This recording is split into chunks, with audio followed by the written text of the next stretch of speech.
Video games! Hi. It's National Video Games Night. Solely because of this stream. There's no other reasons, no other things going on that could possibly warrant it being National Video Games Night. Hello, Ferret. How you doing? Welcome. Ferret is the only one I see so far. Okay, that's all right. I did kind of expect maybe a couple or so of our typical viewers might be watching the Game Awards tonight, but to delay the end one more night, I would not be able to stand it. And presumably the awards will be, I don't actually know how long the Game Awards usually go on, but presumably they'll be done by the end of this stream, or before the end of this stream. I don't know. Whatever. People in the Discord said they'd be fine. They either weren't watching it or would be watching it at the same time, or only wanted to know the Smash announcement and all those various things. We're going to play video games. That's what we're going to do. Do I need to move my camera down a little? Watch me move. Nope, too much. Hold up. I'm doing this based on a window that you can't see yet. Now you can. The magic of live streaming. I don't need. The only thing I really cared about was the Smash reveal. I don't even play Smash. Watch him schmoove. Yeah, and usually I watch Smash reveals like later.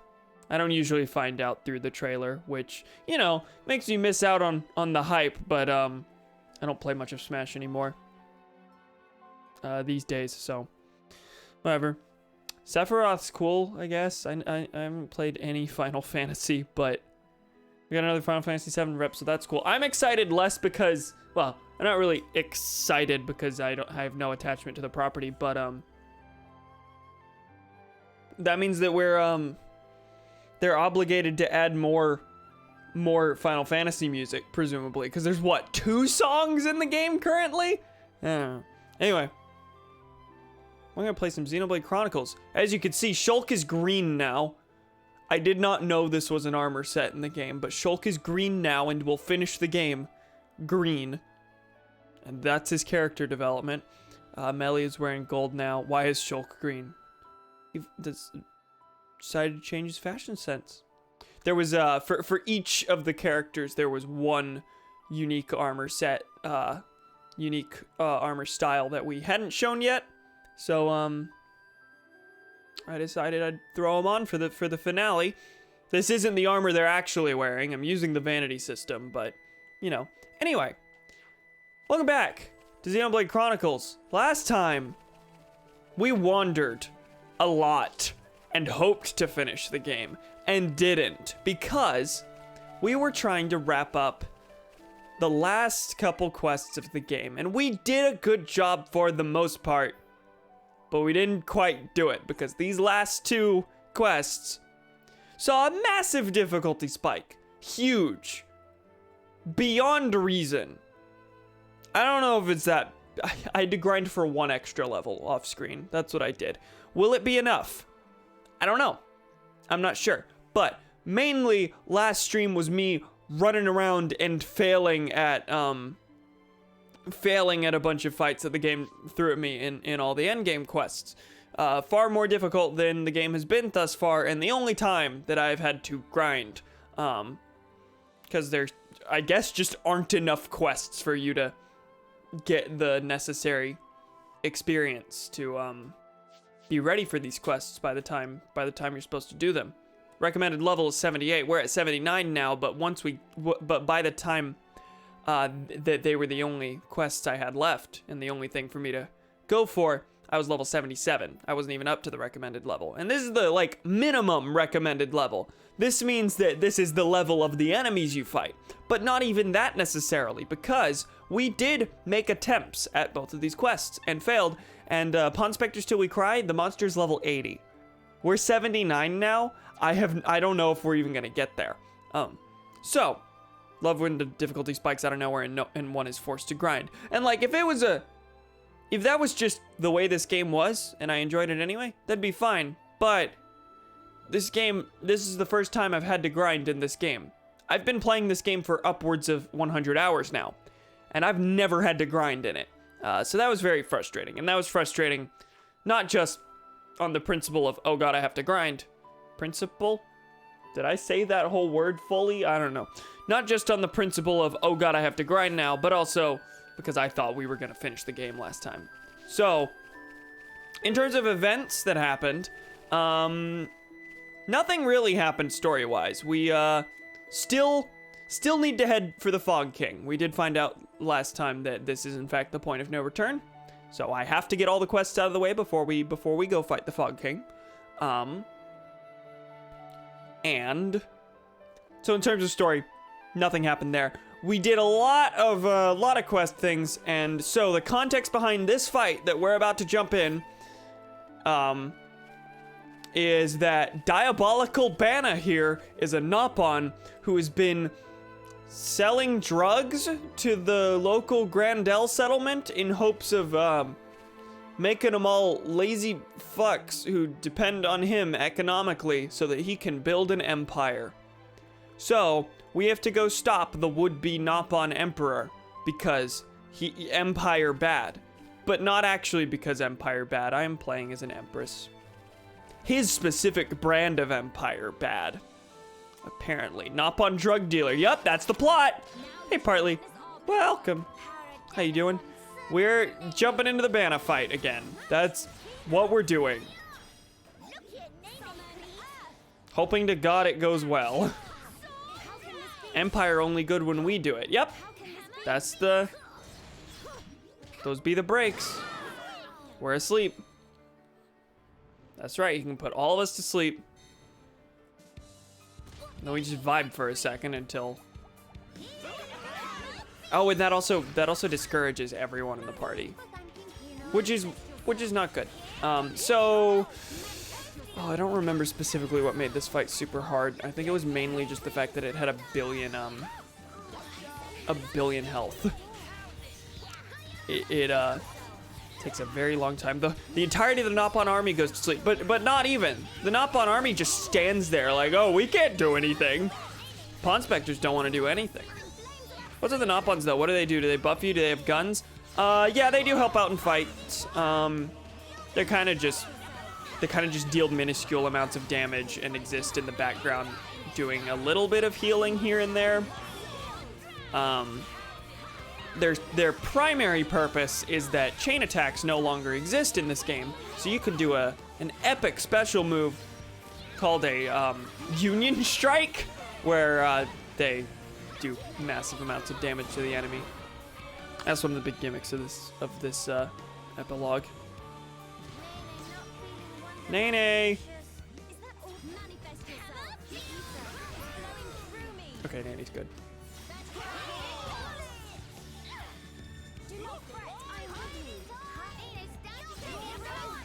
That name though. Diabolical Banna.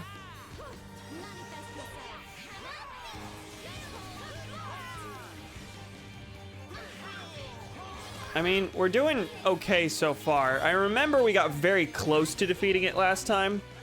Oh, Union Strike, yeah. They've been throwing in weird working class language here and there. One of these Nopon is a fascist. Like an outright bigot who wants to eradicate an entire species but cloaks it in working class language. Like legit fascism. It's really cool. The things this game accidentally says sometimes.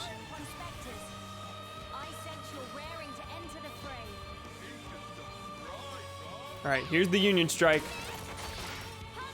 Sounds like Xenoblade to me. Yeah.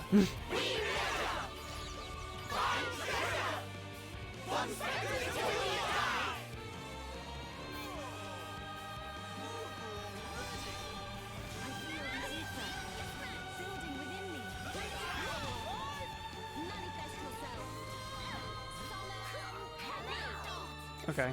I don't know if we were able to do a ton of damage in while it was dazed.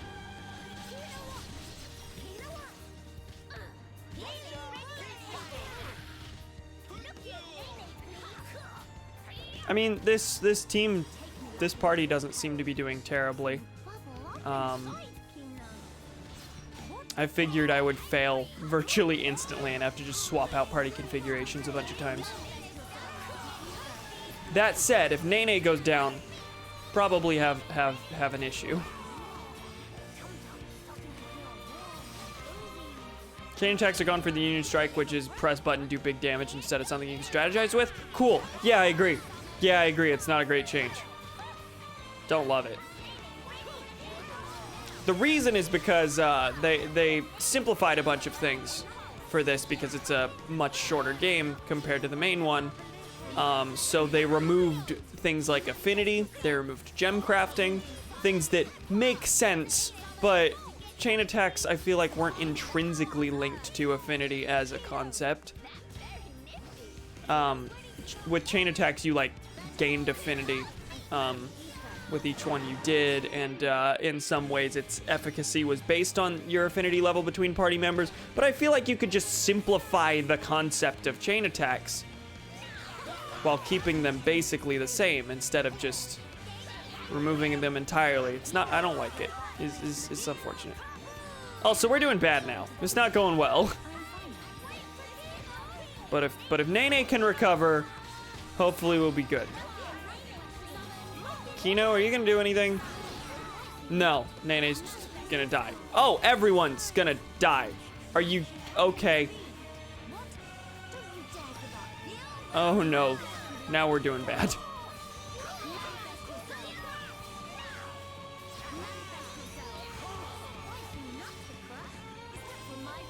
Nene's fucking deceased, and it's not looking like we're gonna be able to revive her again anytime soon.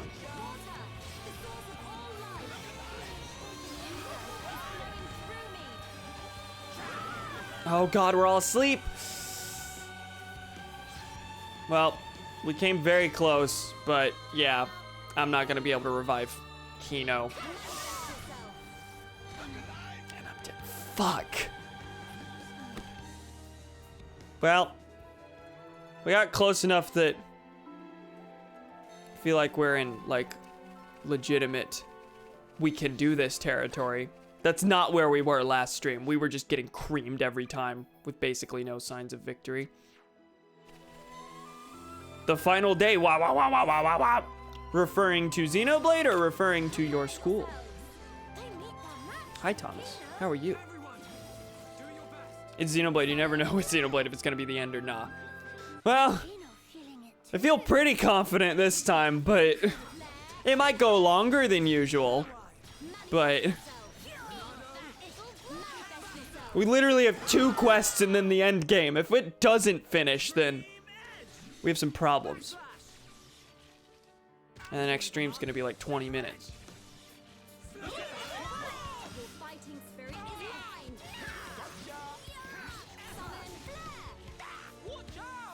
And before the last quest takes up 2 entire streams because Dragon Ball logic. Oh, is Kino discouraged? Where's Kino? Where's the boy?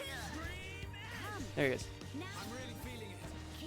Well, we're doing a lot better on damage output now because Shulk is the epic man.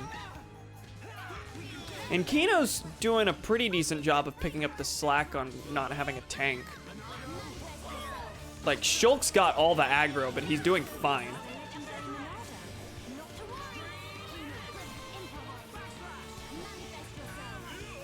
Kino blends in with all the gamer pawns, especially at night. The green and yellow don't look very distinct in this lighting.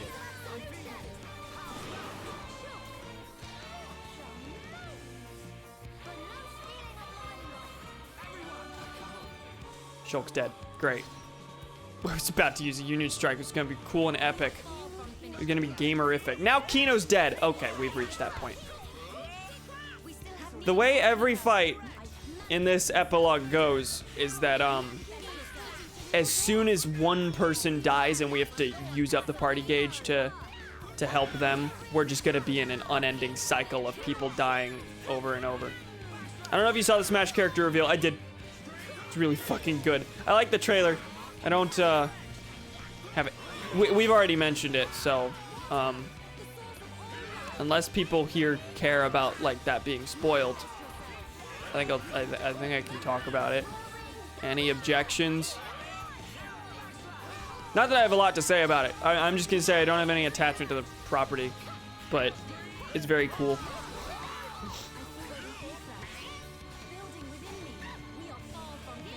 Also very out of left field, which is always appreciated.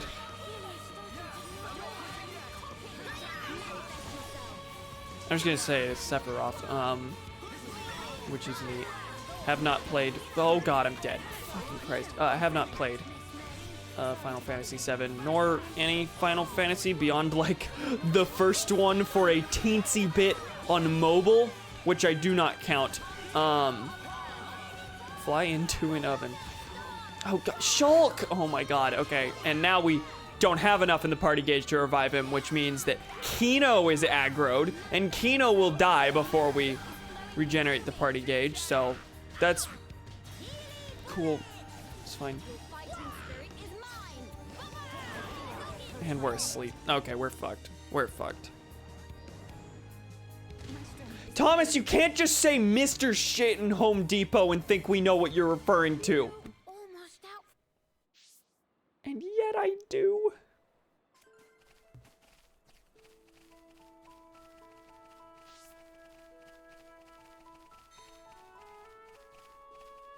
I mean, I think I was with, I think, everyone else, in assuming it would be another third-party character from an unrepresented franchise, but another Final Fantasy character is like cool and good. It is Master Chief and Doom Guy. Because Thomas is a good communicator. I'm ready. Take me lightly at your peril. Give it all you've got, Melia. I'm really feeling it. Do not hesitate, Shulk. We can do They're out of range of the buffs. There we are. Monado. We're all asleep again. Shulk has a debuff immunity gem on him, so there is a chance that it won't affect him.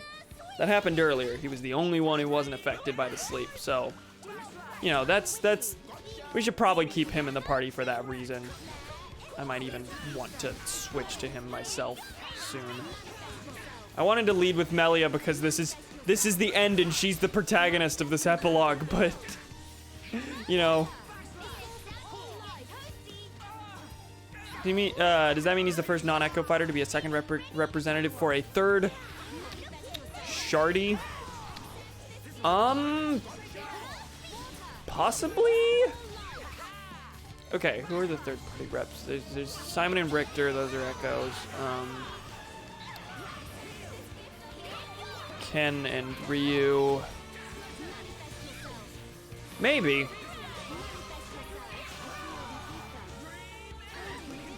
I'm going to say yes. That's my assumption there. Where is Nene? Okay, we're very close to... Okay, Shulk wasn't put to sleep. Thank you. Shulk, come help us instead of... You okay? We're very close to party gauge full. Can it happen, please?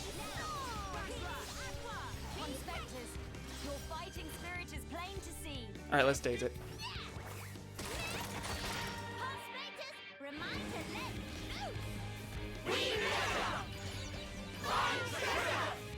This is why one-winged angel wasn't in the game. That all makes sense. Actually, he is.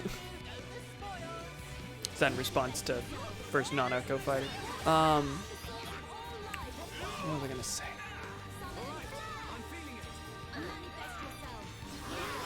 Yeah, I said at the start that honestly, I'm more excited, again, having no real attachment to Final Fantasy. I am intrigued by the fact that this means they have to add more Final Fantasy music to the game, because there's what, literally 2 Final Fantasy songs in Smash Ultimate? Nintendo straight out ignoring Ryan shows their anti-himbo bias. If they added Ryan, I would flip. He's not like on my wish list or anything, but Can you imagine? Shulk, I'm gonna need you to heal someone. Shulk, I'm gonna need you to heal someone. Okay, he did. Cool. Now that opens me to healing Nene. He's so close. It's so close to dead.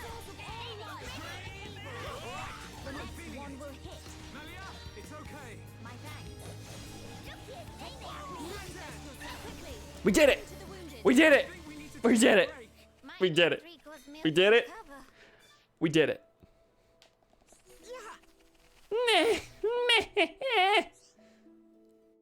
Get fucked. Get fucked. I grinded for an hour for that. Which, to be fair, not that much in terms of grindy games. Banna cannot believe Banna lost again! But you bullies will not see Banna beg! Banna will go to grave with composure, with poise, with pure sportsmanship! Sportsmanship. What will it be? Will you boil Banna? Roast Banna on spit? Scoop out innards stuffed with peppers and grill in coals? That's not supposed to be delivered all maniacally. That is like desperation. What'll it be? What are you gonna do to me? I don't really know. What do you think we should do, Melia? I like that last one. You're really putting me on the spot here. Lady Melia, are you alright? We've heard about what happened. Miss Melia, how about you let us take over from here? What are you gonna do to him? Very well. If that is your request, I see no reason to deny it. Thank you very much. Spike his ass into the ground. Use him as a volleyball. Hang him on the wall. I have every confidence that I can develop a serum to negate the toxicity and relieve the symptoms caused by your Banna XXX. But I sense a lot of potential in the drink. With the right tweaks, it could still turn into something useful. How would you feel about working with me to do some good for a change? That doesn't mean we'll just forget you burgled the storehouse to get at the growth stimulant. But as much as it pains me to admit it, some good came out of it too. Leynar and his folks came through for us. Oh, that's right, yeah. Enos here, we had to do a quest for her to get growth stimulant so that the crops could grow again. I forgot that this quest, Banna's whole like epic plan to take over the economy of the settlement is the culmination of like 6 different quests. Yes, it's called Banna XXX. Right, when Mithril's fish trap went missing, I really thought things were about to get dire. We had to find the fish trap, or deliver the fish trap.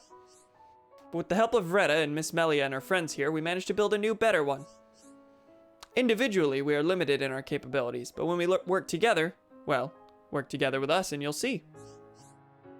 Pororo understand point very well. Mr. Banna is terrifying brute, but also clever and hard worker. That does seem to be the popular opinion.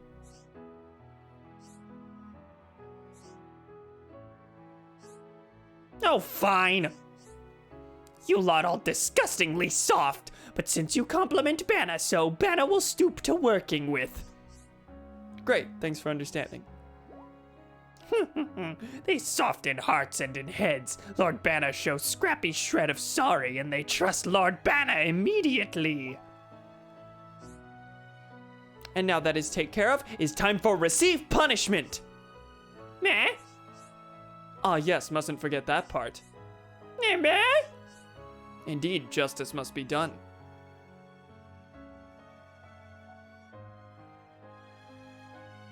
What are we doing to him? Meh?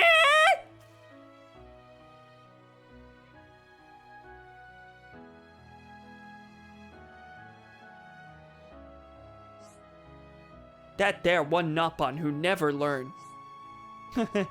You hit the nail on the head. Still, he did provide us quite a show. Are we censoring the... Are we supposed to guess what the punishment is? Here I was gonna say, wow, this settlement, a bunch of restorative justice... I was gonna say queens or kings, but those are... monarchs. Restorative justice monarchs. I guess not.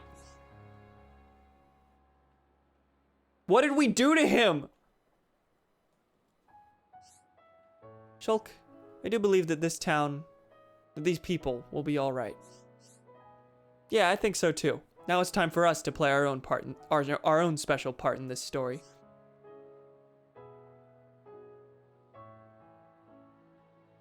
I like that the quests are like relevant to the story and to the themes. Cause like that whole thing ended up ultimately being about like the town being epic and self-sufficient, which is, you know, where the theme here is kind of, one of the themes here is kind of like, how do you rebuild a society that's been like completely ravaged, and that in that ravagedness has become like way more susceptible to being torn apart by bigotry, which I think is a neat theme. And I'm really glad that in the epilogue made 9 years after the original game, they finally wrote some quests that are relevant to what's actually going on and not just fully optional things that you only do for experience. Cam, what do you think happened? Well, Nene said that she was gonna give him spankings. So that's my guess. Alternatively, I think they fed him 7 gallons of hot sauce. Okay, the latest chapter of Xenoblade, Shulk and Co. commit a crime against Hum's humanity. So brutal it cannot be shown on screen. Yeah, I hated that. Yeah, I hated that.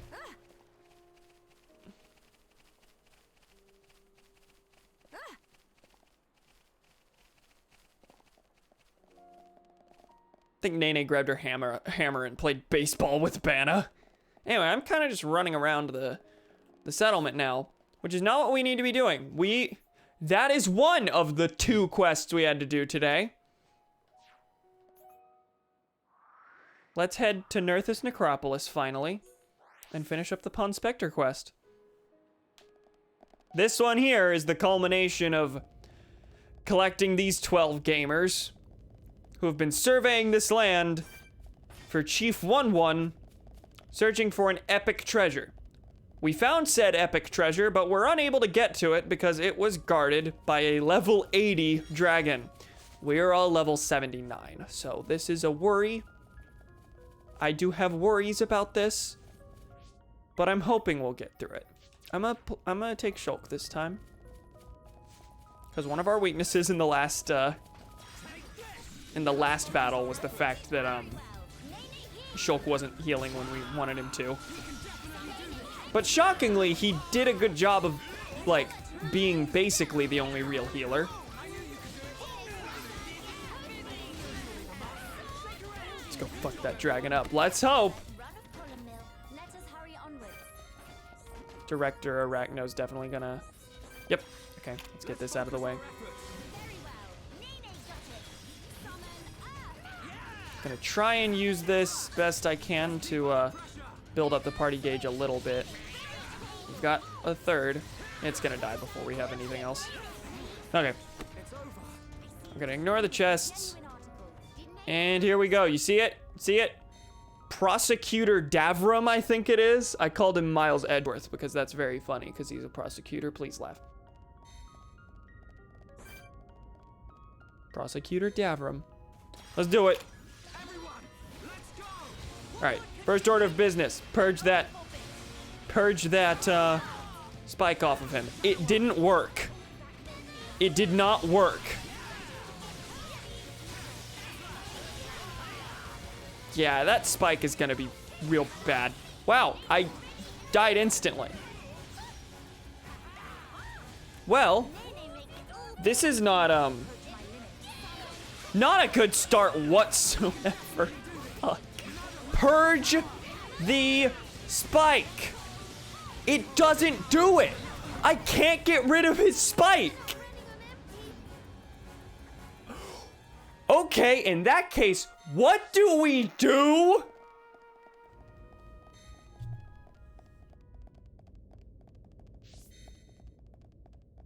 Because we're taking damage with every single hit we deal against him.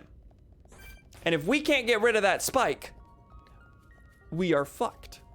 We are utterly beyond help. I don't want to have to keep fighting this.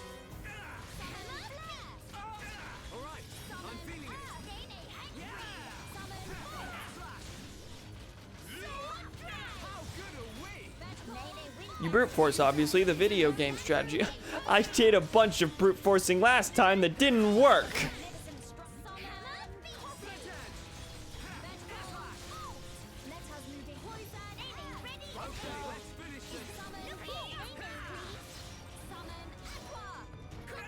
I have fears. I have fears that we're going to be here a while. That Banna was only the beginning of our worries. Doesn't Melia summon elementals to fight for her when she does the manifest yourself? Yeah! So presuming that this is a physical only spike, maybe I should be playing as Melia. But also, I guess given that we've all but proven the purge doesn't work, I wanted to play as Shulk so I could purge the spike as soon as it's needed. But yeah, you make a good point.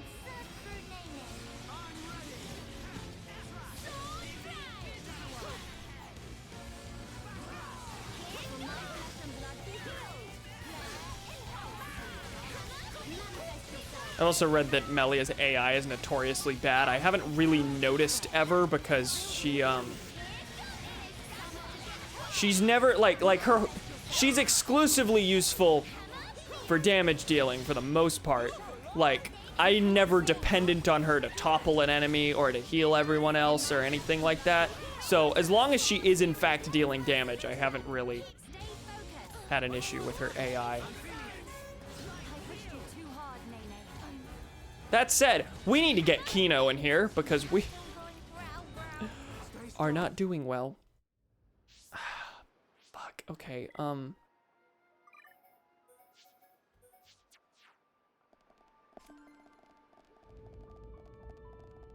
gonna have to keep fighting that one Arachno at the start over and over, which is frustrating.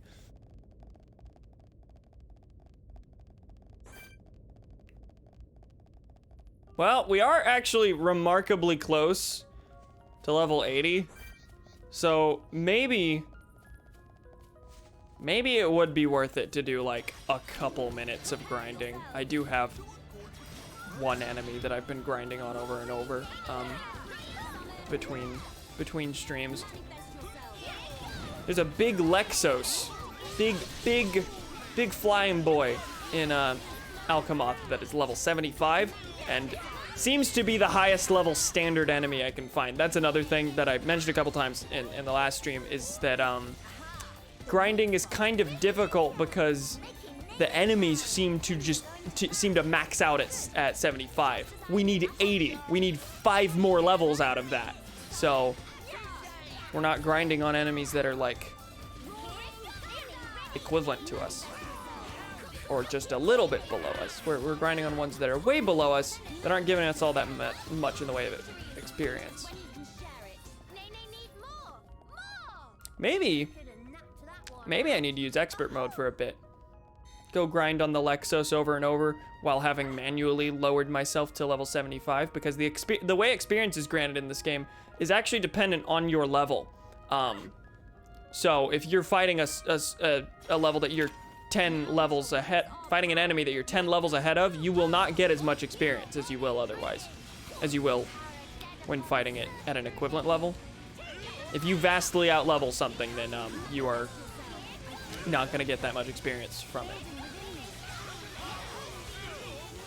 So that might be a strategy. Might need to temporarily lower my level while I'm grinding. Shit. Nene, please get up. Nene. Nene. Nene. Nene, get over here. Wow. Wow. What do you want from me, video game? 'Cause this is bad.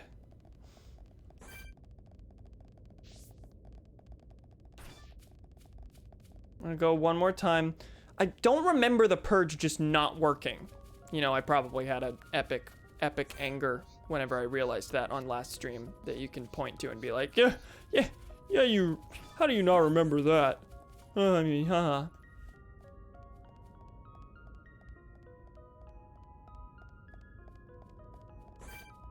But we're gonna try it again.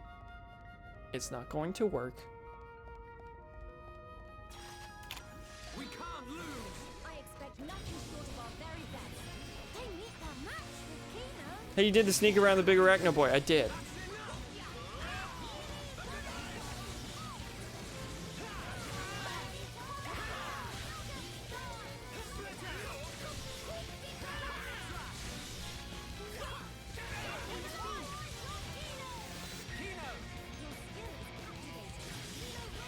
All right, our party gauge is going up pretty well. I was about to use purge. Now Melee is dead. And I'm dead. Kino needs to save me. Kino, did you really just heal yourself in an area of effect and completely waste that move?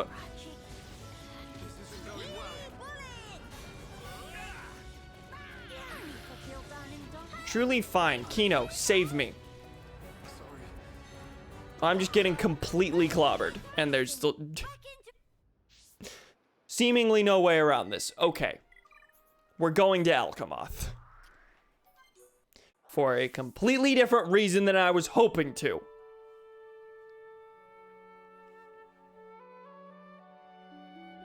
So, right outside here. Kia Lexos. We're gonna show off expert mode for the first time, and it's going to explain what it is. No, I can explain.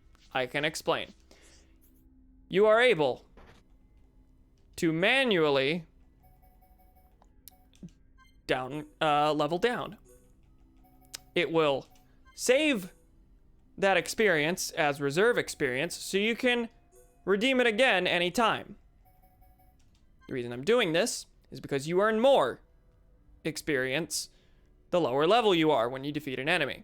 So, since I'm equivalent level to this, you see the label changed color because its difficulty is different, and I'm gonna be worse in this fight. I'm gonna defeat this slower than I would otherwise, but I will earn more experience as a result.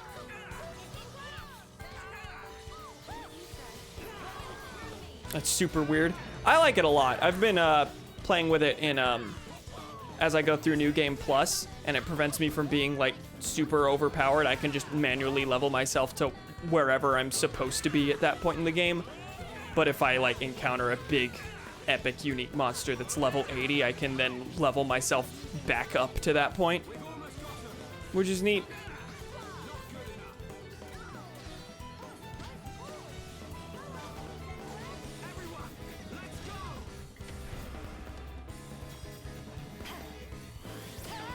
I think Xenoblade 2 has a somewhat similar system.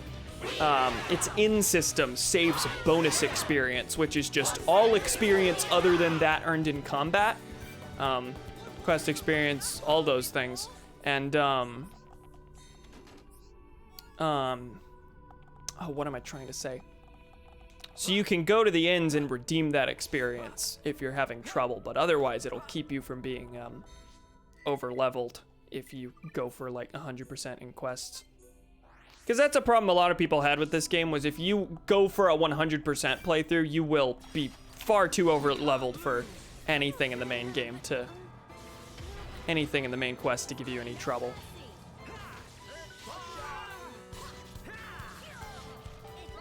Anyway, I'm just gonna kill this thing over and over again, I suppose.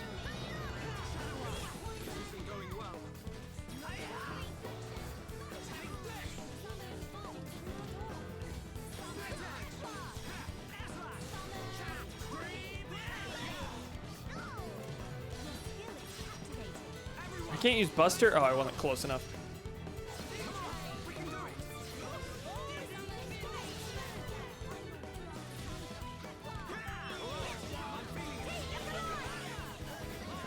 Oh, I'm getting notifications on all my devices at once.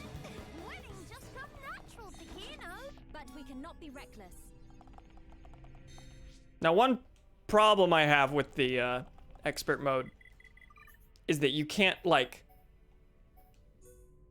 level everyone at the same time. You can't simultaneously, like, say, I want everyone to be level 65. You have to manually, like, go in and do that, and it's kind of frustrating. Also, wait, am I at 80?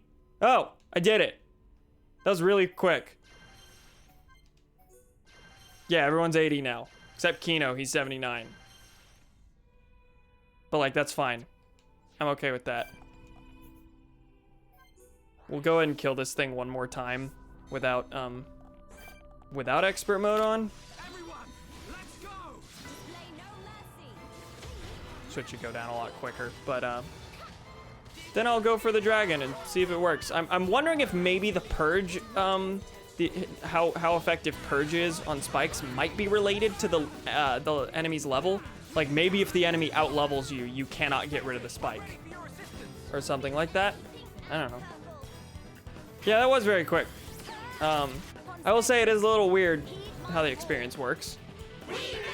How the lower level you are, the more experience you get, as opposed to it just being related to how high level the enemy in question is.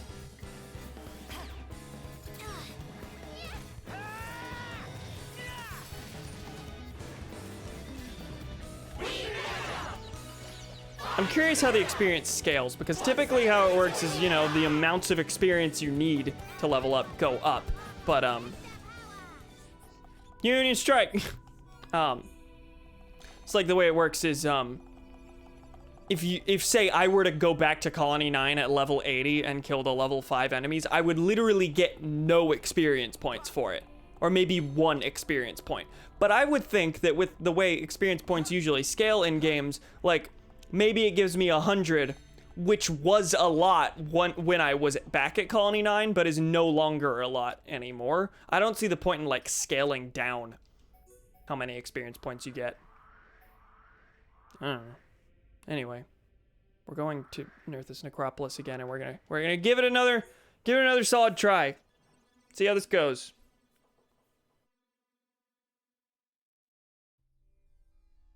So Melia has to be in the fight because her elementals are not affected by the spike. So, not switching her out. And hoping that what I said about the purge was correct, that it will work if I'm at the same level as the enemy, but not if I'm underleveled. Whoa, hi. What saw me? What is this? Dismal Umya. Oh, that's right. Yeah, there's a unique monster here. I've killed you before. There is no point to this. I don't want to fight this. Who toppled it? Can the Hunspectors topple? Because Melia definitely has a topple. Or definitely... Melia definitely doesn't have a topple. Kino absolutely doesn't have a topple. Shulk does, but I didn't use it. I inflicted break, but then it toppled the gods. The gods did it. Oh wait, I hadn't killed that? I got an arts coin out of that? I've definitely killed that before. Also, Director Arachno has a black label now, meaning it doesn't care I'm here. So I don't have to fight this anymore.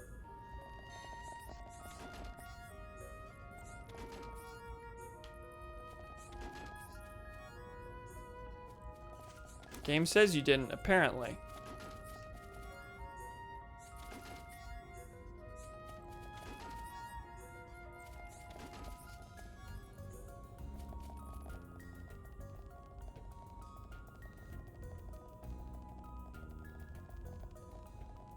Cameron aggressively does weird things with his neck over and over because it fucking hurts.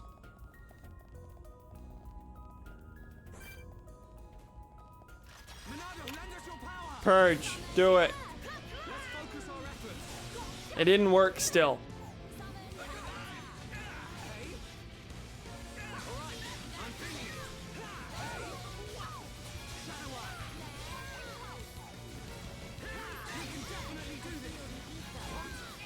We're gonna try it again. One of these days it may work. I don't know.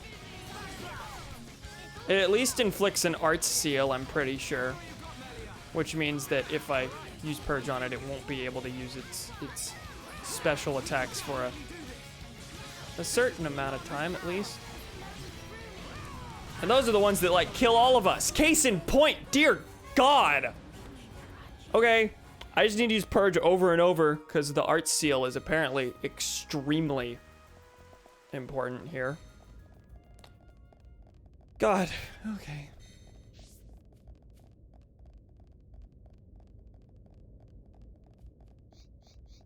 Curious how the Purge works. Is that like straight up immune to the Purge? Or do I have to? No, no, not acknowledging you. Stop respawning. I do not care you exist.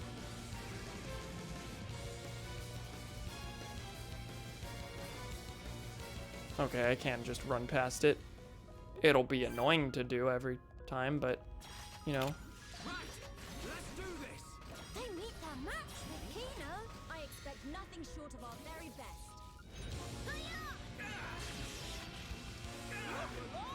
I missed.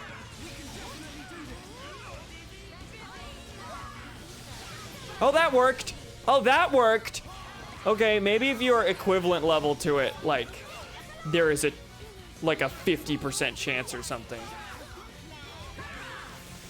I don't know how things work.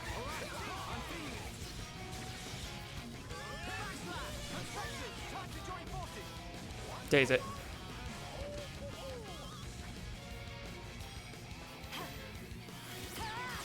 Conspectors, heed my call.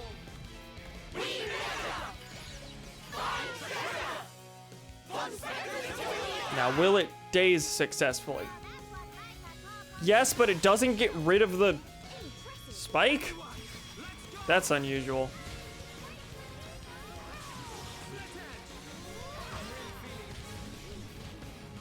At least I think the spikes go away usually if you topple it. Unless it has a topple spike specifically.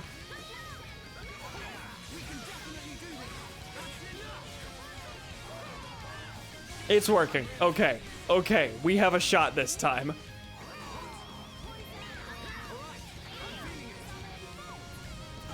That said, see, if it kills all of us, no one can revive it. Okay. Will Monato's shield block that? Do I need to be alternating between Purge and shield? Fuck you, Cam. You don't have a shot. Apparently. Gee whiz liquors. I don't see the unique monster this time. Enemies too strong? Try kitchen gun. Do miss hearing Charlotte yell heal bullet instead of healing bullet from Kino.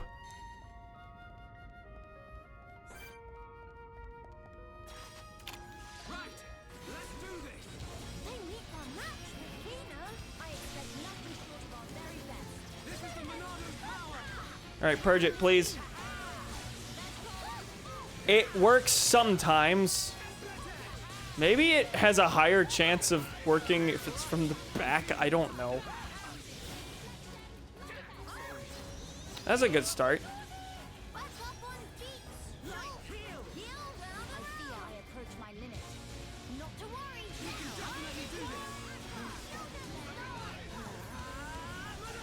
That didn't work either.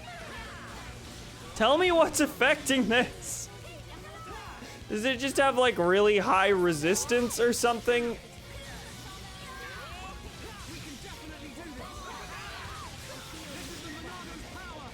within me. That did it.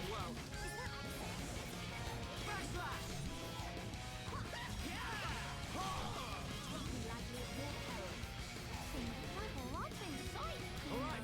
I'm feeling it. I'm dead. You cannot fall here. Kino? Thanks.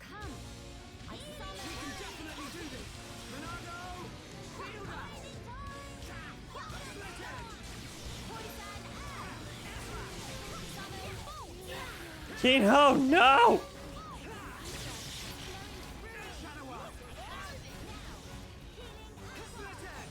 Okay. Where's Kino? Over here. Come on, bud. Pal.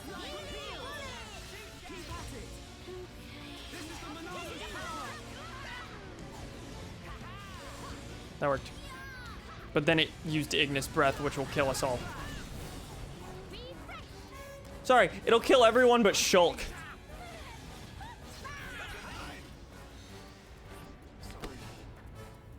Okay. We keep doing okay. We keep doing decent. Now let's see. I know I said earlier, oh, Melia's attacks won't do bad on the spike.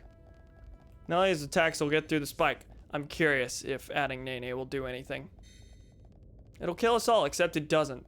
The game keeps specifically wanting to prove me a liar. Which is common.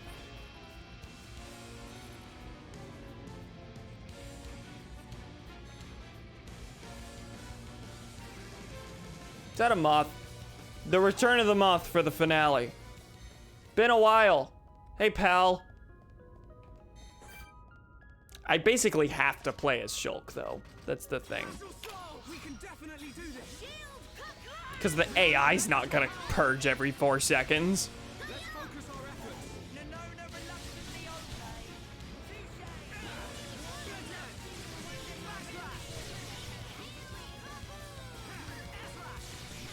Nene, was almost dead very quickly there. Wow, I even healed myself as that was happening and still died. Moth is the best recurring character in the stream. Yep, I adore it. I'm so glad it's here. Do I gotta grind for another extra level? Video game. I came so close. The first purge never works. I've noticed that.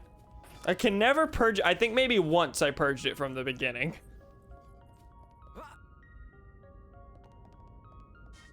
I don't like this winding staircase I have to keep running down. This is the Monado's power. Summon shield! Summon flare! Summon Yeah, that didn't work. I have this weird feeling that's based on distance. Like I have to be really close to it to purge it.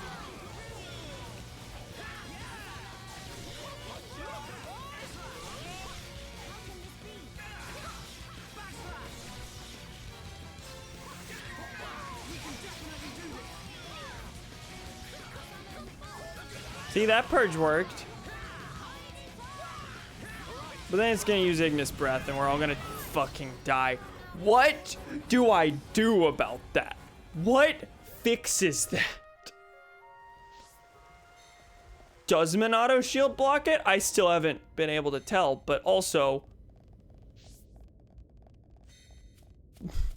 if I'm just alternating between shield and purge, that means that we are constantly there will always be a good couple seconds where I'm not properly shielded. And that seems to be when it likes to use it. Can we reason with the dragon? Seems not. Chief 1-1, unfortunately, is not one for diplomacy. Right, let's do this. I expect nothing short of our very best. They meet their match with Kino. That worked.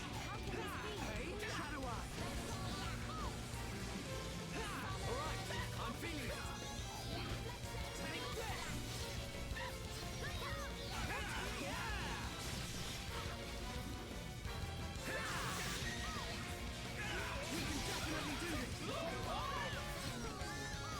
Now, does Ignis Breath count as an art?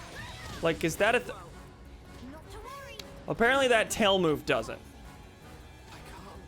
Is it an art seal that is? I don't know how anything works. Turn out.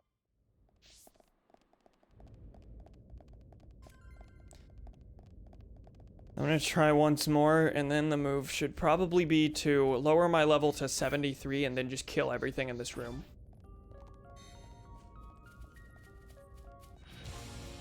Yeah, hi. Hello. How are you, friends?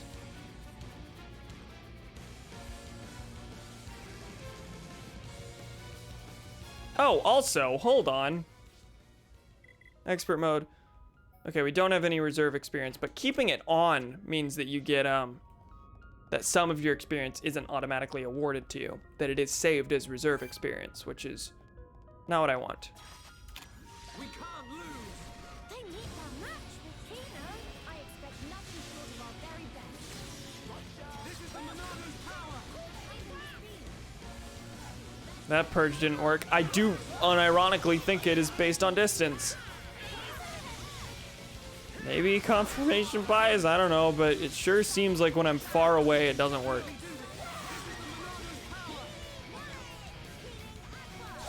No, that one didn't work, and I literally can't move any closer.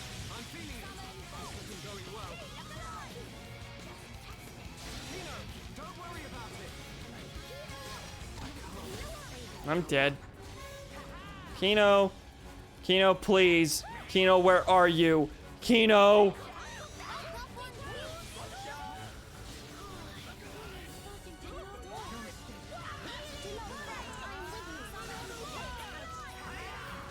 That worked, and I was far away. Okay, it's not distance. It's not distance. No dream drop distance here. It's based on distance, but not really. Yeah.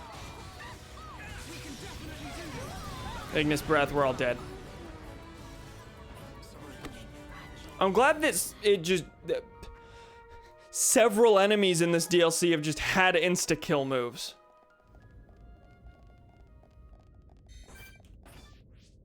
Back to expert mode.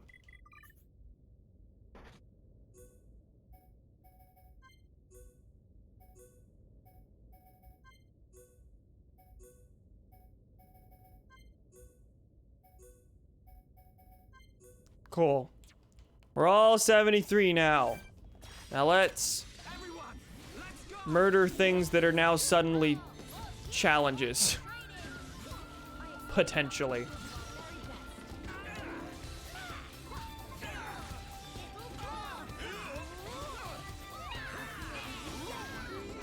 Something toppled it again. I guess the Ponspectors can. Interesting. Genuine article. Kino plus sidekicks are non-defeatable.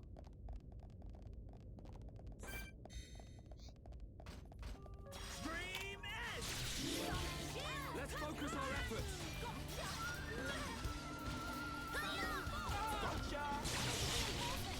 Oh god, did we bring the unique monster into it? I think we did.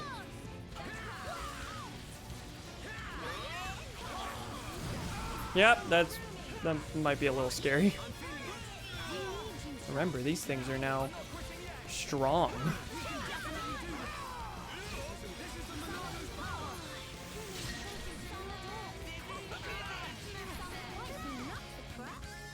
Can't walk up that. I have to jump up that. Which is a problem because there's an enemy up there. I'm stuck down here now, it looks like.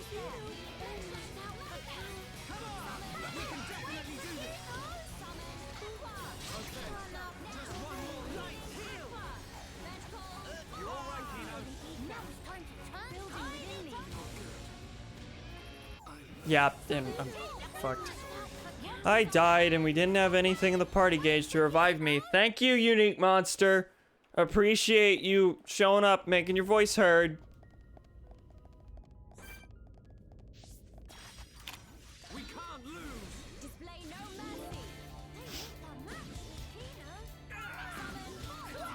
Of course, if that becomes a huge problem, I can always just level myself up by 1 manually.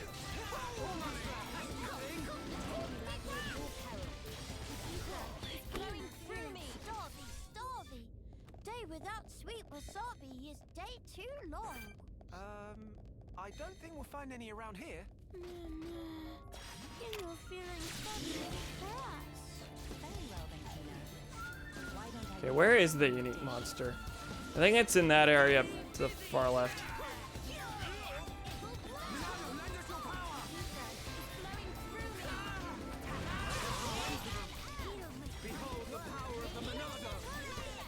If it's here, there have been occasional points where it just wasn't showing up.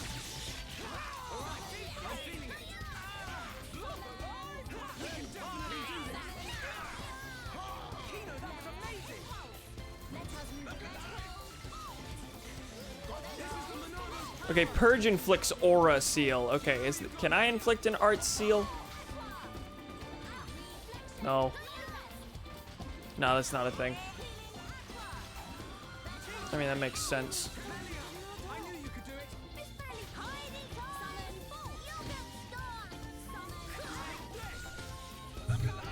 Oh, keep hitting my mic. Sure, it'd be nice to have a shock mount.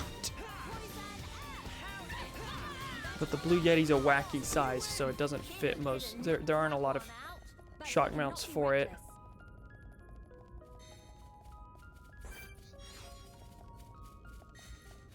Oh yeah, since I'm low level, I have to fight the Director Arachno again.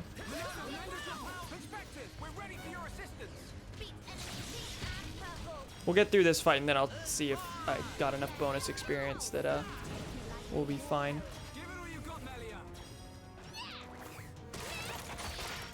No Art Seal, this may become a big fucking problem. Maybe I should see if Melia has an Art Seal in one of her moves. And has an art that inflicts an Art Seal that I just don't have in her roulette. Everyone, let's go. Can I hit can I open the chests? Thank you. At least the Union Strike animation looks cool, I guess. I suppose. Alright. Melia. Mind Blast. Seals enemy arts, but only available in Element Burst. Okay, I was wondering how that worked. I will level that up.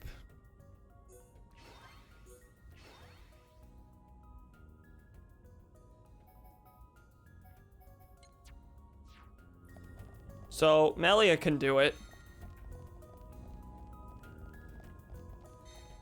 Can she do it often? No.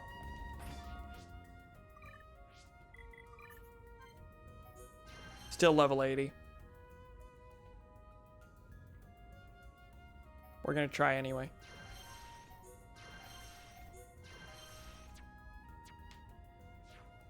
Yeah, when I was doing... Yeah, we're not even close. When I was doing the...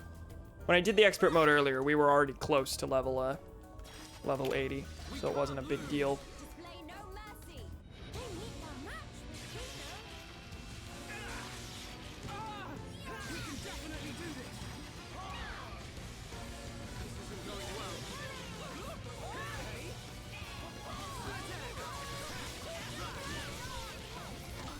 I'm dead immediately. It has been an hour and 15 minutes. And I've beaten one thing. Done one of the 2 quests.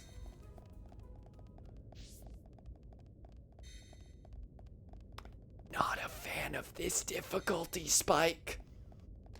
Not at all. Yeah, fuck off. No.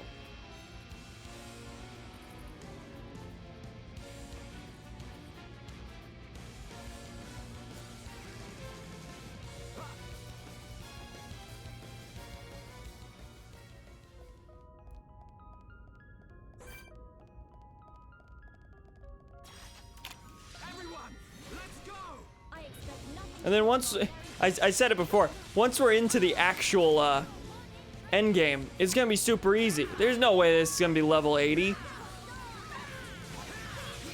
We were like 75 when the end game was first available to us.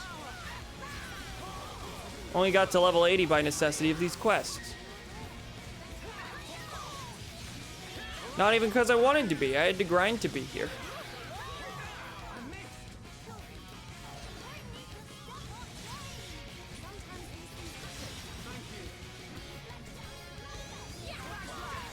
I just shielded. Okay, it's using Ignis Breath, and we're still dead. Nice work getting in the rhythm. Nice work getting in the rhythm, Shulk says from beyond the grave.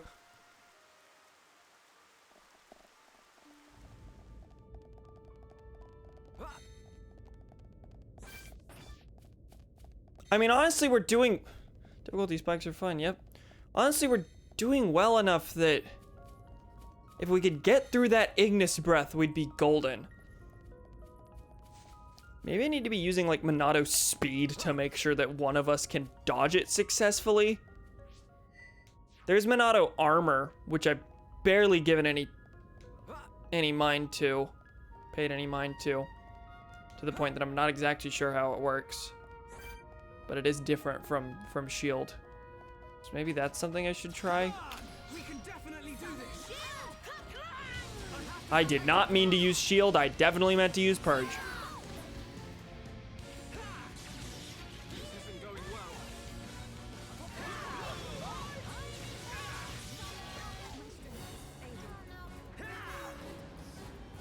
We haven't lost yet.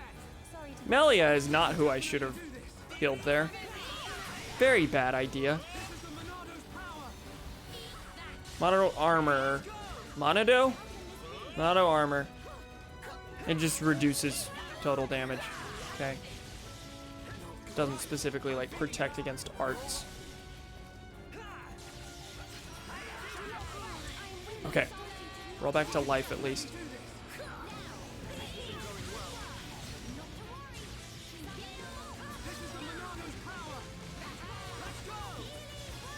I'm just gonna spam armor and hope it gets us through this.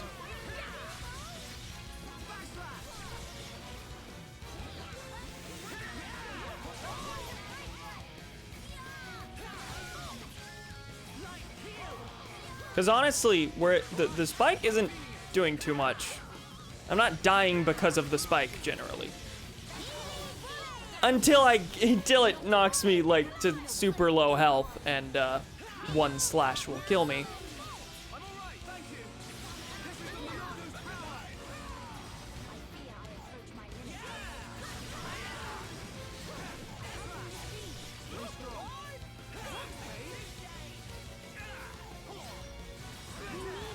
power. Okay, Melia's been healed.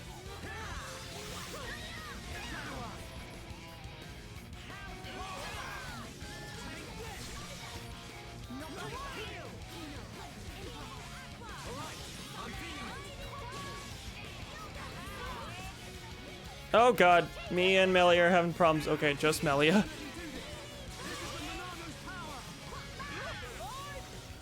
I don't think it's used Ignis Breath. That's okay. Because Armor's been getting us through this so far, but I don't think he's used the big bad attack that's really killing us.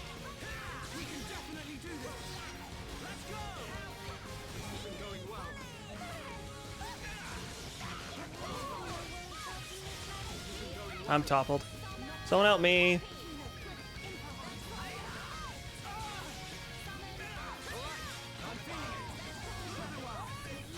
Someone encourage me.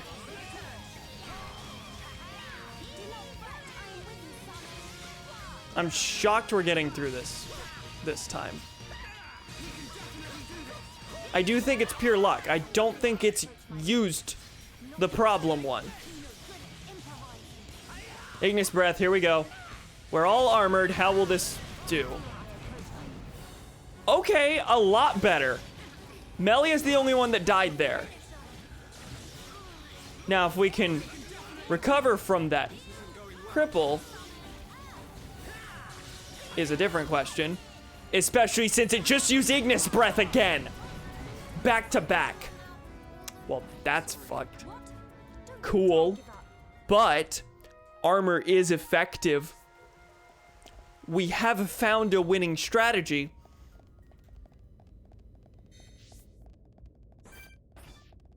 A potentially winning strategy. Obviously hasn't been proven yet, but that's the farthest we've gotten.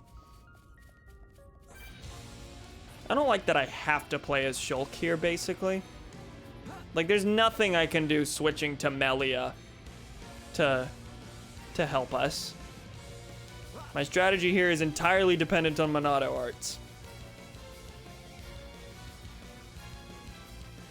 Oh, my neck.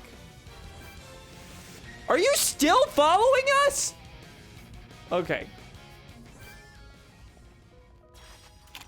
Right, let's do this. Display no mercy. They need their match with Kino. We can definitely do this.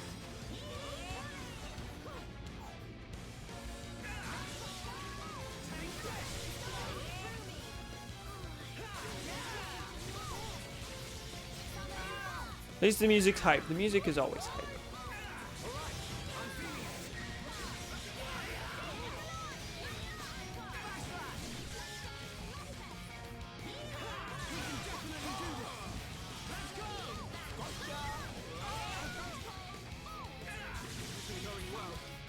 No, Shulk, this isn't going well.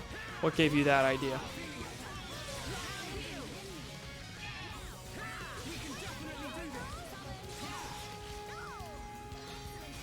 Oh, we can...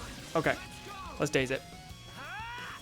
That's the first in a long time that we've been able to fill the party gauge for this.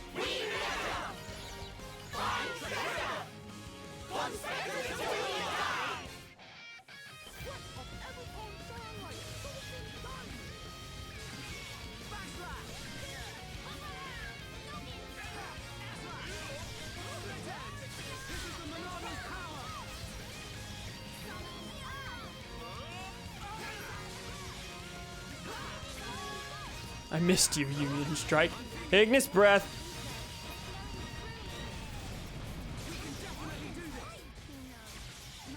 Okay, Melia's down. Where is she?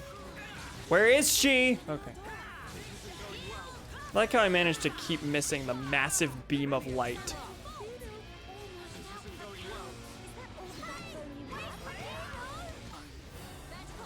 Well, that's a problem.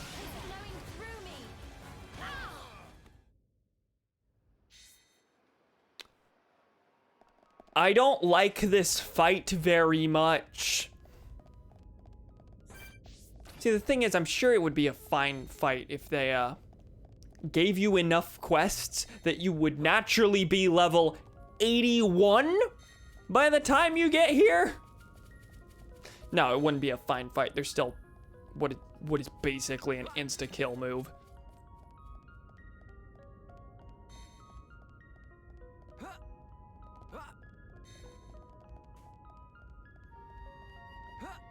Shulk, why do you keep losing all momentum when you jump?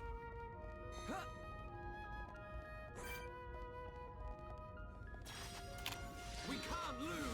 Display no mercy. Witness true power of hero bonding training.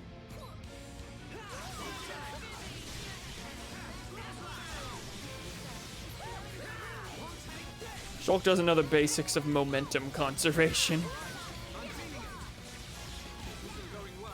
Toppled. That's no good. Someone help me. Someone help me. Thanks. Someone help Kino. Kino helped himself. Good.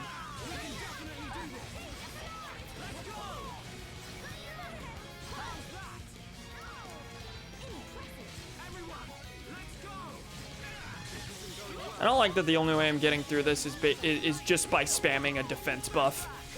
That's kind of annoying, and not the strategy that's been employed in other fights in this game.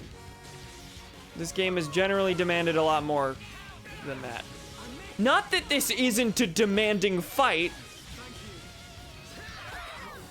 Perish the thought, but oh, I love having to use up my entire party gauge as soon as it's filled. Ignis Breath. Melee is going down. Yeah. Kino, Kino, Kino. Kino used a big heal, but it barely did anything to you.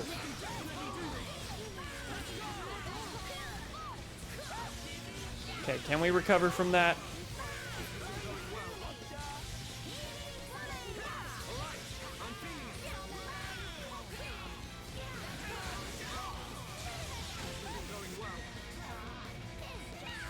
I need to build up my talent gauge.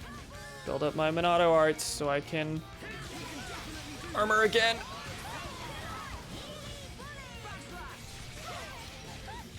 Malia, you need encouragement.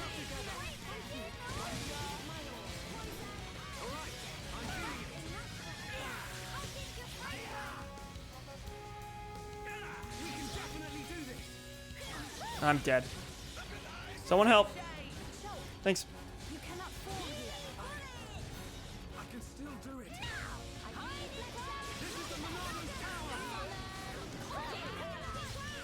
Okay, we're not entirely beyond saving yet. Quite the place to be in.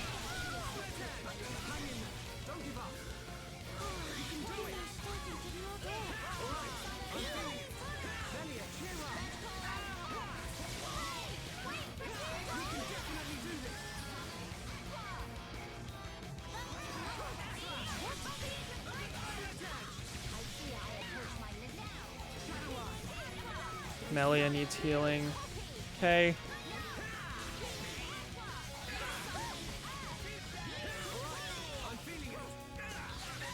One more hit. I can auto gauge, armor. We're so close. Look at that health bar. Look at that health bar. Yes! Yes! Oh my god! Oh my god! An hour and a half! Not entirely on that fight, but on these last two quests. One going to feel that one in morning. Meh, Chief, please open chest already. If not, make it quick. Might spell more monster trouble with capital M. Yes, that makes sense.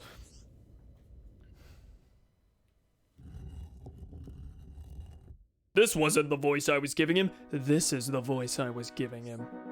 It open. Golden shrooms are good as got. Pond Spectre Guild is saved. Wait, we're mushrooms inside box whole time? Oh.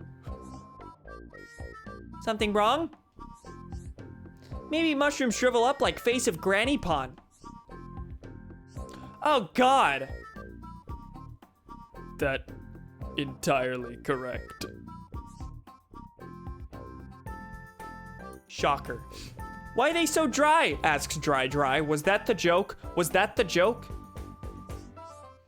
Even fungus contain moisture, dummy. When left for a long time, of course they dry out. And with this level of dry, there's no way to undry, even if soak in water.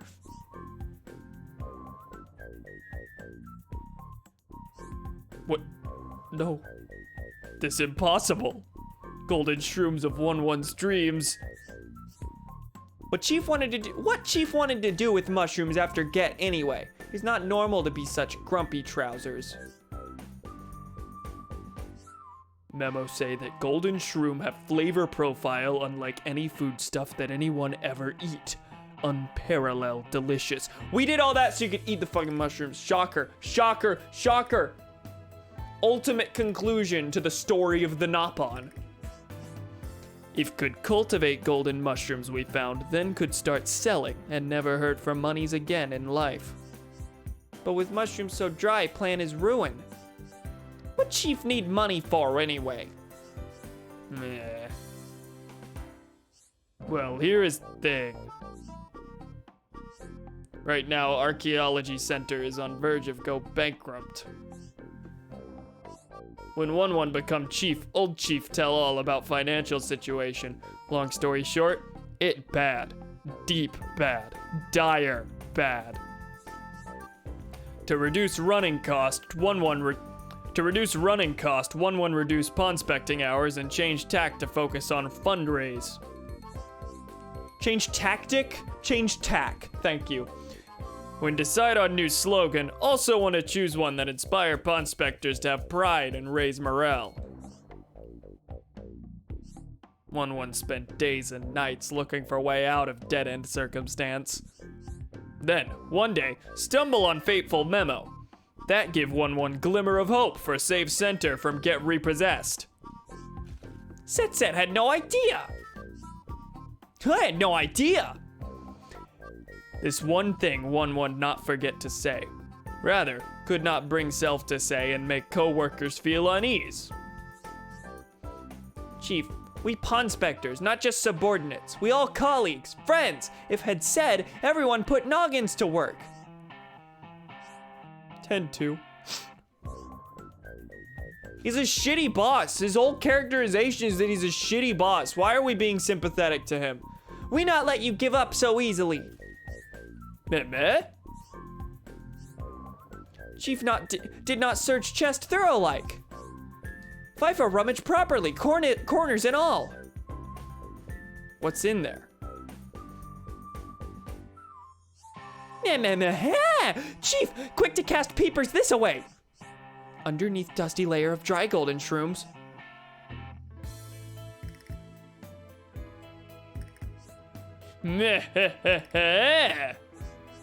All this stuff look expensive as hex. They're more chunky loot than even Nopon merchant can carry. Whoa. Hold on a second. An error occurred with the output. Check your streaming and recording settings. My archive just stopped. Give me a second.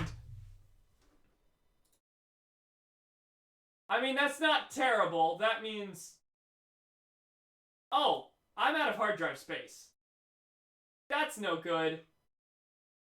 That's no good. It's no good.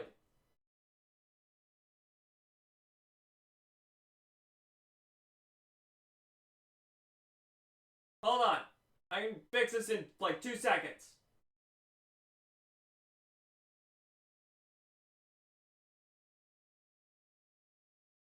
Let me interrupt the cutscene. Let me just break everything.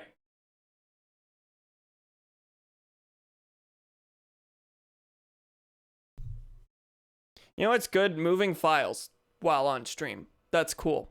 That's dandy. Not the end of the world. I could always, I will likely end up just downloading the archive from Twitch, because you can do that, but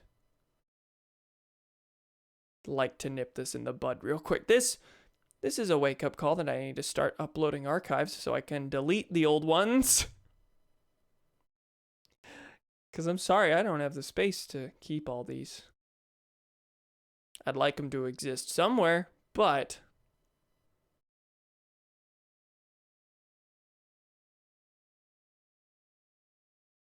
How you fellas doing? It said there's a problem with your streaming and encoding settings, and it stopped the record. The record? The record. It stopped the record. I mean, I thought it cut the stream. So it's good that it didn't do that. The record.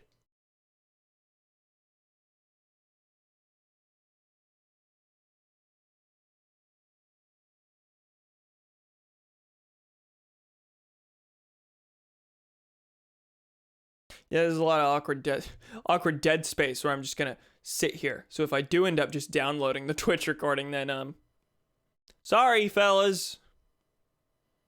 You've probably figured out by this point to just hit the arrow key a couple times. And record. We good. Presumably. No, don't start system update. What are you doing? If sell all this, we'll definitely make bank. Tend to have to agree if we convert loot into monetary assets. Archaeology Center is saved. Wicked! Is a thing a Nopon just said.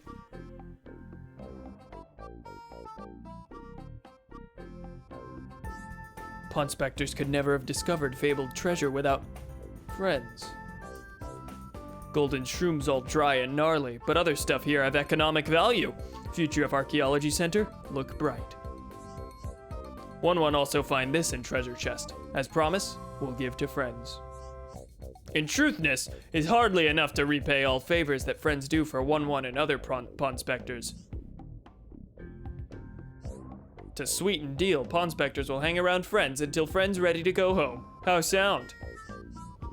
Favor for favor is glorious new favor sharing economy. We now partners, yes? And as partners, can work miracles. But can we see the loot? No. That would require them making a couple more models. Nerthus Crown.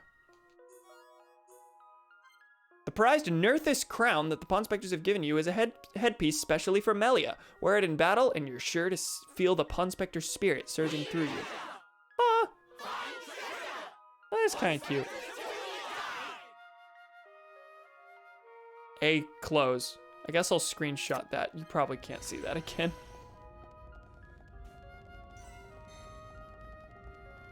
Oh my god, we have Skoiklism. Now this epic. Switch might just implode if those models were to be done. Alright, so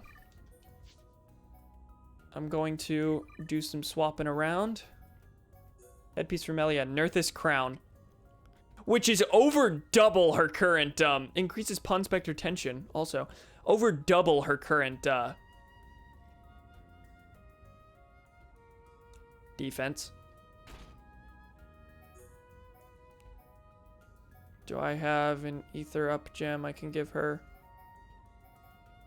Okay, Ether defense up. Let's remove the, Nope, trying to remove the headpiece here. Nerthus Crown. Whoa, that's wacky looking. Does anything match that a little better?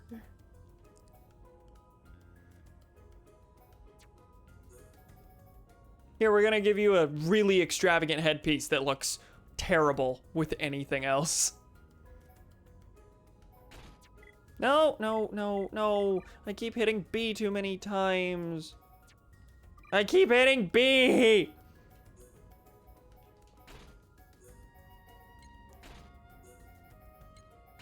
There we go. This looks a lot better. So, with that, look at this beautifully empty quest log. Something I never thought I'd see in this video game. One day I'll 100% the main game. Will I stream that? God, no. God, no.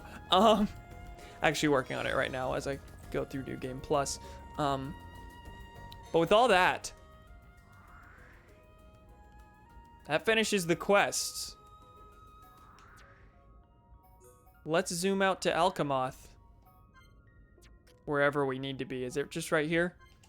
Let's zoom out to Alchemoth and realize as I'm leaving that there are quiet moments to view.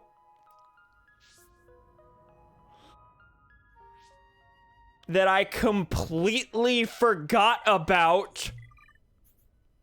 Not Collectopedia.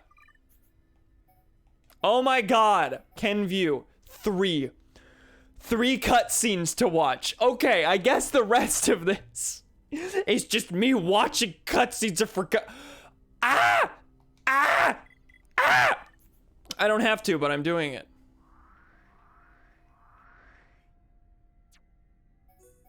Mother of God. All right, well, there's not a lot left, so let's go grab that which we can.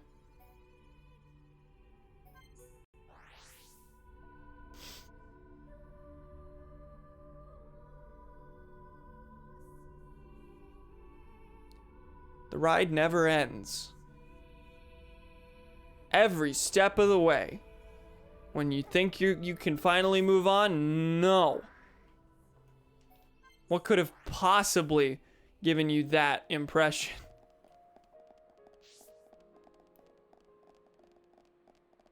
I want to get off Mr. Bones' wild ride. I wouldn't bother with all the remaining quiet moments if I wasn't already like the closest you can be to 100% without quite getting there. So we're gonna get some character moments in here. We're gonna get some characterization, and you're gonna like it.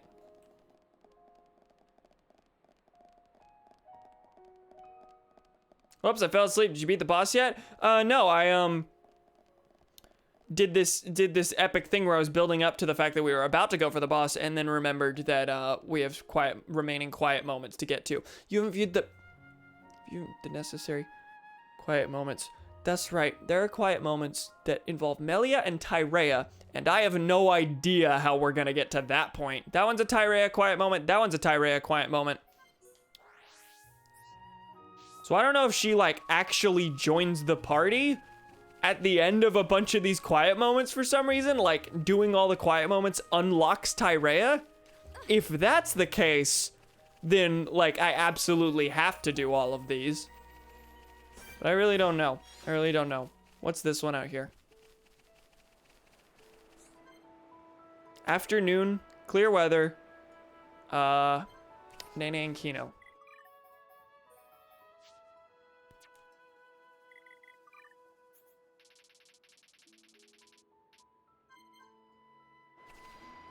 This clear enough? That doesn't count as afternoon. Apparently. This. Only available at certain times of day. Weather clear. What's the weather count as here? Looks clear enough to me. What do you want, video game?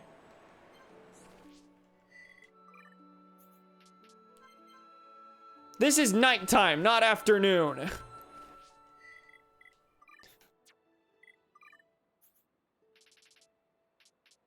2 p.m. Okay, that works. Yeah, I was in the evening. That wasn't afternoon. That was the problem.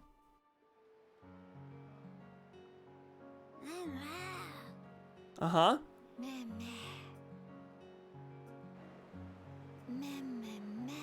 I don't like this. Nice and warm. Snoozy and cozy. Sleepsy and sunsy. Hi, Donnie. Sister Pon, Kino just have dream of become hero Pon. Meh? Big impress, Kino. Even dream of being hero Pon in middle of a sleep. Yeah, that's how dreams work. Sister Pon there too. Nene in dream too? What Nene do? Kino and Nene were lying in sun, just like now. But then, it suddenly got dark. When Open Eye saw a face of huge Brog in front of own face. Mimir! Hope it not eat us. It did. Tongue of Brog all wormy long. With tongue, it gobble Nene right up. It's one of those dreams where you die and you wake up like just before you die. Oh no, Nene get ate? But to help Sister Pon, Kino got self-ate too. Meh, what happened next? The Tale of Jonah. Inside the Brog's stomach, full of pollen orbs. Oh, day of happy. How very lucky to be Brog food. No, wait, how we get out? Kino and Sister Pon ate own fill of pollen orbs. Ate till full. What's a Brog? Very large frog. It sound like dream. Basically. So then, bodies of Kino and Nene swell up like balloon, and Brog blur Kino and Nene out. Such Finding wow. Nemo. Nene and Kino jammy pants. Jammy pants? What does that mean? Nene, explain. And that how Kino become mighty hero born. Such sudden. Now, what give? Why not Nene become hero born? But, what happened? It was just dream. Once woke up, no longer was hero pon. Meh. Well, Nene think Kino become more closer to Herapon each day. Kino, while travel with Mr. Shock and Miss Melia, Kino tried to talk to all many sorts of people. And also, ancient Nopon art a shifty slip that Kino practiced so long looked like it come along nicely. Kino becomes more in debt each day. Mama, really? Hurrah! Kino Hurrah! happy to hear.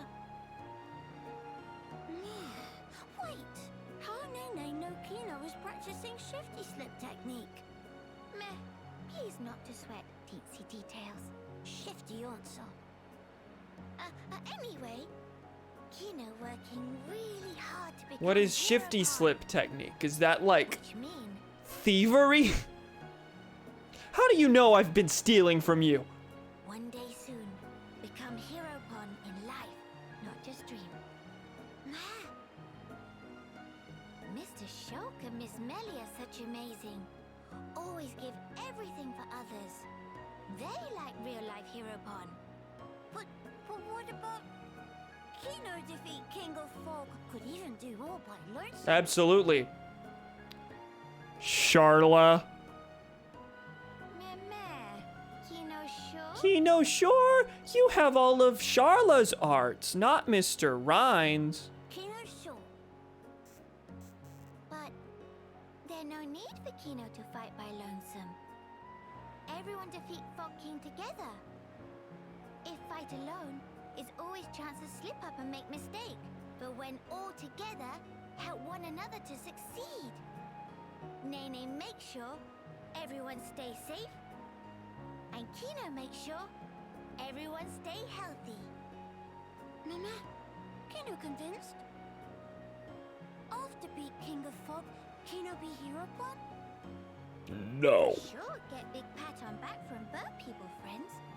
And then maybe they build statue of Kino, Heropon, vanquisher King of Fog. Yep. Melia's gonna decree it. Mama, Kino have to do it. Nene always by side of Kino. Not have to worry one bit. Oh. This has gone on for like 15 lines too long. We got the point. Kings. With Nene by side of Kino, King of Fog just mere cloudy pot. We've got it. We understand. The spirit. Nene also set pluck to max.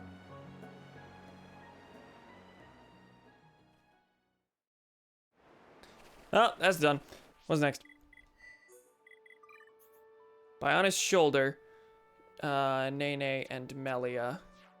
Bionis Shoulder doesn't narrow it down. These two are Melia and Tyrea. Nothing here, nothing here. Is there just gonna be one left somewhere? Right here, next to Tielen's laboratory. And then we have one with Shulk and Melia in Alchemoth.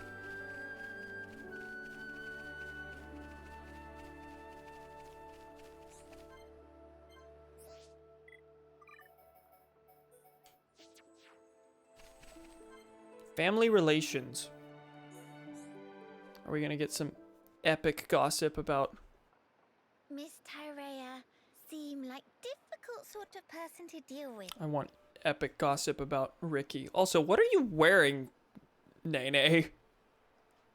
Difficult, huh? Maybe so, but she's still far more mellow than before. Miss Melia and Miss Tyrea know each other from where? Oh, she's wearing the same thing, but for some reason the blue is darker than it was. Her armor was cyan, now it's a deep blue. Well, it's a little complicated to explain. Complicated how? I'm just not quite sure where to begin. For one, Tyrea and I had never met until 1 year ago.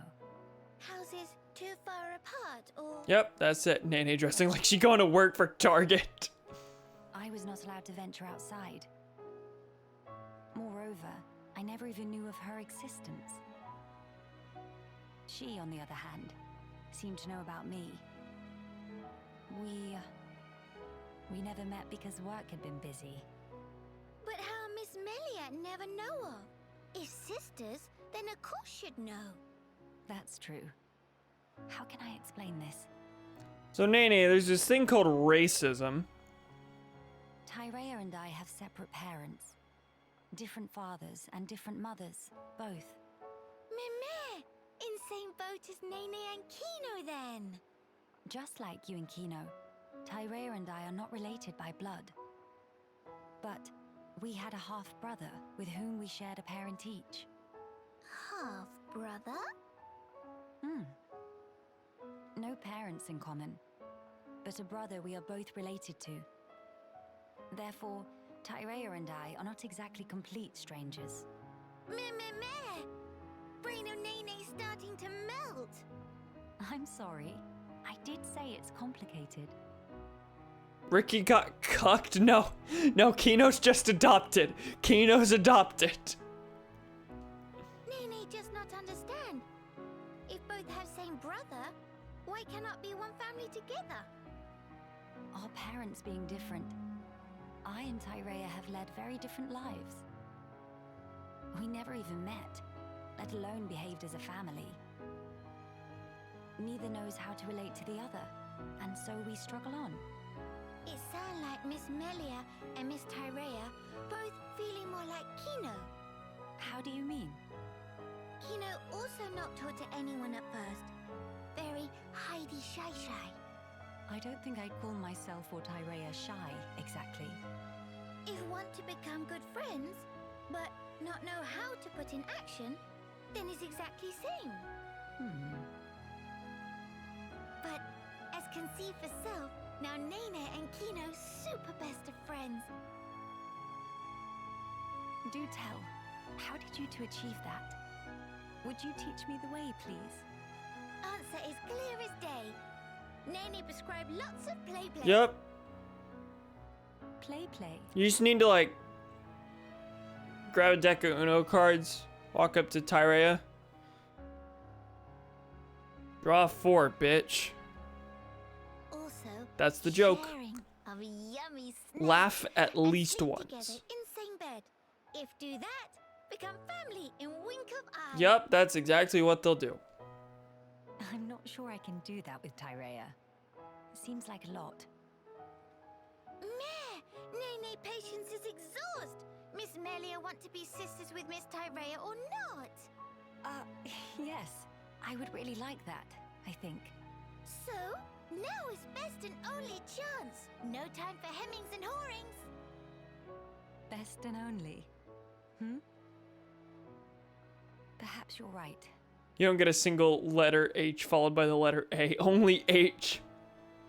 Okay, then now Miss Melia go and say, "Hey, Sister Bun, come play." Right now? I need some time to compose myself.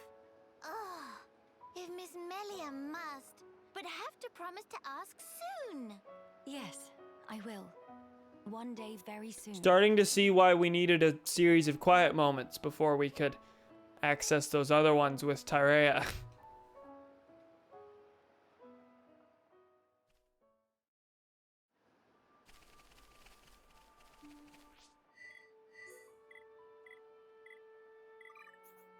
Yeah, I can see them now. By on his shoulder anytime. Which one? There'd be 2 of them. Probably the one in Grendel.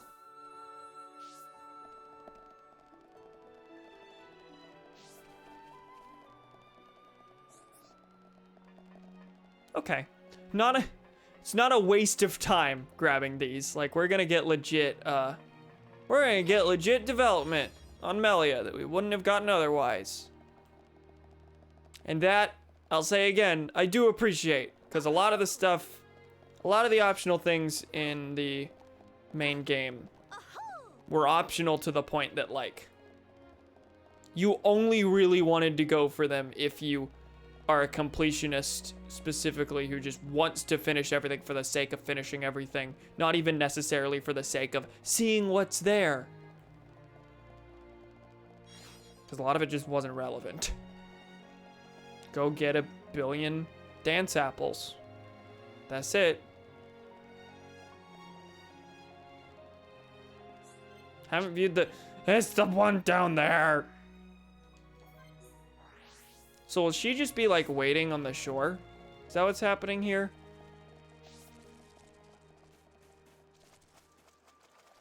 Because clearly she's not in our party or anything. For the sake of finishing everything. Yeah, it used to be how I was. Find all 800 pine cones. Dig. Oh, that's still how I am. That's still how I am. Case in point, I feel like most playthroughs that I've done on this channel have been 100%. This one, the only reason it wasn't, and even then, look where I am in the epilogue here. Only reason this wasn't is because, wow, this game's long.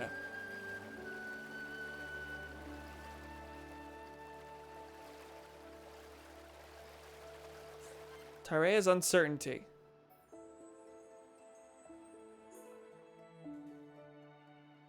Hello.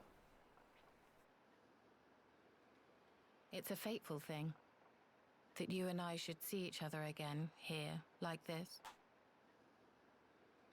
Tyrea, what brought you to the Bionis shoulder?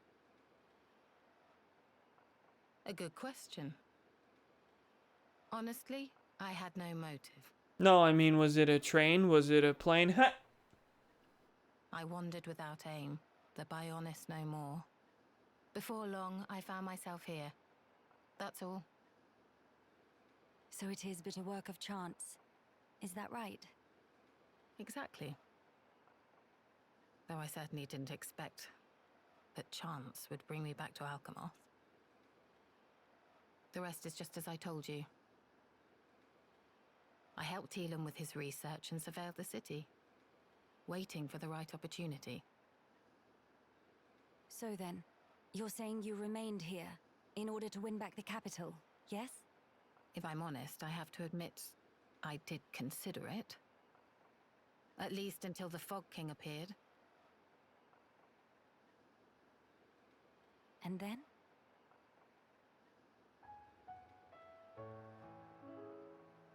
The people who still live here, when I showed up, I was a dead woman walking.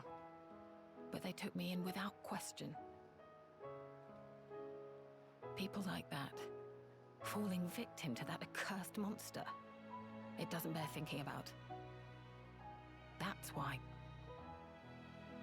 You feel yourself indebted to them, right? Tyrea, you've changed. I feel... I don't know why so much of Melia's character development here is through this one character that showed up like once in the main story. Unless I'm legit completely forgetting her relevance. And like there was actually a lot put into her that I'm not remembering because it was just so long ago. I don't know. Seeing Tyrea out of nowhere, it wasn't, oh my god, it's her. It's... I know that name. What did she do? Have I? Have I really? Well, I do think we had a boss fight against you, so the fact that we're having a conversation right now, that's character development. Tyrea, if it's all right with you, why not come with us? Melia. We can't pretend the past didn't happen. I know that. But still, can't we at least band together? I can't. Is that so?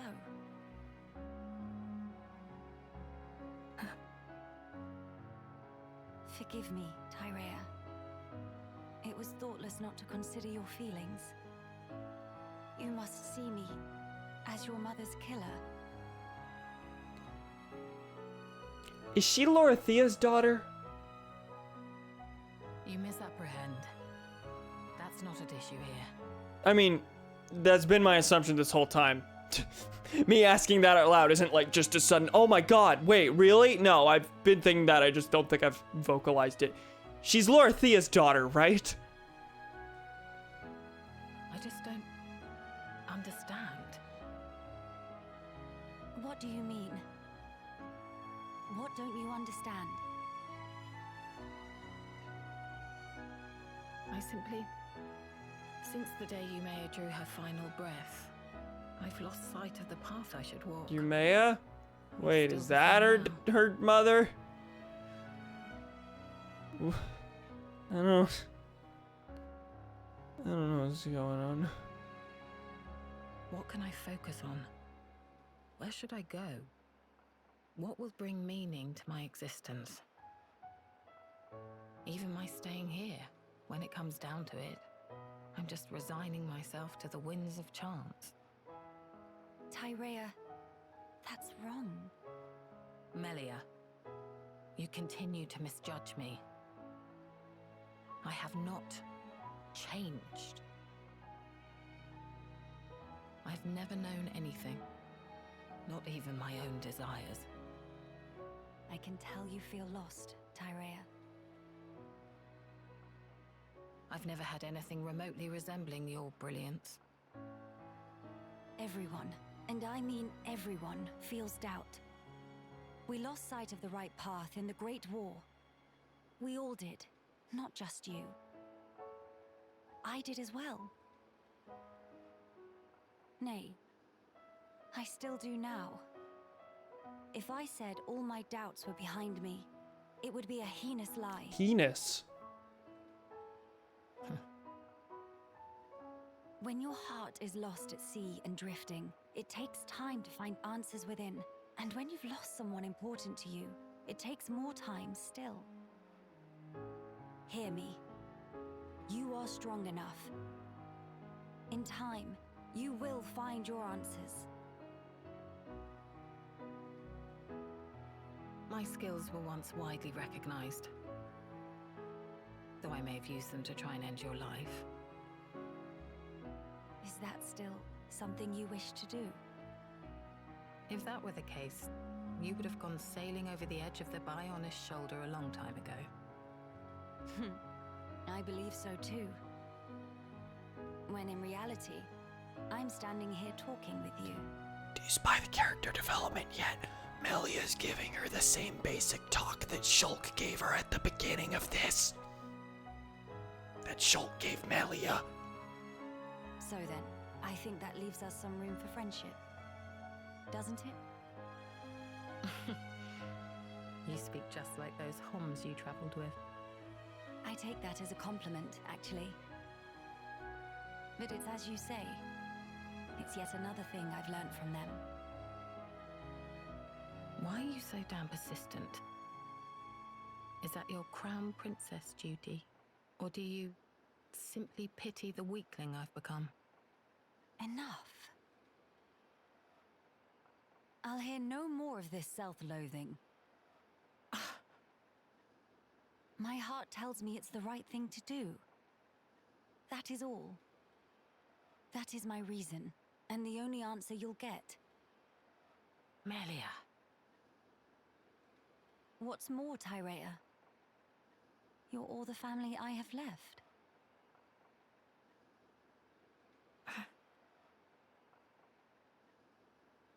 Listen. Once we have dealt with the matter at hand, would you please give me your answer again? And what if I cannot give you the answer that you're looking for? I will respect whatever conclusion you arrive at, so long as it's one you can live with.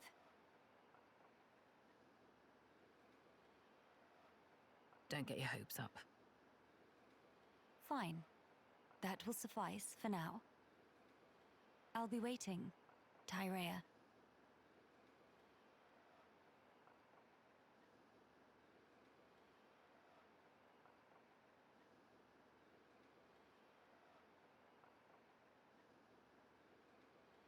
Should I really go along with Melia?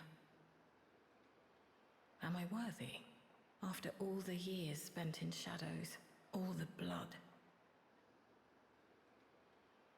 Yumea, Mother, please give me a sign. I need to remind myself who Yumea is. Was she working for Lorithia? Was she... Who is Yumea and why did we kill her? I wish I remembered these things. I'm looking it up.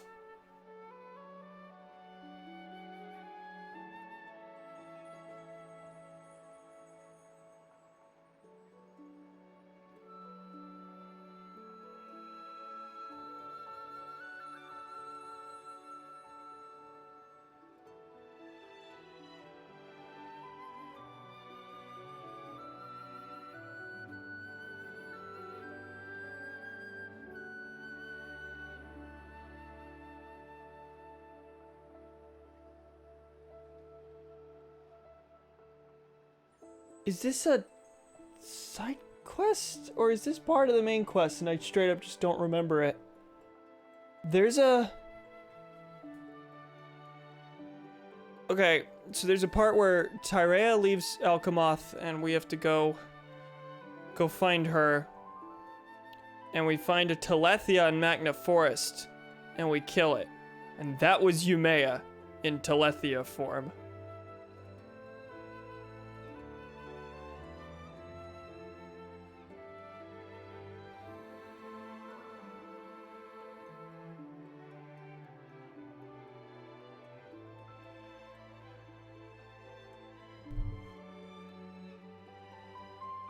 There's a quest called Melancholy Tyrea that we didn't do. That's what it is. Okay. I don't think we experienced this at all. Well that's... okay. On the one hand, it's neat that it's acknowledging like an optional quest as established canon.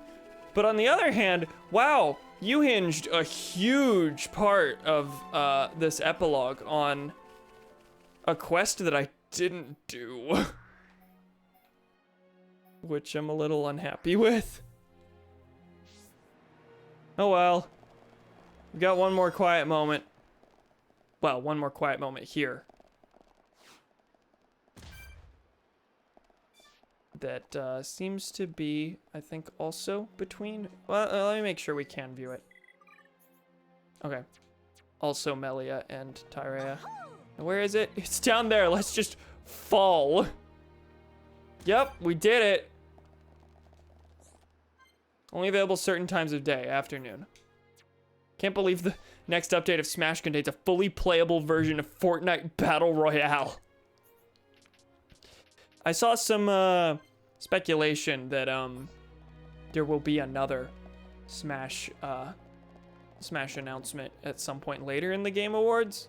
Anyone know if anything's happened on that front? Mainly coming from the fact that the reveal happened like at the very beginning. Light and shadow.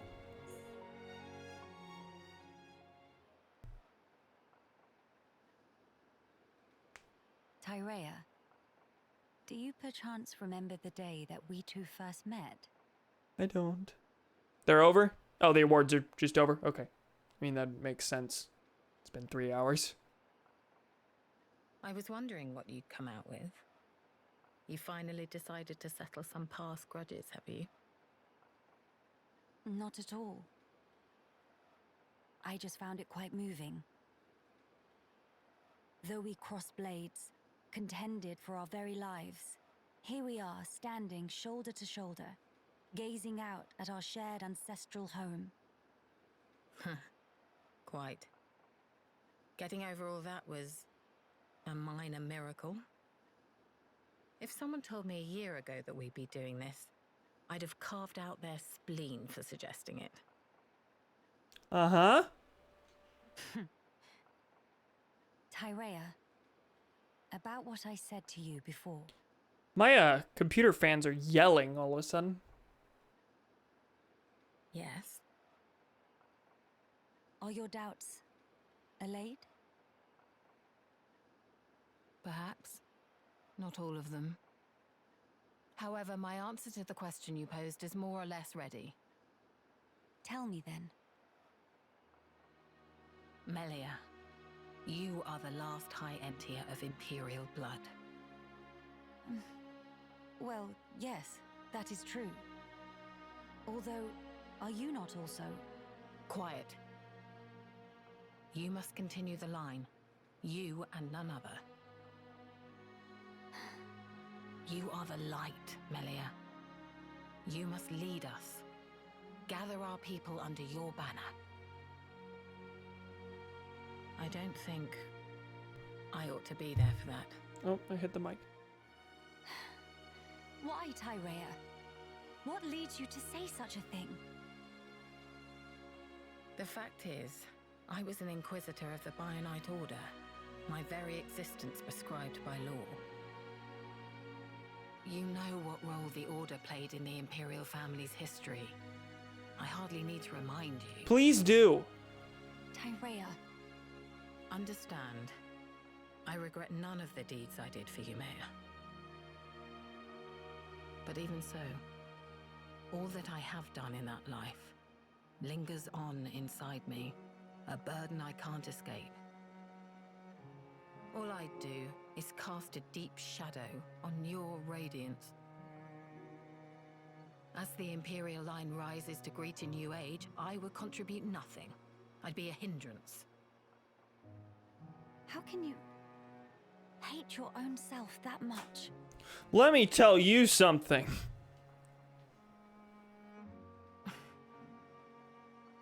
If that is the answer you wish to give me, then it would be wrong for me to speak out against it. But I will say this, Tyrea. Imperial blood yet runs in your veins too. I don't care about your blood. Please don't ask me to care about either of your blood. As does the mixed blood of Ahoms. We are no different. How could we be? At this point, it doesn't mean a damn thing. You're wrong. Stop talking. I told you not to get your hopes up. Can it really be your intention to keep blaming yourself? Why? Why won't you turn your eyes to the future? Is this what your mother would have wanted? How dare you? You didn't know you, Mayor. You didn't know my mother. Meh! Two of you, stop flaptraps! Nene, what are you doing here? That question very irregardable. Nene simply observes sneaky-like from hiding. Miss Tyrea, Miss Melia, Sisterpon fight is counterpunductive. Don't say counterpunductive. What? It's better to hug and make up blinkety-snap. If not, Mama Pon, roll up sleeves, then everyone's sorry. She called herself Mama Pon. Quit this clowning. We are not. Incidentally, Nene is older Sisterpon, so even in fight with Kino, always make up swifty quick. But it's not because Mama Pon scare into submission, okay? Actually, it's what Nene like to call mature attitude. Just thinking about make old scars and Nene itchy. But anyway, bottom line is fighting is bad. So now That's the theme. Hug and make up. Go on, say sorry, Sisterpon. What is this thing going on about? Mother, huh? If your mother... If Yumea were here now, looking at us like this, I wonder what she would say. Hey, don't tell me you're taking it seriously. It's spouting nonsense. Not it. Nene's not thing. Thank you. Nene's Nene. Thank you. I was gonna say. What point is there in talking about it now? There's no way for us to know. Not Ricky's mom. Oh no, she was referring to herself as Mama Pon. She's dead and gone. My apologies, Tyrea. I know you put great faith in her, so I just thought... But it's as you say. I'll admit, I never understood your mother's mind, even at the very end.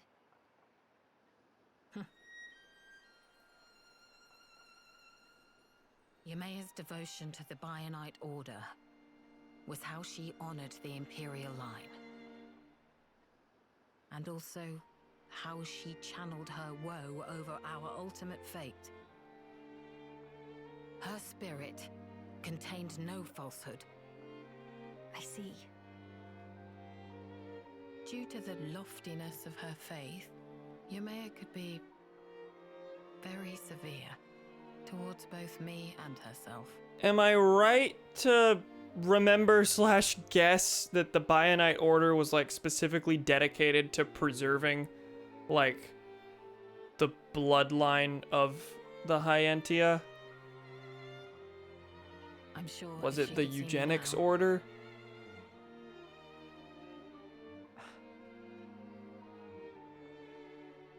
Attending at Yumea's side, serving her unto exhaustion was my whole life. Wasn't her mom the eugenics lady? No, that's Lorithia. I literally don't remember who Yumea is. Yumea's desires were mine as well. What's more, the blood that flows in me is in essence Tyrea? Yumea's blood and her will. Are they really doomed to just cease to be? Okay, if they're casting it like this, I sure hope Yumea wasn't a eugenics-y one. Man, this would probably hold meaning if I remembered who these people were. Would Yumea really? Would Mother simply allow this?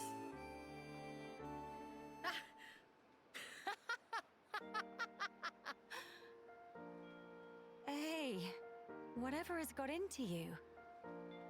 Melia, if Yumea were here, if she saw me, saw us two, here's how she'd rebuke us. If you wish a future for the High Entia, you must do whatever is in your power. Huh? Changing one's way of life means negating your past self. I tried to change myself, and the path I walked until then, I disavowed. The precious path I had walked as Yumea's loyal retainer. Let me be me then. The Empress is your shadow, and I'll do what's in my power. So then, you will not change your ways, but still walk alongside me. Is that correct? Yumea, Mother, kept me by her side for that purpose. She already showed me the road that I should take. I think I'd like to repay her by putting her will into action. For her, and for the future of the High Entia. I see. So that's the answer you have chosen. I'm glad that is your decision, Tyrea. You may be a fitting vessel to inherit the throne, but as a politician, you'll be much too soft for your own good. If you got blinded by pretty ideals and came to ruin, I could never face my mother. No, I'd never be so... Let's face it, you'll need someone to rein you in when you get too blinkered. Oh no, Tyrea's a dirty centrist. Frankly, I find the suggestion somewhat offensive. Me too. All right. But in that case, I must make a pronouncement too. I, Melia Antiqua, Empress of the High Entia, by my name do solemnly decree. Be thou guardian, for our subjects and the race entire, act the mistress of unseen shadows, and pledge thy very life to this throne.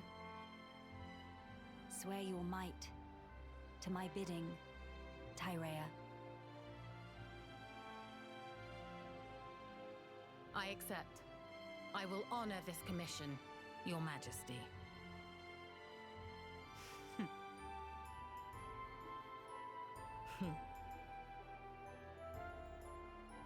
Miss Tyrea, Nene very proud. Managed to apologize very beautiful. Major sister bomb vibes.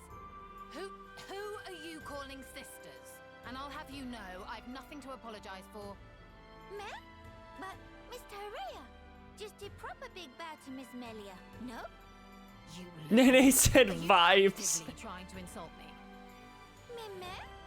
But Bao have plenty sorry feel. It's just like when Dadapon make apologizes to Mama. Ricky bows to his wife when he's apologizing. I'm so sorry. I'm so... Whatever. I'm too old for this.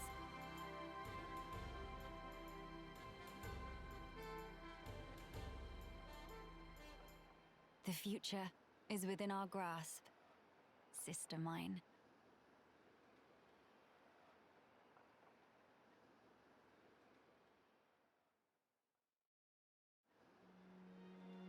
Well, that was, I'm sure, a very sweet moment, bonding over a mother I don't remember. Hold on a sec. Let's see.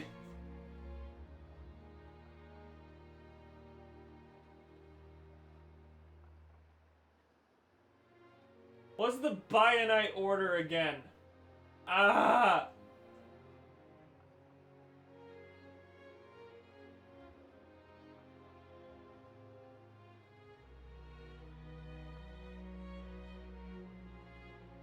That's right. The Bionite order was like a weird, like, Illuminati sort of thing that operates in the shadows. Yumea tried to have Melia killed. Why?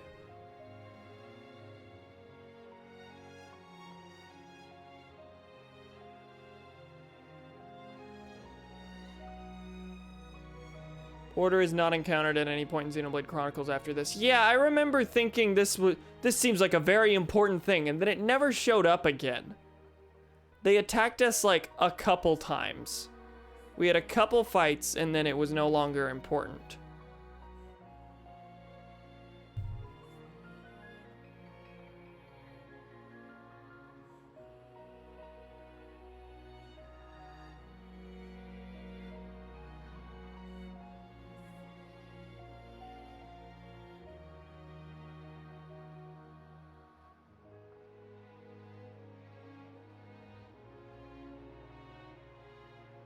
I'm not seeing where we killed Yumea.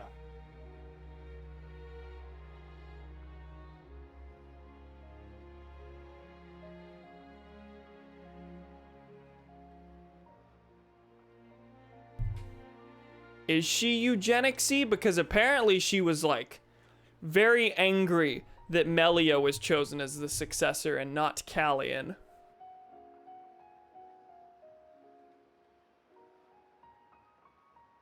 She holds disgust toward Melia and her Hom's companions. She's the one who wanted Melia to go into the tomb, which was a ritual that was not used in centuries because of its dangers. So she was doing that to try and get Melia killed. She ordered Tyrea to assassinate Melia. Hi, why are we okay with this person then? What?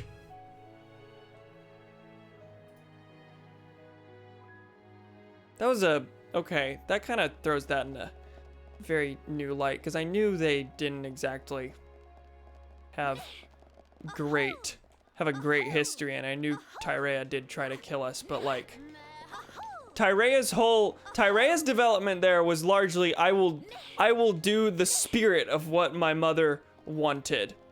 Your mother was a eugenicist. I'm not entirely on board with this. Sorry to say. Anyway. Can I say it for real this time? Will it be true this time? Hey fellas, you want to go kill the Fog King? I think that's what we should do. But first, we should fill the Collectopedia. We can't do a lot. There's 2 more things I didn't get in both places, but I'm not gonna worry about that. I don't want to subject you to just me running around grabbing orbs with nothing to indicate what they are. Great Hall. All right, so what party do I want going into this? Yeah, that was always gonna be the answer. If we need Kino, I'll swap Kino in, but we need to head over to the left. That transporter has been activated by Tyrea and will take us to wherever the Fog King is. But first,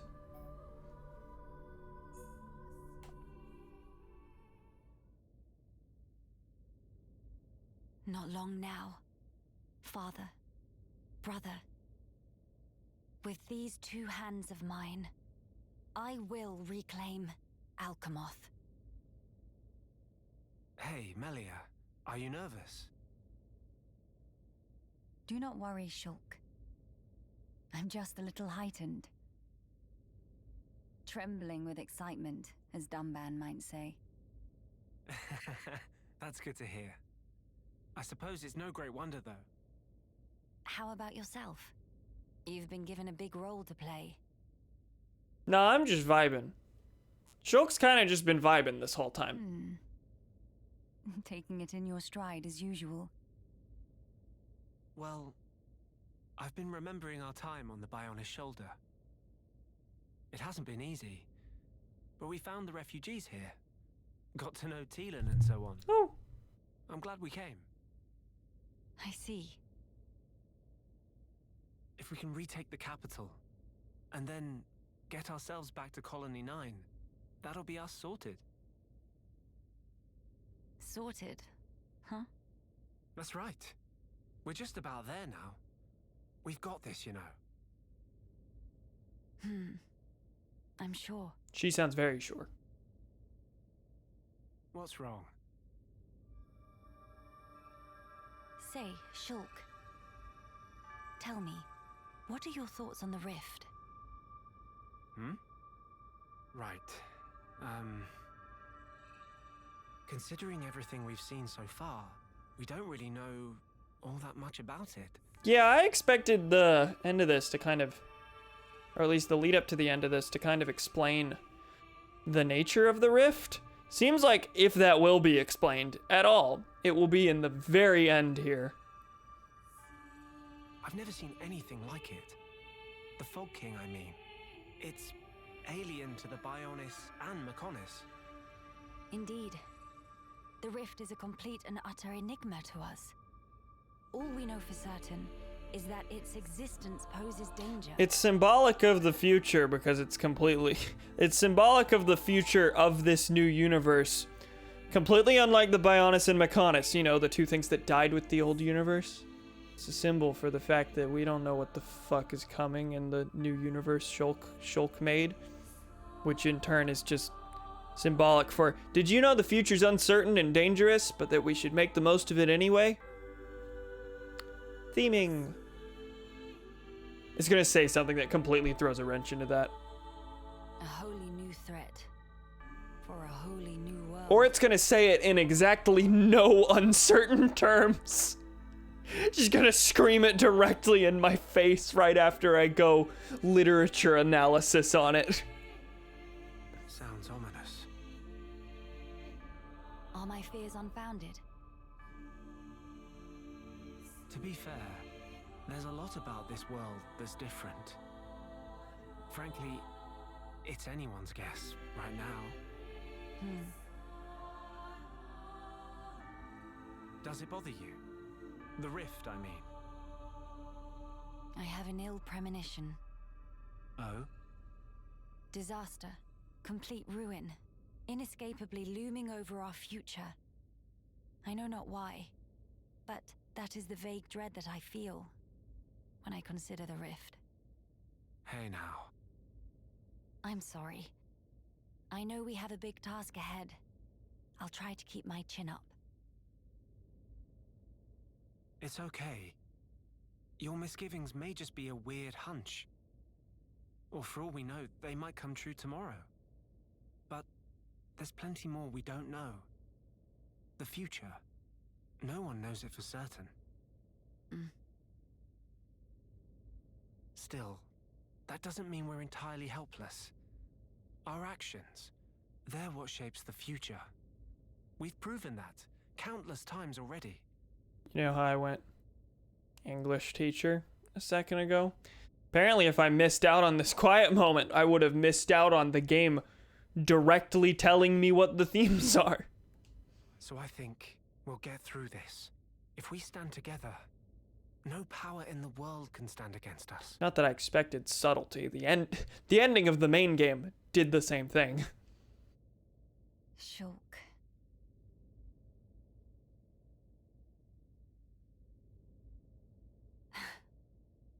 I swear, you never change. Oh, sorry. I guess I might have gone a bit overboard. No, I don't think that's possible. I think your words have hit the mark exactly. The future is ours, and it is decided here. All we can do is give our all to build a better one. Indeed, whatever awaits ahead. I seem to be in your debt again. You keep doing this, always helping me when I'm down. I didn't really do anything, though. I'm just happy I could lift you up. That's doing thanks. something. All right, Like, then. objectively, that is We have performing an crucial work to action. do. Defeat the Fog King and restore Alchemoth, right? Exactly right. Shall we?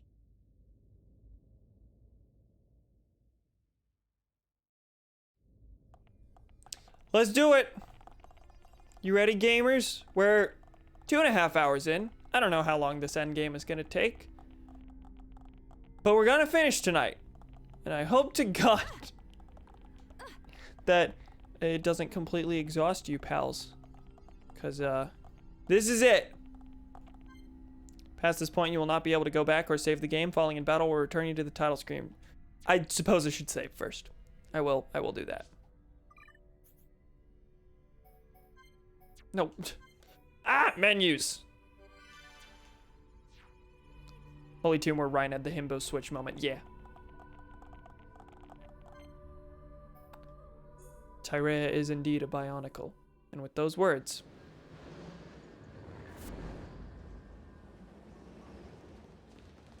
King of Fog, right here! Fog King looking awfully foggy today. I would guess it correlates with the widening of the rift. It changes nothing. The time is now.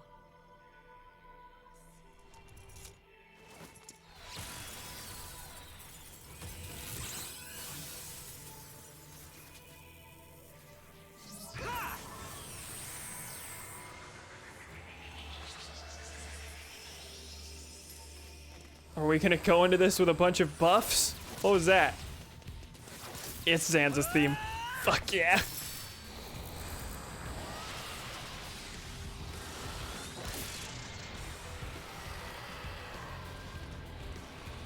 Miss Melly, it's working! Yes, now then. Melia, let's go! My friends, lend me your strength. The future belongs to us. King of Fog will know name of Hero Volcano! Monster in for proper bashing. Alright. Right into the fight, basically. Level... question marks. Pawn Spectres are here, thank God. What would I do without them? How's everyone doing? This health is going down remarkably quickly. I did say that we would probably be minorly over-leveled here. And God, look at how quick that's going down. What even is the Fog King again? We don't know. Kind of just a thing. Which I think is the point. The fact that we know nothing about it, given the themes. But also, yeah, this is one of those stories where the main antagonist, if there is one, is just like this weird force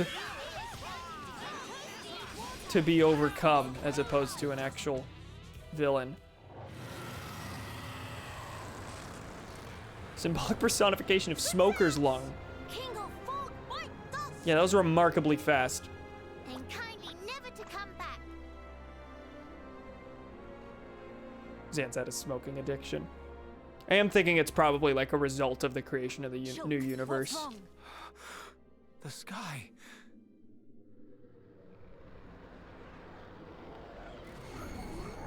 Of course, this is Xenoblade. They could throw a billion mindfucks at us here in the last two minutes. Something not right. Foggy fluffies all coming together.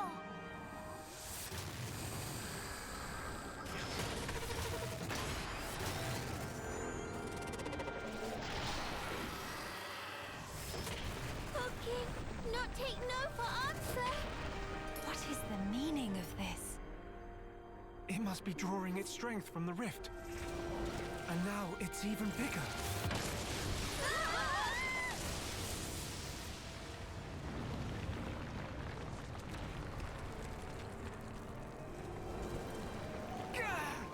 In other words, if we could close the rift, we might have a chance.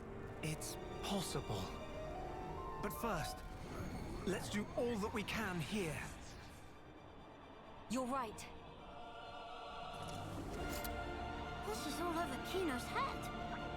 What does Hero-Pun fight against impossible odds is natural like breathing. Fine then, time to dish out extra mega circular fishy fancy with cherry on top. Here we go. Phase 2. Oh, we got little babies, which are level 75 each. But we'll get rid of those.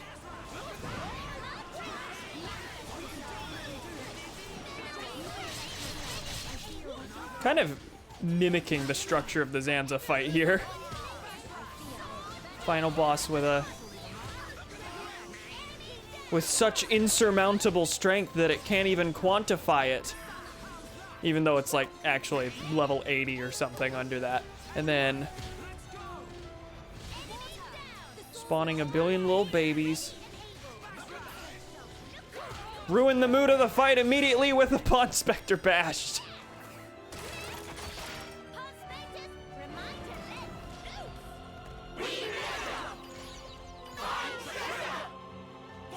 Alright, we've dazed it. Well, should have.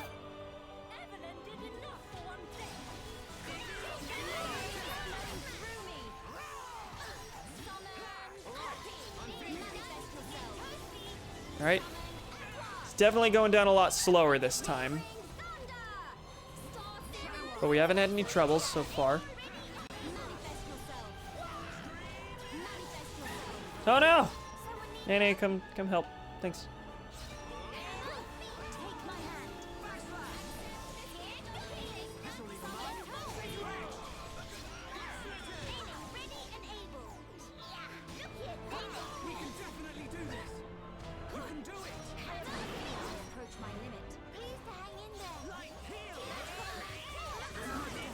Oh no! Oh no! We lost!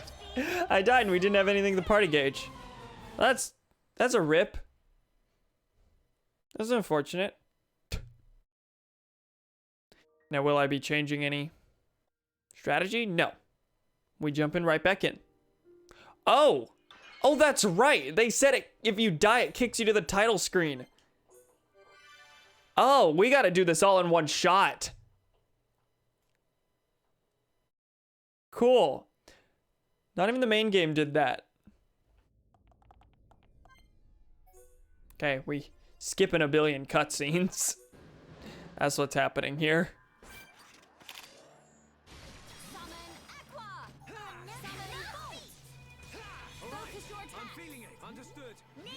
So we might be in for a long haul here.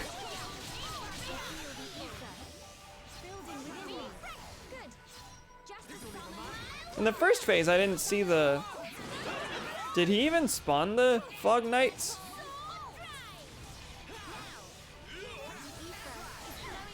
Because it's playing Zanza's theme again. It's not like it... Not like it skipped phase 1.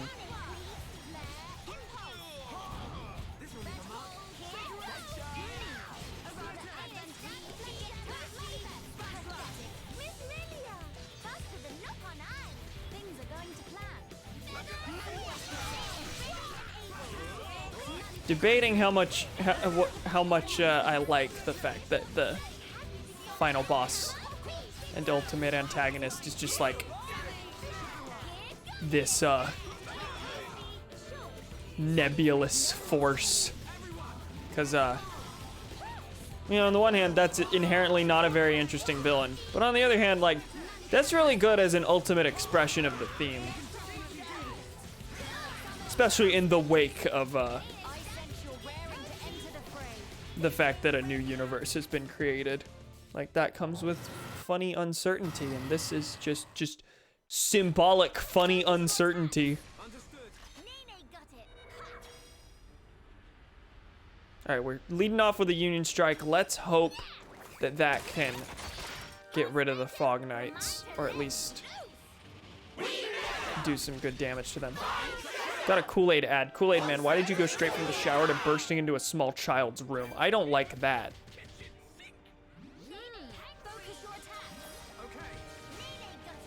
Alright, these should all be killed very quickly now. Okay, cool. Just the Fog King now.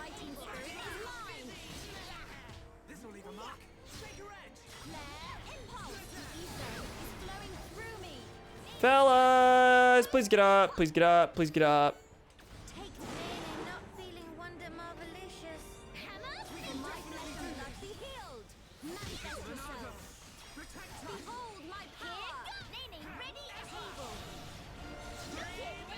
Shulk's health's not doing great. I'll heal him real quick. Alright, we're half there. I don't know just how... I don't know how far we got into this the first time. What makes the uncertainty funny? It just fills me with existential dread. You gotta learn to laugh about it. This is what Camus said about the absurd, right? It's scary, so make it funny. That's exactly what he said.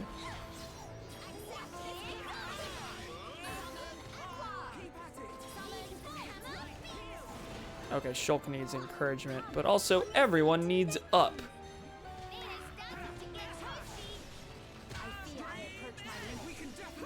Oh, we're so close to the party gauge. Okay. Yeah, I'm gonna heal everyone. I completely missed that button prompt.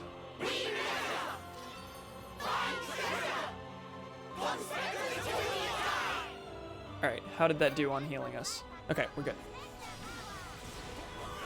Alright, after that, we should be able to get through it, I think. Don't want to jump the gun on that, but...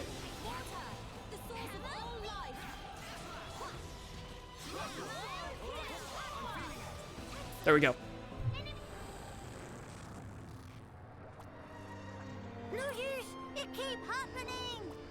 What are we supposed to do now? Don't give up, no matter how many times it returns. We can bring it down just the same. Our future must be kept safe.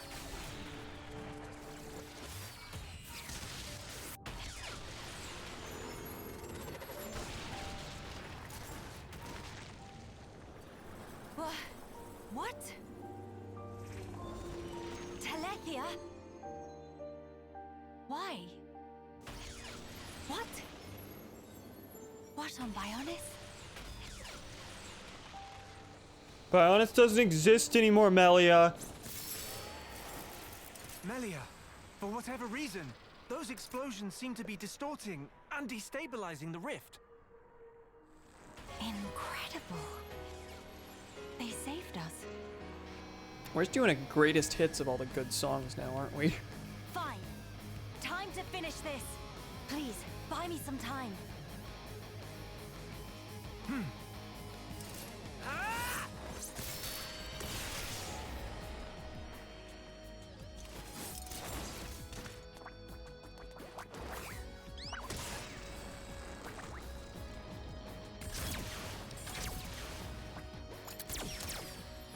Grant me your strength, friends.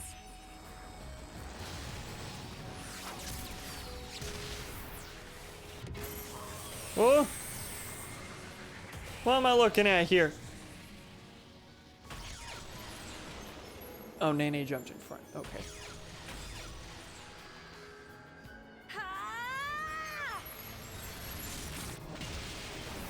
I can't say I expected the game to end with Super Saiyan Melia.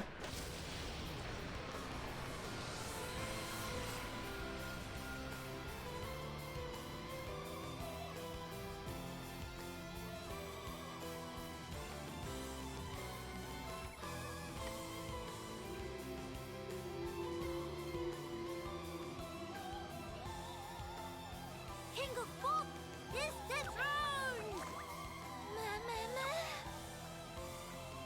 I'm shocked that wasn't expressed in gameplay at all. The future is safe. That end happened in a Finally. cutscene. Okay.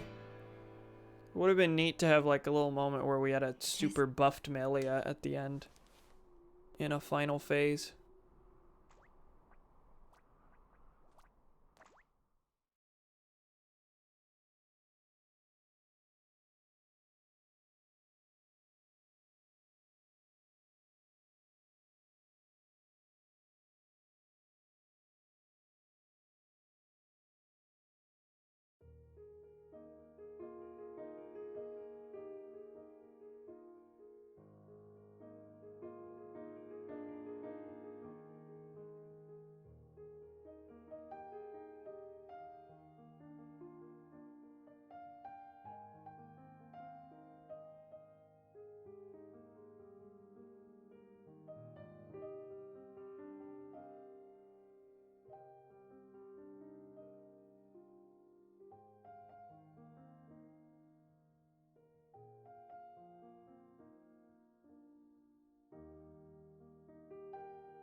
Are we gonna get any more words, or is this gonna be like the same funny wordless thing that we got at the end of the main game?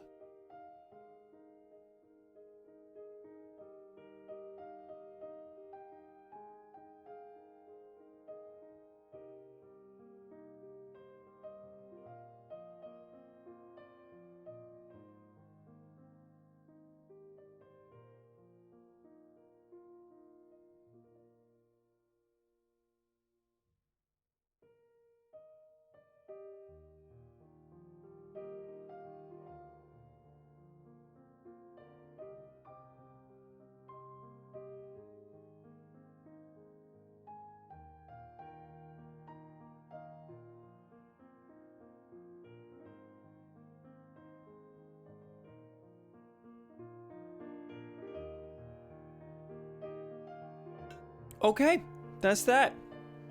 Neat. This ending seems abrupt. Fair. I do think it would have felt less abrupt if we didn't have 6 hours between the last story event and then go kill thing. Like, we kind of broke the through line there, but yeah, that kind of just happened. Like, once we actually went to the Fog King, it took, what, 15 minutes? Okay. Thought they might have done something else, but yeah, that's it, I guess. Yeah, there might be a post-credits-ish thing. I don't get this story. Yeah, I have mixed feelings. Very mixed feelings. What is future connected about this? Still don't know what the Fog King was. You're right. You're right. And to a degree, I think that's the point. But also, I don't think Xenoblade needed this story. Yeah, I will agree. It's sort of... I made this comparison toward the beginning. It had the Toy Story 4 problem of, like, as soon as you hear the concept of it. Also, wait, I'm not looking at these stills. We got the pals. We got the pals. Hold on, I'll get to this. Okay, it's all the characters from the epilogue interacting with the main pals. Rhine! Now it's all worth it. We got to see literally a still image of Rhine.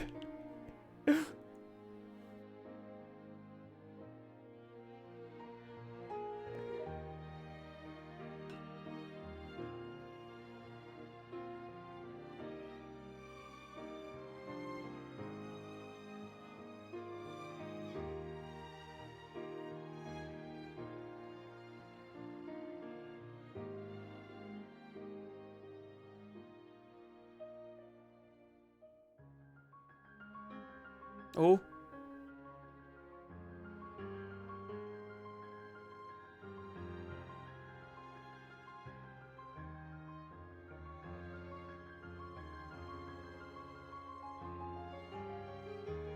Was that literally stills from this scene? Did they just fill the credits with screenshots from this? No, they They're didn't. waiting for you, Melia. Does this world need a coronation? I just don't see the point. Don't say that. It is the will of the people. It will mark the birth of a new era. You'd also have been a fine choice. Yes, well. I'm occupied with my research, as you know, Empress Melia. Don't mock me. We love monarchy, don't we, folks?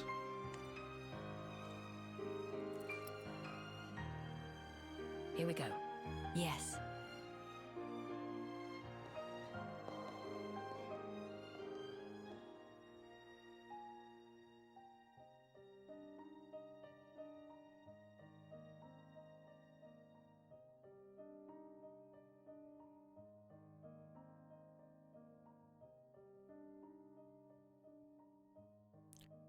Okay. That's that then. You can have mystery be the point, but that only works if there's that little tidbit of stuff you know about it that makes it all the more intriguing. We know literally nothing about it other than big bad evil thing, which is not interesting at all. I would agree there. I'm not like defending. Oh, I thought the Fog King was very good and interesting. This was a very good decision. Okay, that's it again. Yeah, I don't know what you expected out of the post-credit scene. I knew there would be a post-credit scene. It would add a little more, but it's just, did you know Melia be Empress? Okay, so yeah, I'm defending the Fog King more as like an expression of the theme, whereas you're coming at it more from the New Game Plus. Whereas that point, comes more from the viewpoint of just making you wonder more. And that wasn't the point. It's not like, oh, what uncertainty, what is the mystery? Oh God, I'm questioning things, and that's interesting in and of itself. The point is the fact that nothing is the scary thing. Ooh wee. But also, this didn't have a main antagonist, and yeah, that's not super interesting. Especially because they were speculating on it like throughout the game, to the point where like, I was theorizing maybe the rifts existed as a just a side effect of the universe being remade again, and that's probably what it is, but it doesn't explain that. Master level arts manuals have been added to the main game's time attack exchange, letting you improve arts up to level 12. See, I didn't know that existed. Okay, finishing Future Connected actually affects the main game. Interesting. 8th challenge in the main game's time attack is unlocked. Shulk's weapon's look can be changed in Future Connected. Okay, that's it. There's no real New Game Plus. Okay. What was it saying? It had the Toy Story 4 problem, where as soon as you hear that there's a Toy Story 4, before you see it, you're like, your mind, you don't say, oh cool, more Toy Story. You say, why? They finished it. It had a good ending that closed the whole thing. This did the same thing. But Toy Story 4, I would argue, did justify its existence by the end of it, to the point where like you could rip it out and it wouldn't feel incomplete. But if you put it in, it's like, oh, this is a nice little thing that ties up a little character arc. This did that. But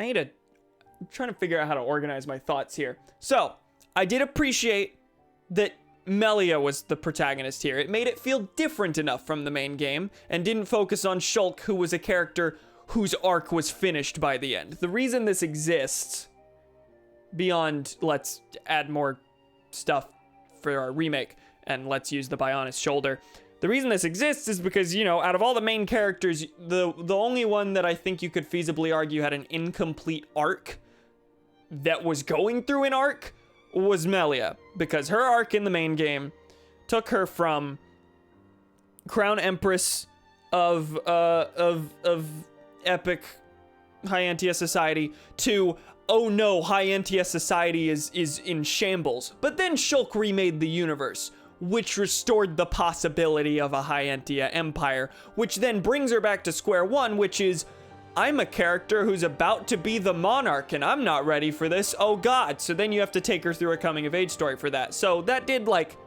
open her up a little bit. That was a loose end that I feel like was worth tying up.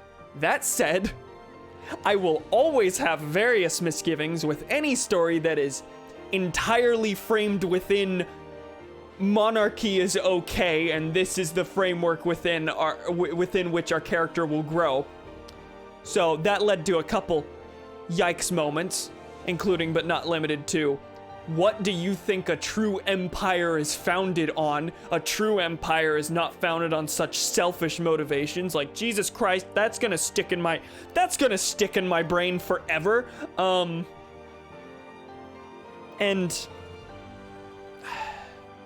I don't know.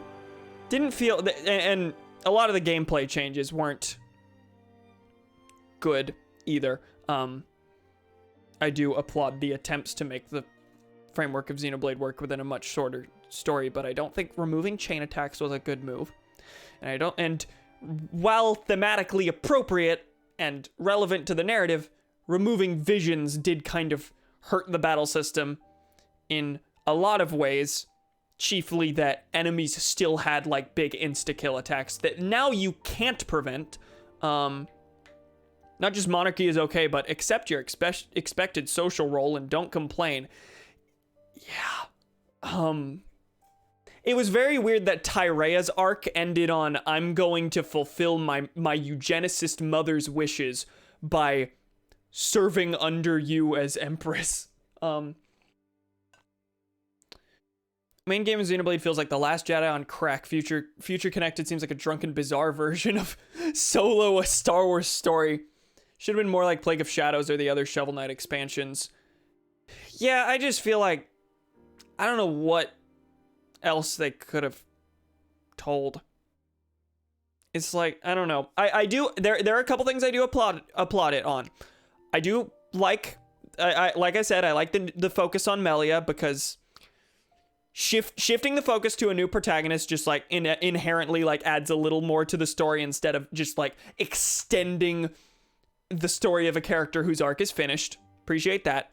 I also appreciate how it dealt with the inherent fallout that comes with Shulk creating a new universe, shoving all of the world's races into the same place and forcing them to live together in harmony, and just expecting that to be the case. I do appreciate how this dealt with the fact that that wouldn't just inherently be the case. There are bridges that need to be built. Whenever you shove all these groups together and say, get along, fuckwits, it's not going to work. So they did try and deal with that a little bit, which I do appreciate. And as much as I was making fun of these characters are racist idiots, don't forgive them, I appreciate the attempt. It was good. I feel like cutting Shulk out of it would have been a good move, TBH. Having to string him along, even with Melia being the main character, I felt like just kind of made the story weird. Yeah, he was just there. I think he should have been a major character, but not like a party member. Yeah, he was there, like, and like, this makes sense. This is good. He was there solely for Melia's character development. He was there to occasionally give her a pep talk, and that was his role. Which kind of a double-edged sword there.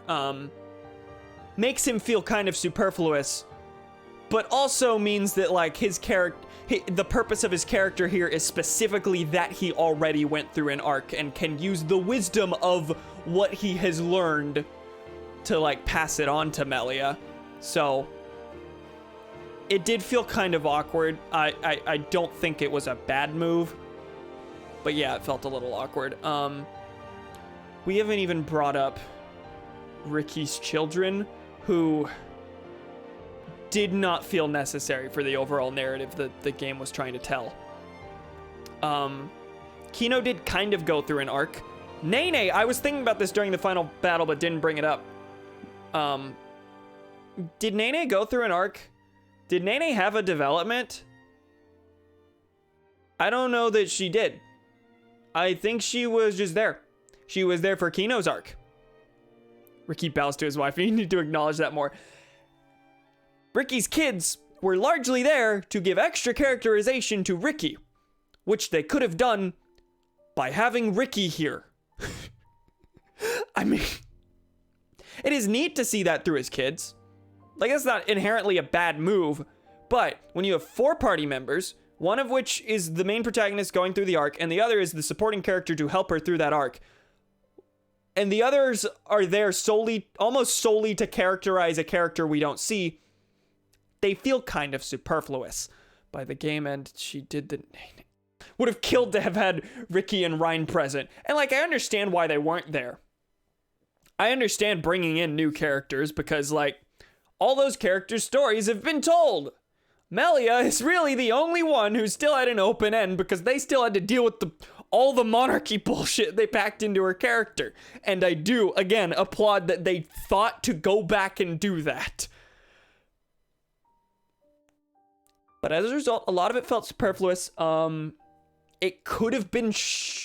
Okay, I don't want to say it could have been shorter. I did specifically set out to do every quest. That could have been 10 hours. It took me 20 hours. It could have been 10 hours. I like the idea of someone who's been through a character arc being present to help out the characters already going through the arc. Yeah, no, I definitely agree with that.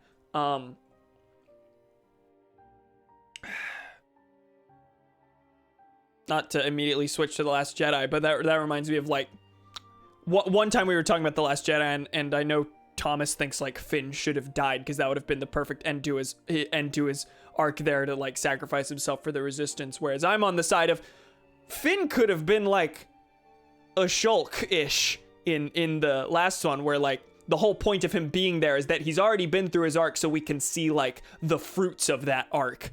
Not that he's like helping someone else through the arc, but like by the time they go, like, one neat thing about sequels, just inherently, is that, like, if a character has already been through a full arc and you don't write a new arc for said character, that character being present just means you get to see, like, them act with the wisdom that they have gained, which is neat, is cool.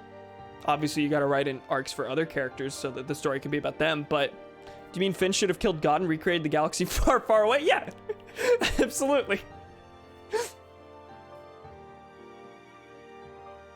Can you imagine if Star Wars pulled like a Xenoblade shit? Like, you know, saying that out loud, like just remaking the universe or like anything to that effect. I mean, that would change the status quo of Star Wars. Something that's kind of needed. I will write a story without any character arcs. Did I miss anything?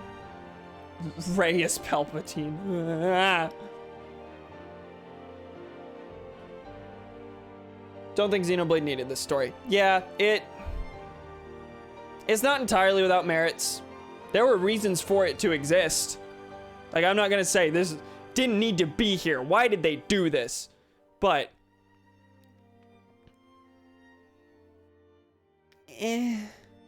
many parts of it fell kind of flat, and it didn't, like, fully justify its existence by the end of it. Especially after Rise of Skywalker, I stand by wanting Finn to have died. Maybe with the main thing to have been worth putting in beforehand was Poe X Finn. I wish, and everyone said this, wow, Finn should have led a stormtrooper rebellion in Rise of Skywalker, but they didn't do that. They just had him stand around and do nothing until he met female Finn. That's not an end to an arc. I tweeted this. Now we're on Star Wars. I tweeted this. I was having a conversation with someone on Twitter, and I said, having Finn end his arc by having Finn meet another rogue stormtrooper isn't an end to his arc. It is a statistical probability. It is just a thing that would have happened at some point. Do something with that. Stormtrooper Rebellion would have been Pog, yeah, and that was gonna happen in the Trevorrow script. Anyway, do we have any more Xenoblade things? Because right now we're just talking about Star Wars again, which not opposed to, but touched on that in a deleted scene. Oh yeah, that was a brief thing in Last Jedi that they cut. I don't know if there's anything in Rise of Skywalker. Any thoughts on this story remaining? There was, oh, hell yeah, Rise of Skywalker sucks stream 2.0. Why'd Rian Johnson cut so many amazing scenes? To be fair, that would have been the end of, that would basically have been the end of his arc there. There was still a whole other movie. I bet he wasn't banking on the next movie being written like shit, though. Oh, what was I gonna... But yeah, there are quite a few scenes in The Last Jedi that I do feel like should have been in there still. That said, it's the longest Star Wars movie as is. Haven't mentioned anything in this little post-game reflection that about the fact that Gelgar was just a thing, and Gelgar's whole thing was, hey, you know how in the main game purebloods were racist? Yeah, well, we should kill all the purebloods and create a society for the mixed bloods. Okay. Said this multiple times. Can we not make one of the central themes, did you know that victims can also be mean too? Not a thing that really needs to be worried about in general. Why are we both siding this? Gilgamesh should have just been the main antagonist. Maybe then they could have fleshed out that theme a little more to the point where it had merit by the end of it. Because, like, reverse racism is not the profound theme you think it is, I promise. That said, I did give it a little bit of credit, a little bit of benefit of the doubt. I think last stream it was, is that, like, the reason reverse racism isn't real is because, like, society is, because racism's a matter of power dynamics. A victim can't be racist toward the oppressor in the same way as the other way, obviously. This is a completely new world where those power dynamics are completely shattered because the society is in shambles. There is now a power vacuum where a new group can be the oppressor, so...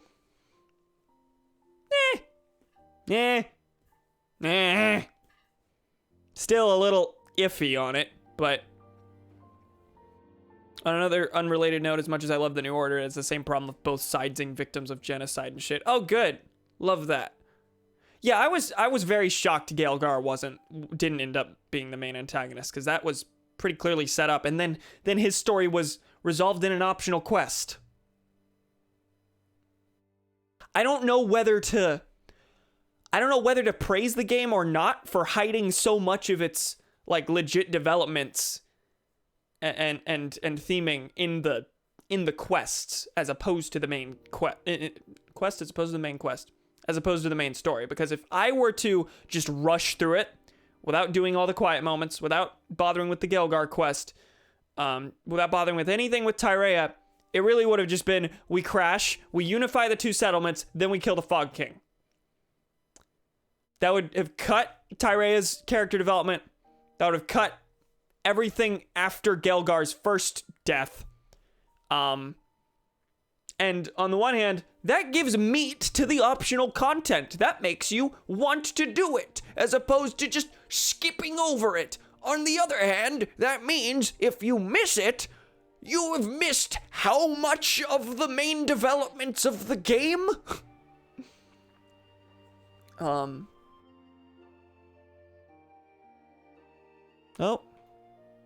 I mean, I think the main thing on that front is just that most of, like, none of the quests in the main game were substantial in that way. All of them, 99% of them were just go here, kill this, grab this thing, which is fine and works with the game very well. Because the main story is just so meaty on its own. It's nice to be able to just, like, skip over things and have the quest mainly just be a method of, like, stat progression more than anything. But as soon as you throw meaty quests into that, alongside the other garbage, like, it then begs the question of, like, wait, does this work in this sort of format?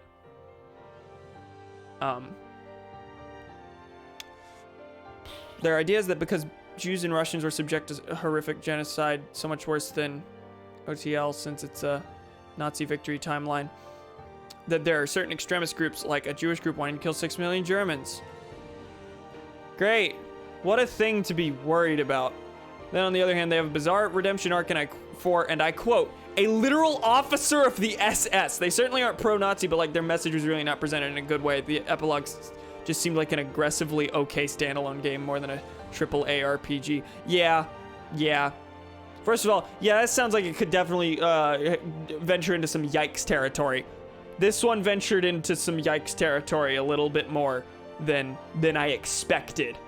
Because the original game does that on occasion. But ultimately, I agree with most of the themes of it. And I think it expresses those themes very well. Granted, you can't really disagree with a seize the day moral, and this still had that. But then, this one tries to be about building bridges to stop racism. And in some ways, those is handled a little poorly.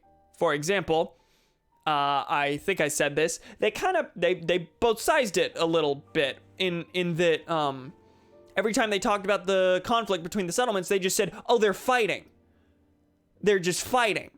They never explicitly condemn, I don't think, the one settlement for leaving because they are racist.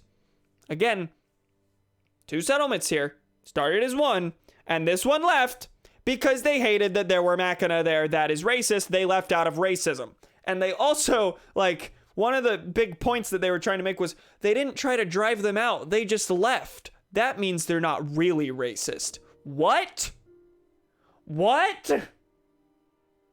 I mean, just leaving instead of trying to kill them all or violently drive them out, yeah, that is materially better. Are we really gonna, like, congratulate them for being like, at least you did an exodus instead of an extermination? What?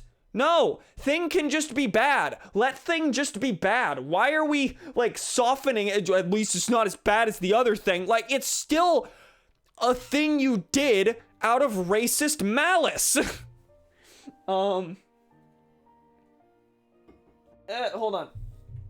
My screen's dimming.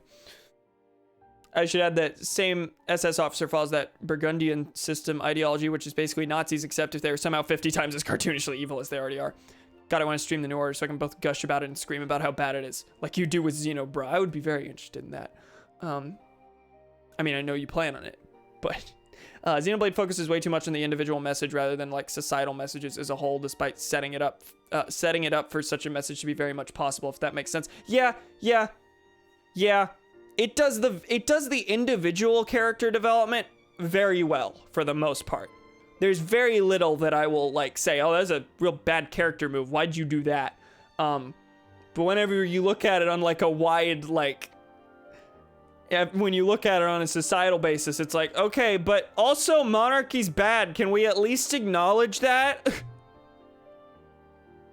No, you have to completely ignore that so you can have tunnel vision and be like, oh, in the framework of the monarchy, Melia had a pretty good character arc. You gotta ignore the eugenics aspect to be like, oh, okay, Saurian had a reason for trying to get the Hyentia gene out of the Telethia gene out of the Hyentia bloodline. Oh, it's because Zanza's this looming threat, and that means that he had like the foresight for that. Like, okay, that's a pretty good thing. And then you think about it like at all, and it's like, oh wait, you just did eugenics the other way. This game was criticizing eugenics and then said the answer is just do eugenics the other way. Like, you can't think about it in terms of a systemic or societal thing. You just can't. What fantasy doesn't have a monarchy? I mean, this is true. However, I just don't like this. To say that, this is not a unique thing to Xenoblade, not at all. But having the monarchy exist in a world and then not be critical of it at all, it rubs me the wrong way. Especially when it leads to lines such as, "No true empire is founded on such selfish motivations." I think the only reason I'm harping on about that point in specific so much is just that someone wrote that and thought there was nothing wrong with it. Yeah, that's an extremely common trope. Yes. Xenoblade Chronicles was made in Japan.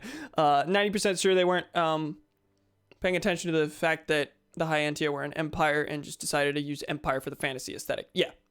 No, absolutely. Completely correct. Kodor did this. We stand Zalbar. Very socially conservative monarchy with a history of imperialist colonialism and genocide of minorities.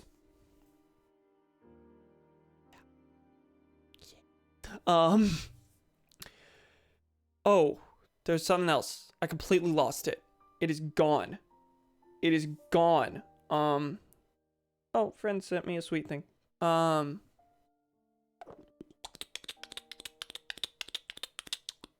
Oh, I was gonna bring up that Clone Wars episode that I think I've mentioned in passing before. There's a Clone Wars episode that takes place on Mon Cala, the Admiral Akbar race's world. And it is basically future connected. The whole thing is a coming of age story where the crown prince has to, like, you know, has to develop enough to be able to lead a nation. That sort of thing. And within that framework, it's fine. I hate the episode.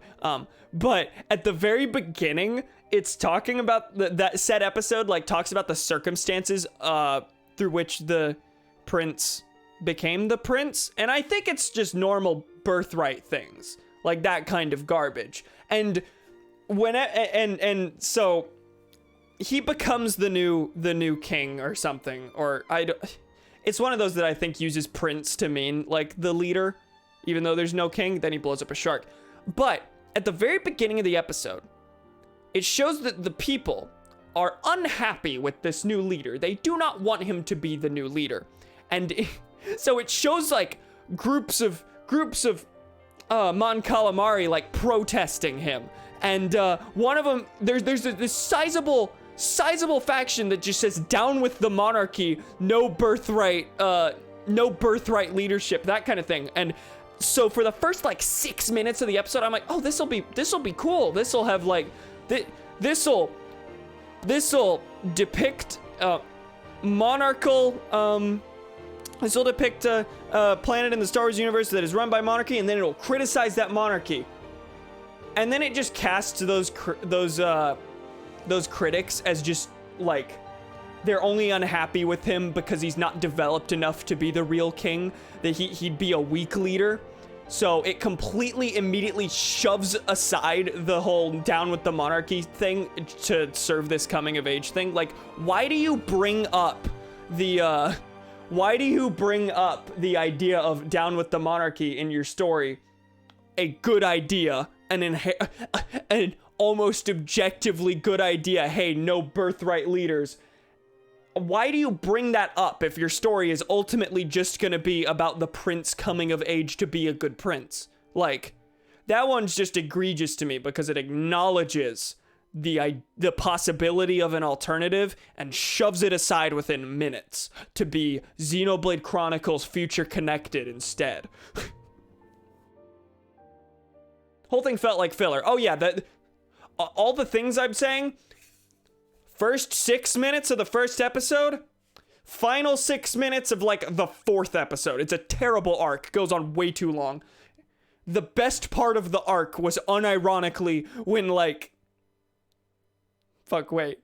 The best part of the arc, unironically, is whenever like the clones and the Mancala are like falling behind in their battle, and they bring in a Gungan army out of nowhere.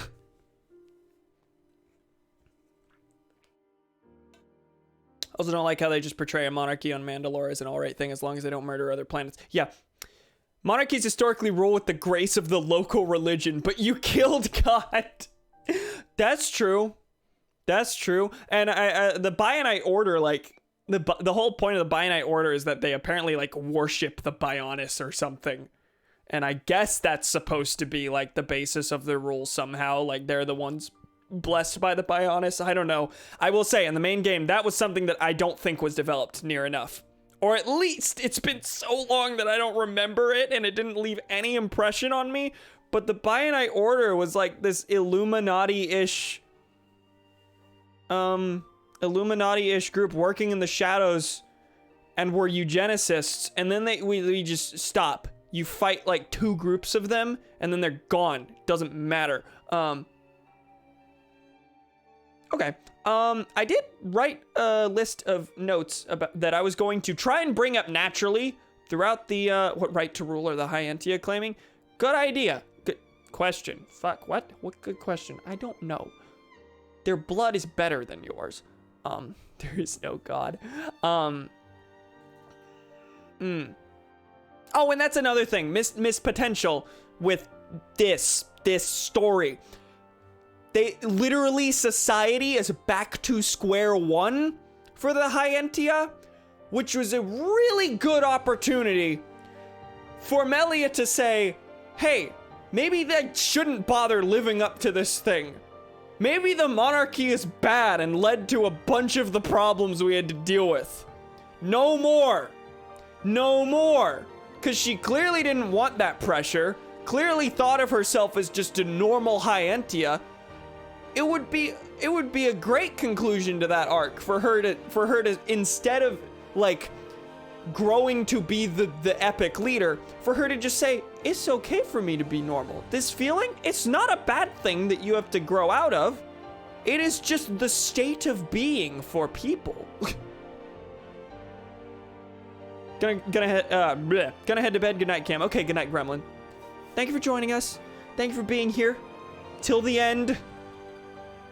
God, it's the end. I'm not streaming this again. I might do Time Attack some way down the line, but that'll be like one stream where it's just like us like rambling while I kill a bunch of enemies. Not anytime soon.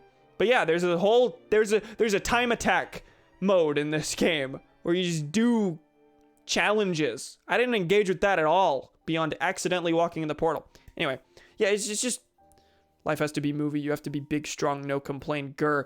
Yeah, it's just, I mean, there's so much you could do with the fact that the ending of the game before this was to remake society from square one. Like, there's so many possibilities. And you remade the monarchy. That's what you did with that. It is technically the logical conclusion to Melia's arc. But you had potential there, and you didn't follow through on it. I'm going to pull up my notes. Why is there such an obsession with monarchy in games? In fiction. Just in fiction. Like, it's just this epic, cool thing.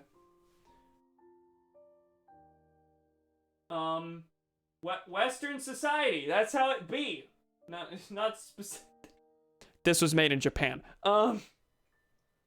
It's not a Western thing, but like to a degree, in virtually every country, there is some level of like reverence for the past, for the strong-armed days where we were the strongest there was, and we ruled everything below us, and no one's gonna say that outright. For the most reasonable people aren't gonna say that outright, but that, you know, seeps down into the culture and just like makes uncritical depictions of monarchy in fiction just a thing we accept.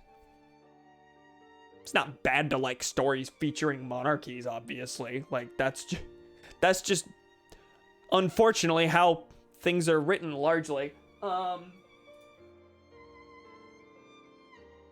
Monarchy is like an aesthetic, yes. Like, regardless of the actual any socio-political implications that come from depicting monarchy, like, it's just like it's just a neat framework within which to write your story. It's just aesthetically neat. It's an instantly recognizable kind of society. Anyway, so I wrote a bunch of like realizations I was having about the story of the main game shortly after I finished it. I've been playing through New Game Plus a little bit. Where am I? I don't remember. I have Shulk, Ryan, and Sharla. I'm like 10 hours into the game. Political systems are really thought through in media. Yeah, no, that's the, like, none of this is, I'm gonna depict monarchy because I think monarchy is an amazing and great thing. Like, if you asked the writer of a story like this, do you think that your country should be Japan, but do you think your country should be ruled by an absolute ruler whose only right to rule is through blood? Like, they would say no. It's literally the reason they're depicted like this is because writers just they just like the aesthetic and then don't think about the society critically. How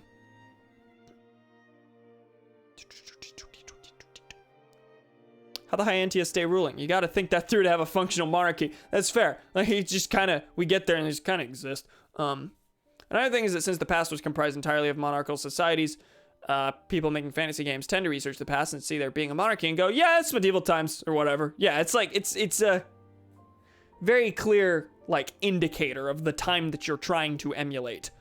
Communism and capitalism weren't even conceived of before the Enlightenment. Yep.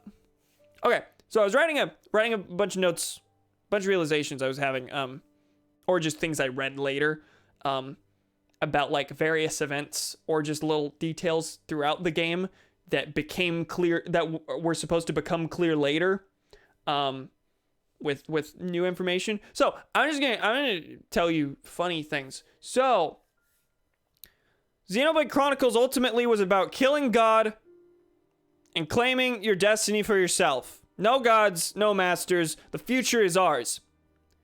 That theme was there from the very beginning. Hi!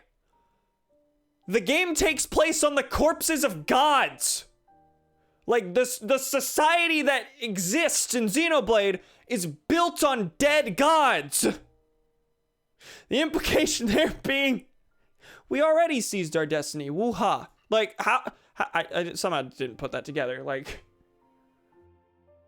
they already killed God. They didn't, but society, the literal foundation of society is the death of gods. So, you know, makes sense for the new society to come out of killing God. That's a neat thematic theme. There's one. Yeah, I already mentioned the fact that the answer to Lorithia wanting to keep the Hyantia bloodline pure was that the Emperor was like, let's do eugenics the other way. Because in general, introducing actual science to race in fiction is a very slippery thing to handle without accidentally, like, saying really gross things. See midi-chlorians in Star Wars. By introducing midi-chlorians, you made the Jedi kind of fashy. Not a good thing. If you're gonna introduce science to the races of your fictional universe, you have to really be delicate and make sure you're not accidentally saying a really yikes thing. I mean, Quarter 2 falls into this pretty monarchy aesthetic, however, that's largely because the theme depicted on the particular monarchy planet was very different, TBH more interesting than a monarchy good or republic good theme. They kind of shit on paleocons. What the fuck is paleocorn?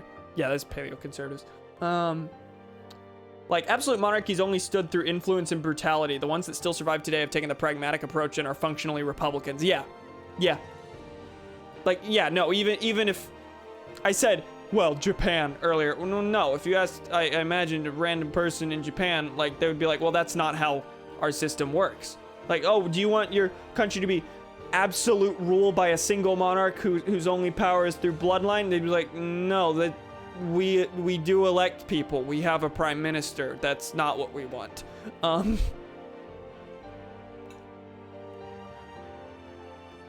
Okay, so here's a neat little thing that was just an Easter egg. Remember Alvis? You know, a couple hours ago. That little fella, the one who was a computer by the end? Well, was a computer the whole time, but we found out eventually was the computer used by pre-reset Zanza to create the new universe. Yeah, he's a computer. Alvis was a computer. Hey, so Alvis was in your party exactly one time when you're fighting against Telethia for the first time. Alvis joined your party to, like, show you a new Monado art or whatever, and he, I think, was able to wield the Monado, and he had visions, and, like, that points to weird, wacky things. It's because he has the power to rewrite reality. That's why all that. Anyway, he had because he shows up in your party one time, he has battle quotes. You know what those battle quotes are? He says, "I'm afraid I can't let you do that," and says, "Resistance is futile." Do you get it? He's a computer. Do you get it? So that's a little thing that makes absolutely no sense until you learn that. I didn't notice that. Elvis is so fucking weird. Yeah, I still don't fully understand the deal with that. But yeah, no, he makes funny references to fictional robots. Yeah, no, that's real.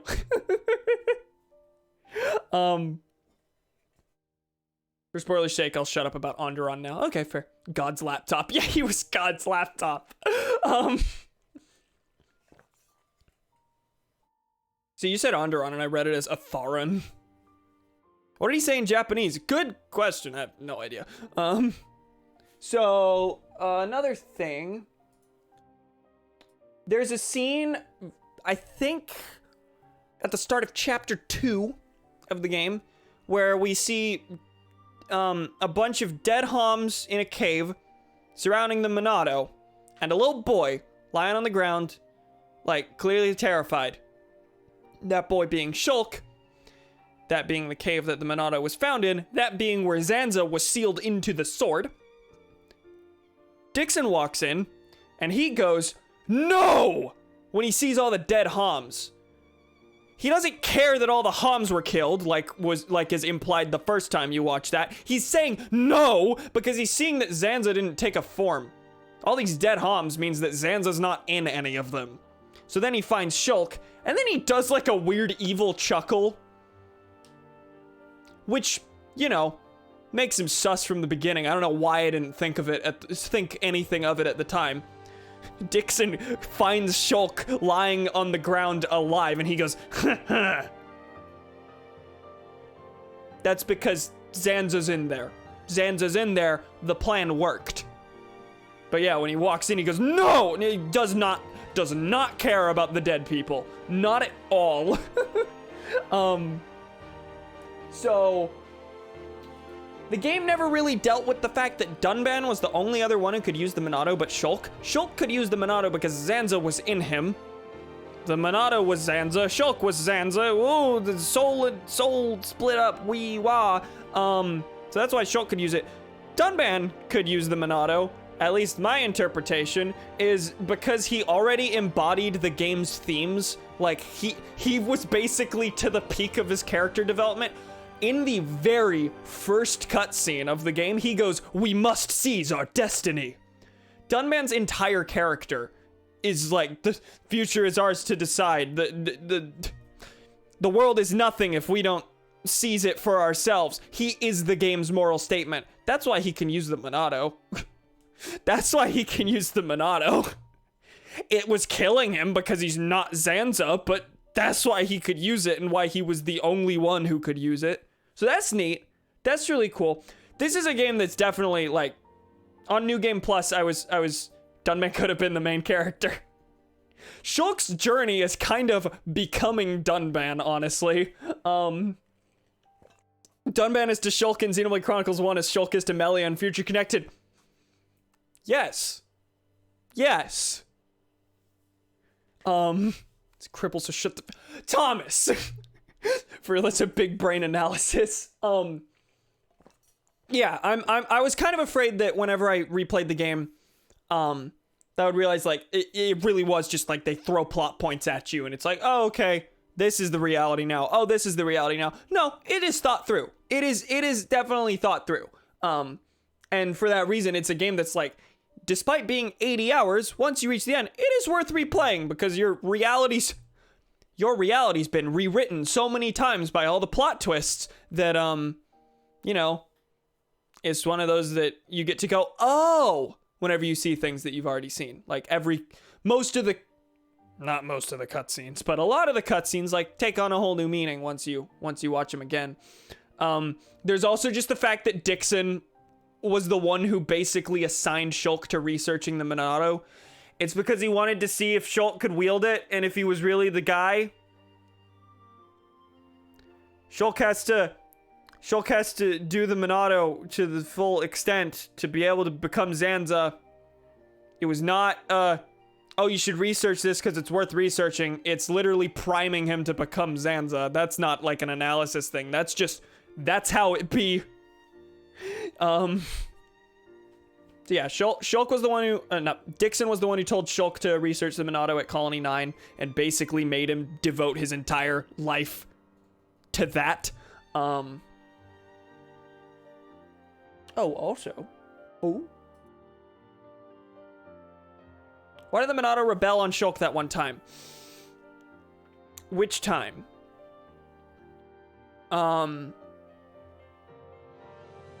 This isn't what you're thinking of, I'm sure. There was the time at the start where Rhine picked up the Monado and immediately started acting of its own accord. It's Zanza responding to the fact that, hey, this isn't my host. What are you doing? For the Zanza Shulk reveal, it was near the end. Oh, I don't remember the specific circumstances of that. Oh, I wish I did, because you're right. That was a thing. I'll try and remember, or someone can jog my memory. Here's an interesting, a really interesting thing that, you know, Englishmen would not be able to pick up on immediately. So the Monado has all those symbols on it, of course, for all the arts that it does. Apparently, in cutscenes and when you're not using arts, the kanji symbol the kanji symbol displayed on the Monado is what it can kill at that moment. So at the beginning of the game, the kanji on the Monado says machine because it can only hurt Mechon. once it's upgraded by Zanza at Prison Island, it says person. And then in the final boss, whenever Shulk gets his true Monado, the third sword appears, you know what the symbol on it says? Fucking says God. So, machine, person, God. That's cool. I like that a lot.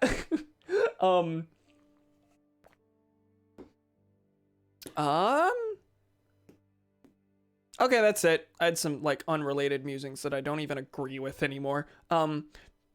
There was this is unrelated. I read some reviews of the game, and there was an IGN article that was ultimately very positive about the game, but said the game is too grindy. Well, Future Connected, I'll tell you something about that. But that just tells me you didn't do any quests.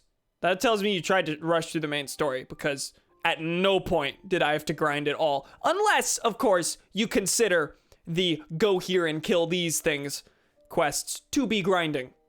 Which, yes, you could argue that. Game was grindy for me.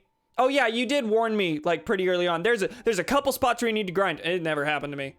I did rush the main story. Yeah, that'll do it. This is not a game where you really can rush the main story, which, you know, your mileage may vary on that. I appreciate that the game is incentivizing me to do the extra stuff. But also, yeah, if you don't want to stick around for a billion years. Yeah. Seems like a retelling of the Divine Comedy anyway. Venturing through the various sections of the world from the most lowly, not even human, to the highest, which is God. I just don't do side quests in games that I don't feel compelled to. I like it when main quests don't rush you. Yeah, same thing for literally most games. Yeah, that's fair, partly. Because, yeah, if you don't inherently, like, really like the... What am I trying to say?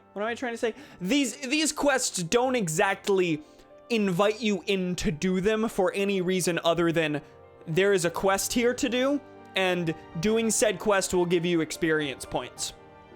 I really liked doing the quest because it incentivized me to wander like every corner of every place I was in. It incentivized exploration.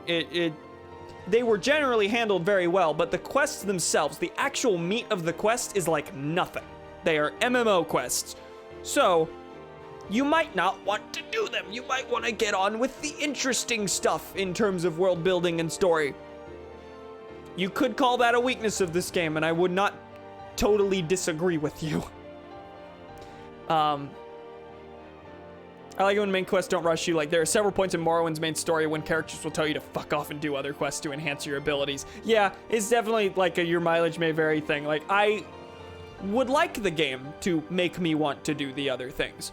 Now, I guess you then get into some different territory, if the game basically forces you to do those extra things, which you could argue, yeah, this game can be grindy if you don't do all the extra stuff, so... Not all the extra stuff. Do a significant portion of the extra things. So, I don't agree with this anymore, and this is kind of a very specific thing. So the Zanza boss fight had 3 phases. The first 2 phases are accompanied by the epic rock-infused track Zanza the Divine, like somewhere in my top 5 favorite songs in the game by this point. And then in the third phase, it switches to an operatic and like foreboding sounding track called The God-Slaying Sword. That's supposed to be super empowering, and it is you know, super operatic, almost entirely strings and chanting and that and that kind of thing. And at the time I said part of me wishes these were like swapped, like the first 2 phases were the more foreboding operatic thing, and then once you're empowered in game, it switches to like an epic rock song, like Sonic style, to empower the player. No, I didn't think that at the moment. So, I mean, the game did a sufficient job of empowering me, and within the context, I think the super operatic music was empowering, because a lot of the soundtrack of this game is very much that sort of rock-infused thing. Yeah, that was just a completely unrelated thing I wrote down. that I don't really agree with anymore.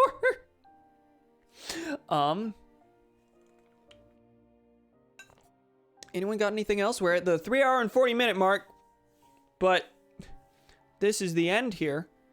So if we have thoughts, we should get them out now. I'm trying to think about things. Now I feel like I have a fuck ton of precedent to beat in the New Order because I don't feel like I could identify nearly the same amount of nuance in the plots of that game. Or maybe you're just objectively smarter than me. This is untrue. Yeah, I would be very curious to see what you have to say about the New Order. And it'd just be, I would like to experience that even secondhand just to see what I have to say about the things. Cam's a very smart boy. Oh, reveal the points you don't disagree with. Oh, I'm out. I'm out of things. I am out of things now. I had the story realizations, and then I had some unrelated, like, non-analytical musings, and it was only those two things, and I don't really agree with them. Well, this game is too grindy.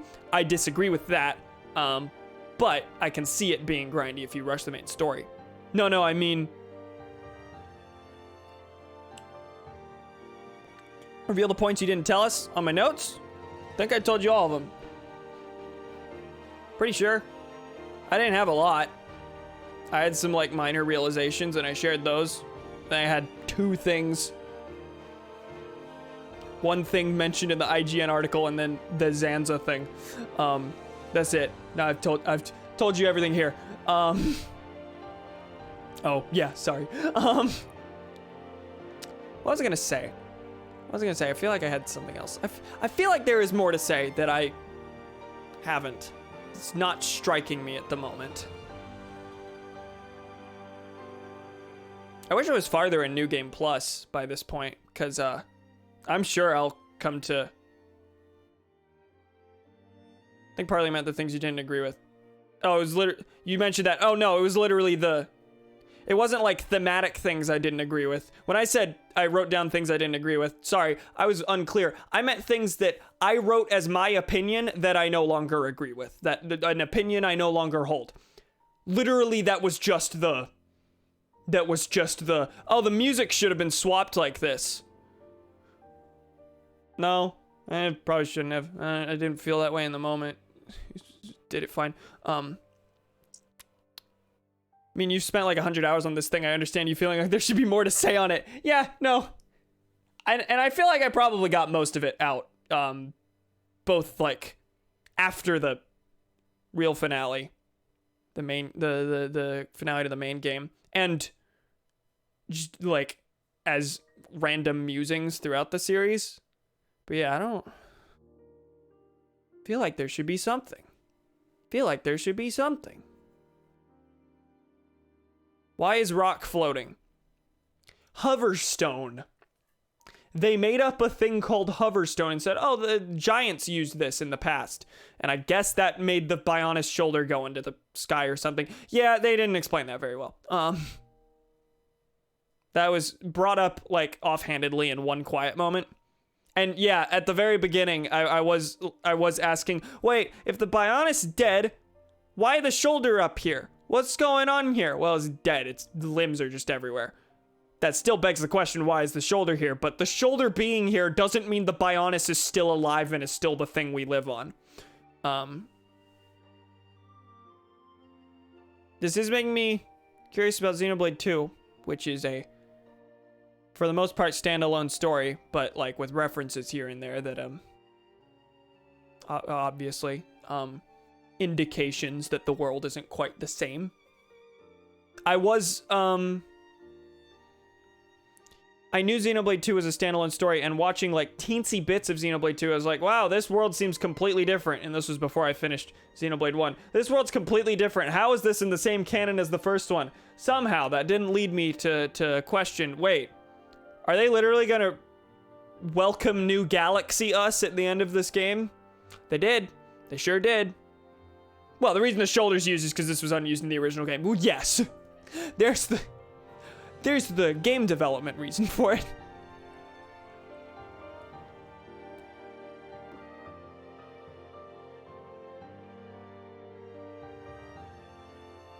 Are there any random musings about the gameplay of this one?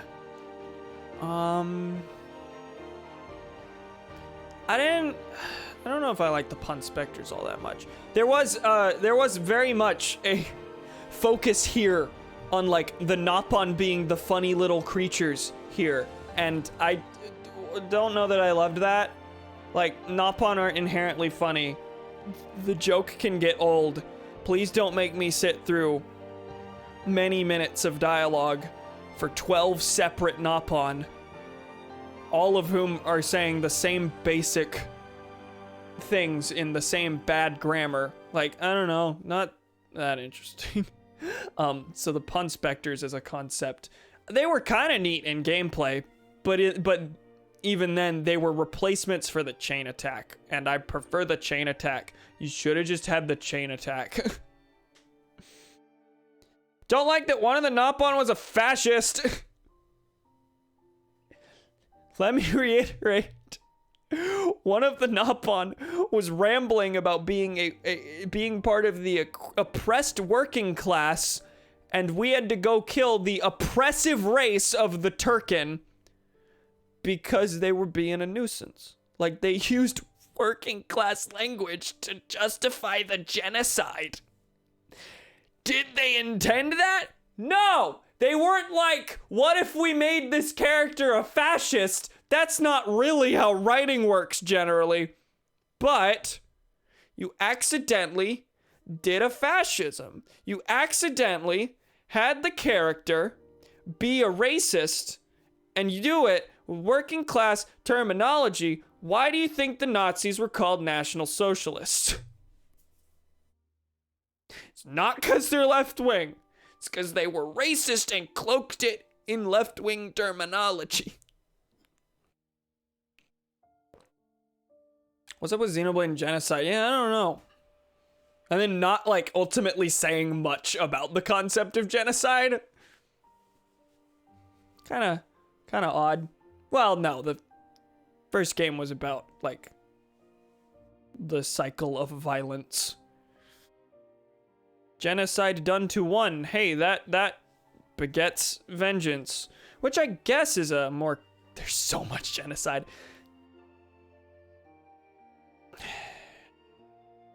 Bionis did genocide to Mechonis, so Egil be like, I'm gonna do genocide back, which I guess, you know, I didn't criticize it in the main game. That is ultimately pretty similar to the Gaelgar story where he was like, oh, the purebloods were mean to us, mixed bloods are gonna be mean like right back. And in this story, I was super critical of that, and I was like, we don't need to worry about victims being racist, that's not a thing. Not a thing that needs to be worried about. The main game kind of said the same thing, but in more complex terms that were handled better, and I didn't criticize it there. Didn't ever occur to me there to be like, hi, why do we need to worry about Egil doing a genocide in response to the other genocide? That's not a thing that happens. Video game. Oh man, fuck, I just remembered I have a lot of catching up to do in Morrowind. My game crashed and I have to make up a bunch of progress from my last save. Oh no, that's frustrating.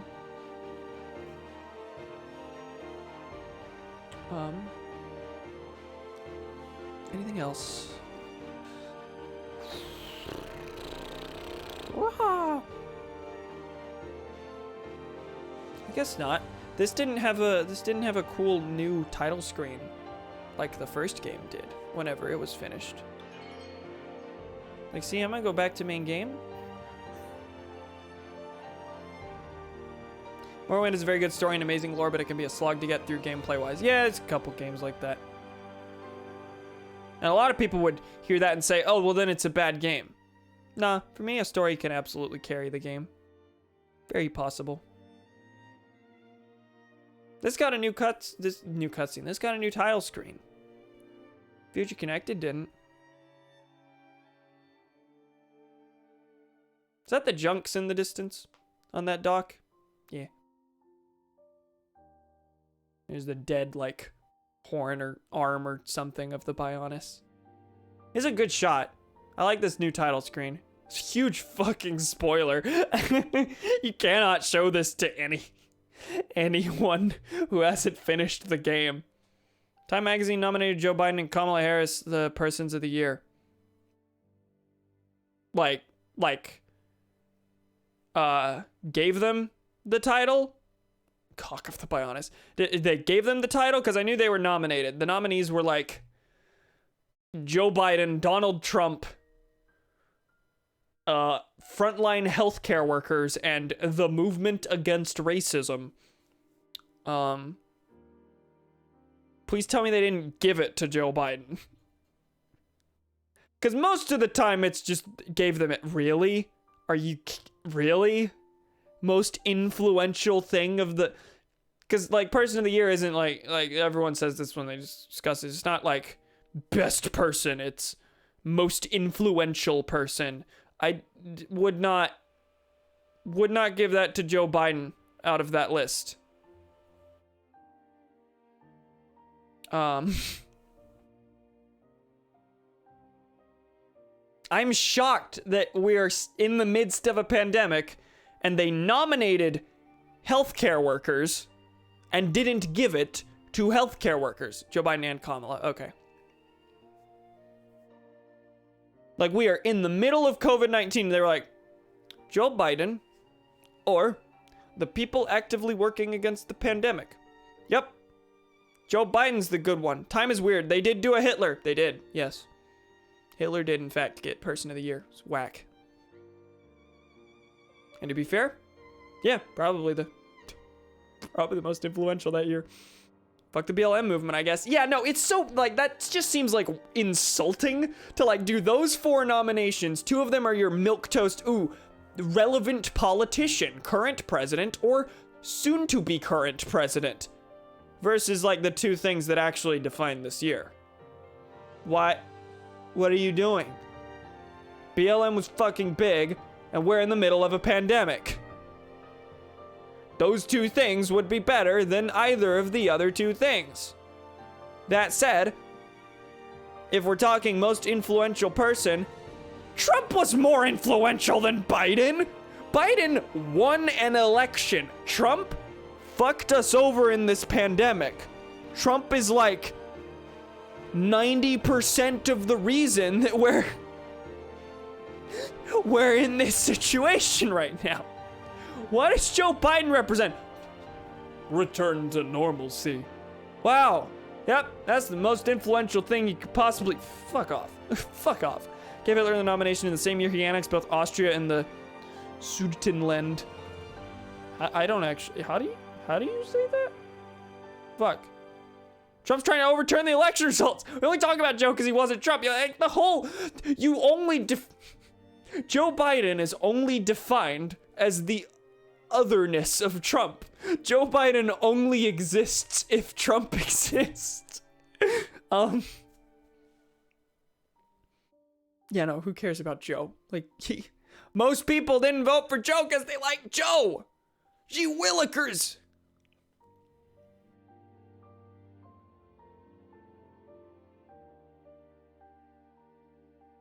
Joe Biden is Waluigi. He only exists because you have things to compare him to.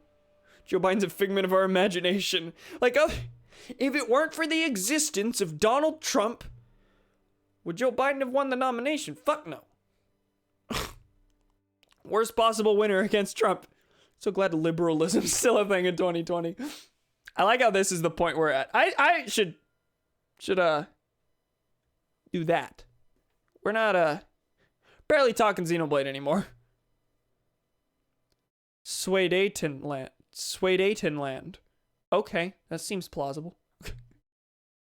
Seems right. This is extremely bizarre. Also, Donnie, you said Shadow the fucking Hedgehog like an hour ago in the Tyrea discussion. And I looked at it, I was confused and didn't acknowledge it because most of the time during cutscenes, like, I'm not reading chat out loud. Was that like Sudetenland? Okay. I did definitely read that as Sway, yeah. Were you saying Shadow the fucking Hedgehog because Tyrea was being an edgy edgy baby. She did that quite a bit. Taria said, damn. Is that it? That's it. That's another thing I did criticize throughout the thing, but including this stream, but not in my reflection. Wow. Huge part of this game, huge part of this epilogue sure did hinge. I was gonna say hinder. Huge part of this epilogue sure did hinge on a character that we knew for like 20 minutes of the game, that we fought in one boss fight, whose mother died, and whose mother's death I don't even remember. Where's that damn mixed blood Hyentia princess? Shulk didn't say fuck, or at least folk. 0 out of 10. Granted, yeah, well, it was mostly in the optional stuff that Tyrea was important. No, that's only true for the quiet moments. Tyrea was very relevant to the plot. But why? I feel like this is just Time's dumb America-centric worldview more than anything.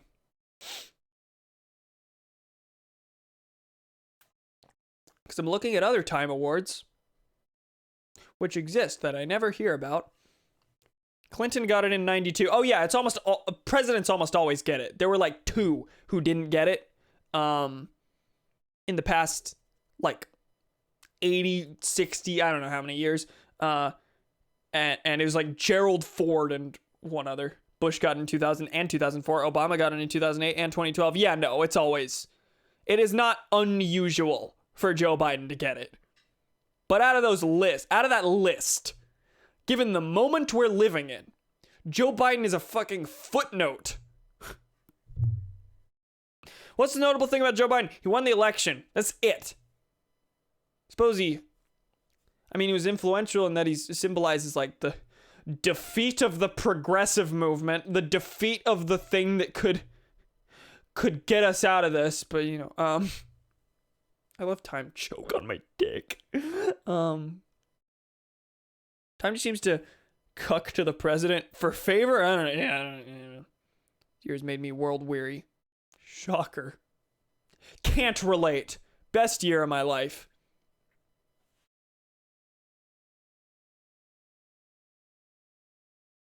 Best year of my life. The one that I finally played Xenoblade Chronicles. I moved to one of the Nordic countries, start a commune with y'all. I don't understand, because in non-election years, it usually gets it spot on. In one year, I don't remember which one it was. In my lifetime, I'm pretty sure it was the person of the year is you. Do not remember the circumstances as to why. 2017, Me Too movement. 2018, it was journalists. Oh, yeah. Forgot about that. I'll be the town merchant because I have major RPG merchant enemies. Oi there. Take a look at any of our wares.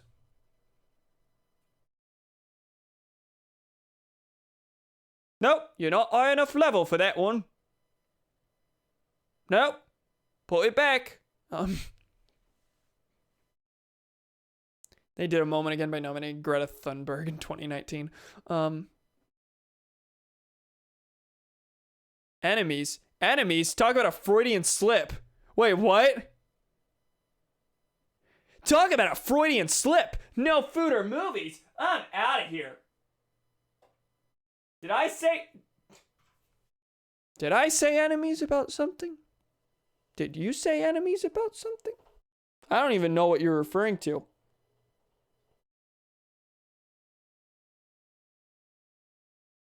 Person of the year is good. 2005 is the worst. Good Samaritans. You said enemies instead of energy. Oh, okay. I thought it was legit as like you said something about friends and said enemies by accident. I was like, what the fuck? Who are these Good Samaritans? Bill and Melinda Gates. Thank God that we have William Gates.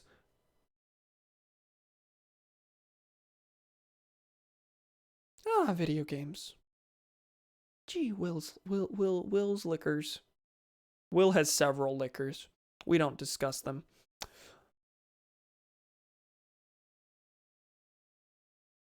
Xenoblade Chronicles. Man, I hate journalists. Me too.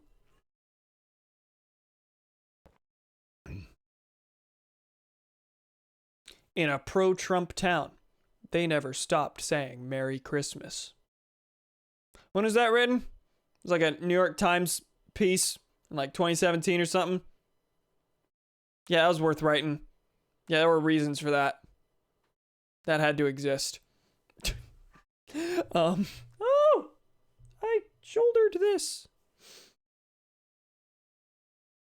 I need to figure out. It's been multiple years of using this mic and this setup, and I still haven't figured out how in God's name to position my pop filter, because as it currently is, webcam really does defocus slightly in the back. Yeah. Hi, Sonic. The slightly blurred hedgehog. Only just noticed the Mario Odyssey poster. Oh yeah, I forget about that constantly. Right next to it is a Redbubble Wind Waker poster of the opening of the game. You can't see that. And then there's that completely empty space that I haven't filled specifically because these three posters are all the same size and I don't have another concert poster of the same size. 1982, it was the computer. My favorite person. 1978, it was Deng Xiaoping. In 1989, it was Gorbachev. Huh. Yeah, no, that's decidedly less America-centric. There's the term Eurocentric. What's the equivalent America term? Is it just Americentric? Or 1996, it was David Ho, who apparently pioneered research into AIDS. Interesting.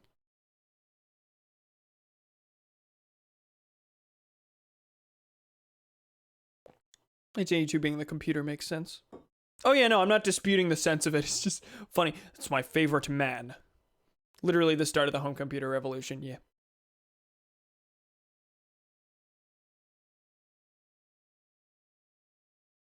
America-centric, I guess.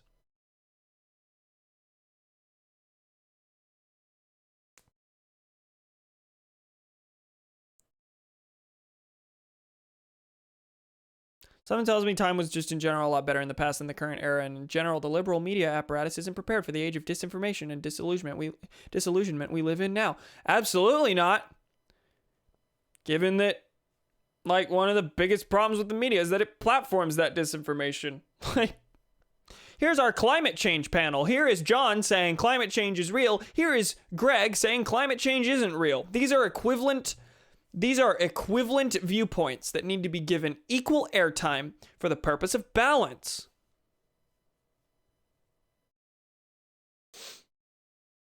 Oh yeah, Anthony Fauci was almost Time Person of the Year. Yeah, no, that would have been... Wait, no, I think healthcare workers and Fauci were like roped in together. Which, that would have been whack.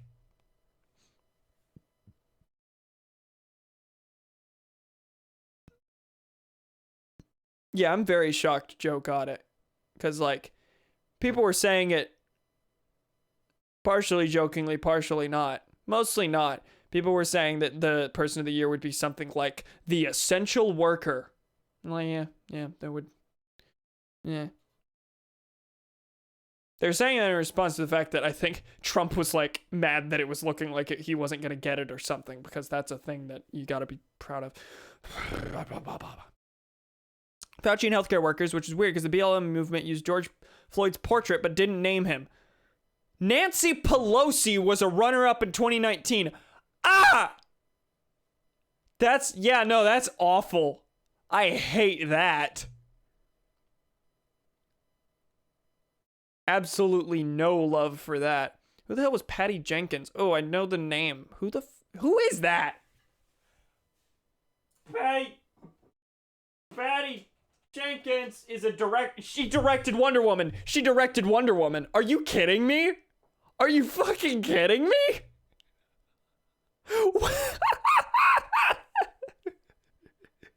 Like, 2017 was the one where it was the We Too. The Me Too movement. So like, I guess they wanted to like throw several bones to like feminism, but hi, Really? That's how you're gonna do it? I mean, me too. Good choice. Like, that was fair. But really, the fucking director of Wonder Woman was the most influential person of the year for being like the first major woman superhero director. Like, I'm not gonna say that's nothing. Like, that is a milestone. Every other superhero movie was directed by a man. Most influential of the year? Right alongside Donald Trump, me too, Xi Jinping, Robert Mueller, Kim Jong-un, Colin Kaepernick. Yeah, no, Patty Jenkins does not belong in that list. I am sorry. Colin fucking Kaepernick's equivalent to the fucking director of bad superhero movie. Gee willikers.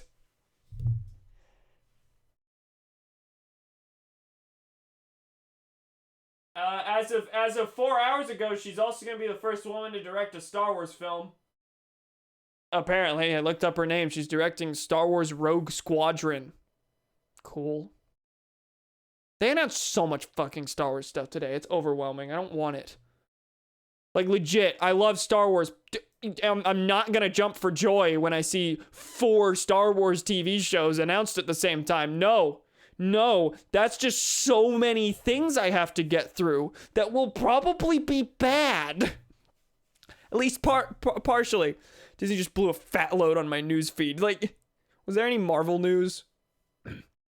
They confirm any of the Spider-Man news or anything? Who are Ryan Coogler and Meghan Markle? Ryan Coogler directed Black Panther. Meghan Markle isn't that Star Wars TV shows? What? Yeah, they announced 4. I'll get to that in a second. Meghan Markle is Prince What's-His-Face wife, right? Yeah, Ryan. Yeah, Black Panther. Who cares? Like, not to diminish the milestone. Like, yeah, no, all decades of superhero movies, exclusively white men directors. Like, yeah. First major black director of a superhero film, first woman director of a superhero film. That's big in this industry specifically. Big in terms of, like, US representation. Most influential on society as a whole. Not even just US society, given previous nominations. Like, guys, really? Really? Meghan Markle's the wife of Prince Harry's wife. That's not true. Time is just awful. Yeah, that's terrible. Anyway, 4 Star Wars TV shows. What was it? Rangers of the New Republic. Gee, that sure sounds like something we know. So that might be neat. I don't know. I only know the title. I don't know if there's anything else that we've been given to go off of. Kenobi series is happening.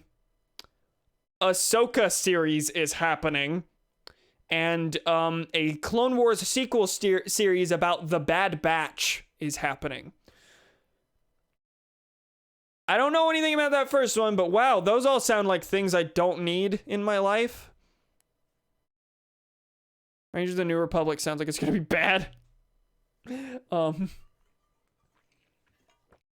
I only know the title. Do we need a Kenobi show? Kenobi movie and... Wait. I think it's a show. Okay, we're getting a Kenobi thing. I know a Kenobi movie's been, like, rumored for years and years and years. It was never confirmed. Those are all bad ideas. Yeah, I don't like... Ahsoka's in The Mandalorian right now, which is already kind of... At least bad one out of those sounds like the Ahsoka series. Ahsoka's in The Mandalorian right now, which already sounds kind of unnecessary for me. But, like, what's the point of all this? These characters are... Their stories have been told. These aren't necessary. It's like if you... Xenoblade 2, starring Shulk again, going through exactly the same arc. Like, what? Yeah, Hayden Christensen's in the Kenobi series, yeah. Which is neat. That's cool. But, like, yeah, all of those... Like, none of those sound inherently interesting to me, just as a concept. Like, of course, if they're executed very well, like, yeah, they might add to the thing. But please give me Star Wars things that are new things in the Star Wars universe. Bad Batch sounds the most conceptually interesting to me because, hey, same animation style as Clone Wars, so I'm going to assume probably a lot of the same writing team. So that could be cool. Clone Wars is good. And it's specifically about the Bad Batch following Order 66. So we'll be seeing, like, clones operating under the Empire, like, in the direct aftermath of the Clone Wars, which I don't think we've seen anything specifically like that. That might be interesting, but, like, I don't know. I'm mainly reeling not from the fact that, like, oh, all of these sound terrible. Please don't give me any of these. Four TV shows. I still gotta watch Rebels and The Mandalorian, and you just added 4. I am probably watching 6 Star Wars TV shows, but God, do I want to? Not on the face of it, no. Someone tells me you got 6 Star Wars shows to watch. I'm like, I like Star Wars, but Jesus fucking Christ, calm down. Part of me is just happy Christensen's getting more work since the prequels kind of permanently hit his career. I agree with that. And it'll be interesting to see him operate under probably a better director. Someone who can get better performances out of a person than George Lucas can. Not to be all prequels bad. Prequels bad. I like prequels. Prequels bad. But, like, the acting problems in that, I think, are mostly attributed to the directing. It'd be neat to see Hayden Christensen in a different element. Gets worse in 2016. Trump won alongside Hillary Clinton, the hackers, Erdogan, and CRISPR pioneers. Beyonce! Okay, I'm seeing a trend here. It's always politicians, thing representing, like, technical advancement, foreign politician, and then influential celebrity. And the celebrity never gets it, but they always get the nod. Does that seem like a correct trend? Am I judging the pattern correctly there? 4 TV shows that are all probably going to be bad. Yeah. I assume Ewan McGregor is Kenobi, right? Like, that goes without saying. Especially because he's been, like, in interviews, he's been like, it sure would be nice. And then, like, no news for 8 months. Yeah,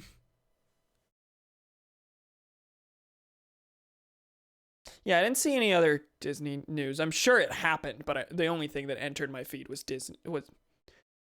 Star Wars, not Disney. I mean, yes, Disney, but not... The only news I got from the Disney investors meeting was Disney news. What the fuck? 2015 also had celebrities, but Wash. These ones actually made sense. Whoa! I just shot myself in the fucking foot with a gun. You should get Time Person of the Year. I'm gonna open Twitter. I'm gonna see what's trending, because now we're just chatting about things. Black Panther 2 will not recast anyone as T'Challa. Okay. I hadn't even, like, considered that possibility. Whenever an actor dies, for some reason my first thought is never, oh, who are they gonna cast again? My first thought is, oh, bye, character. Like, a lot of things do that, but a lot of things also recast. Oh no, they're gonna CGI him, aren't they? Oh god, an entire movie's worth? We'll explore the world of Wakanda and the rich characters introduced in the first film. Okay. We knew Rogue One... What the fuck? What? You said... Okay, you said they're gonna Rogue One him, and my eyes glossed over that. We knew Black Panther 2 was happening. And their plan up to this point... I don't know if this is still the case because of some developments. Their plan up to this point was that Shuri, his sister, would be the new Black Panther. Which definitely immediately tells you, oh, he died, didn't he? Like, that doesn't sound like a natural writing choice, but sure, okay. But then apparently Shuri's actress is like super anti-vax, and to begin filming on the movie, they demanded that everyone get the COVID vaccine and get tested and everything. And she said no, and then started liking a bunch of tweets saying recast Shuri or cancel Black Panther 2 or something like that. So some plans are gonna have to change on that front. Yeah, the initial plan was Shuri is the new Black Panther. Okay, cool. Marvel dumb. True about that Spider-Man, fellas? Anyone got spicy takes on the fact that the next MCU Spider-Man seems to be a Spider-Verse thing? My take is a resounding cool. Okay. Won't be as good as the real Spider-Verse, which will from now on, now that there will be two of them, which it will from now on be the real Spider-Verse to me. Probably gonna be bad because it'll have no heart. Kind of how Marvel movies be. Granted, okay, I said this on Twitter. I like and enjoy the MCU, but you gotta be real fucking critical of it. Like, and after Endgame, I guess after Far From Home, once the pandemic hit and all like movie production hit a standstill, I haven't cared about Marvel things. And you know what? It's been great. I don't give a shit about Black Widow coming out soon. I haven't given a shit about any of the things they've announced, any of the TV shows or anything like that. And then they go and announce Spider-Man, and I'm like, oh, Spider-Man. But it was so nice not having to care. I didn't have to care. I didn't. I still technically don't have to care, but I feel like it's just cashing in on the fact that Spider-Verse was good. Yeah, that's kind of what it... Marvel ran its course, probably. Yeah, like, I don't see it specifically, like, being as popular as it was. Like, where... It had 20 plus movies, so it was already at the point where it's like, okay, you gotta be real invested to care about this. You gotta be invested for years and years and years. But, like, it reached its epic finale, and, like, I don't care anymore. Black Widow movie? I don't... Why? Spider-Man Far From Home? Okay. That one said Mass Surveillance was good. Spider-Man Far From Home is a deeply yikes movie. Did I enjoy watching it? Yeah. It's a deeply yikes movie. I don't think this new set will ever live up to the previous arc. Probably not. Probably not. They're kind of all over the place trying to figure out whether they keep going with characters established in the previous big arc or introduce a bunch of new ones. And like obviously they got to do a mix of the two, but kind of just feels awkward. It's like, oh, Black Panther 2, which has to deal with the fallout of Avengers Endgame. Spider-Man 3, which has to deal with the fallout of, well, Spider-Man Far From Home, I guess. Spider-Man Far From Home came after Endgame. And then it's like, oh, we're also going to get... I actually can't remember any of the new stuff. They announced a bunch of new stuff. I don't remember it. There's a The Inhumans movie, show? I don't know. Oh man, Cam, I saw Iron Man 2 and 3 for the first time recently. Wowza, Iron Man 2 is filled with pro-US iconography. Yeah. Yeah. Iron Man 2 is not very good also. Iron Man 3, I will defend on quite a few points. But also, can we talk about how the rest of the MCU completely ignores Tony Stark's arc from Iron Man 3? Wasn't that cool? Furthermore, they're already going to make a second Spider-Verse, and they'll probably have Oscar Isaac in it, yes, which will be epic. Can we just...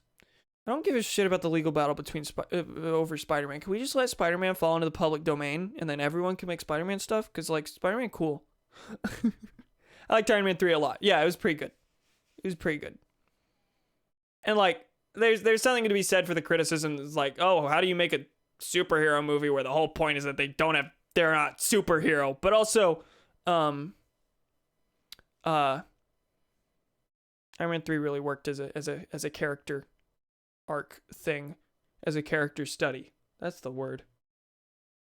Like very few Marvel movies are as specifically character focused as Iron Man 3 seemed to be. I just successfully privatized world peace, and that's good. Yeah, I hate that. I hate that. Iron Man 2 literally just admits privatizing militaries are a good thing. Yeah, no, throughout the whole thing, like pro-US iconography, yeah.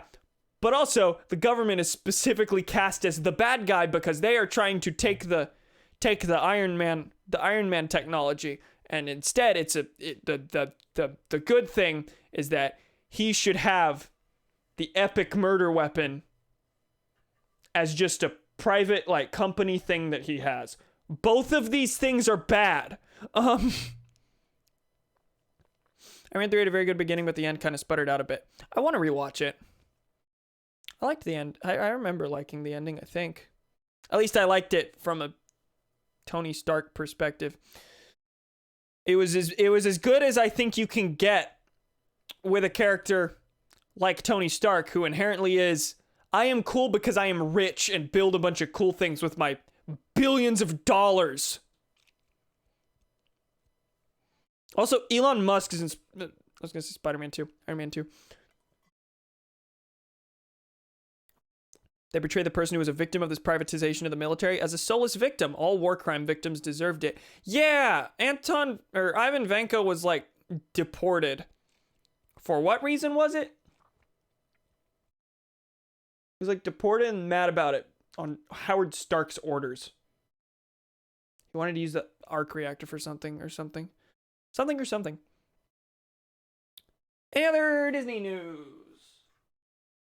Or maybe game news. Was there any cool game news at the Game Awards that I would care about beyond, like, Smash?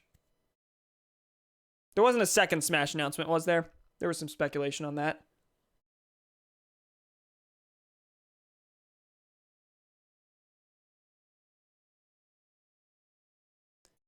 A bunch of original animated series. Baymax, based on Big Hero 6. Zootopia Plus. Tiana, based on The Princess and the Frog, and Moana. Who asked for these? Make new things! This is true of like everything, but my god, make new things! No one wants a Moana animated TV show. You see the Game Awards? I saw Sephiroth. That's all I know. I've never paid attention to the Game Awards, but give me news if it's interesting.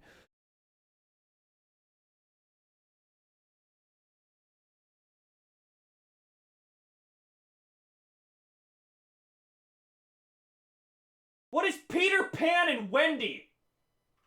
Is this a Peter Pan show or is it a live action adaptation? Because we need that.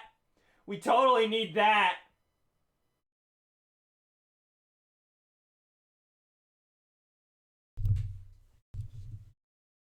This is you just look up Disney. Were there other announcements? Were there announcements other than Katana Femboy? It's a neat looking new game IPs, but otherwise it was very blah. Okay, fair.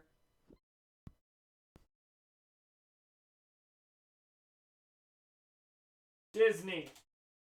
See, now I'm just mad at everything I'm seeing, so I gotta feel that. Oh yeah, I saw Among Us trending.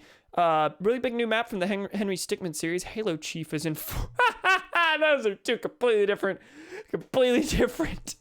energies. First one, cool. Second, I mean, I guess I have no reason to complain, but that's funny. Fortnite also just shoves Marvel characters in it. His long-haired chat. Yeah, I wouldn't look at Sephiroth and say that's a femboy.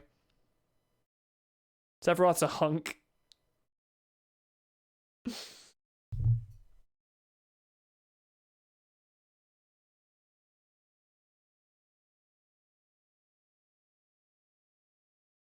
Also, the Kenobi series is titled Obi-Wan Kenobi, which, I mean, I don't know why I'm complaining about that, but that sounds mildly awkward.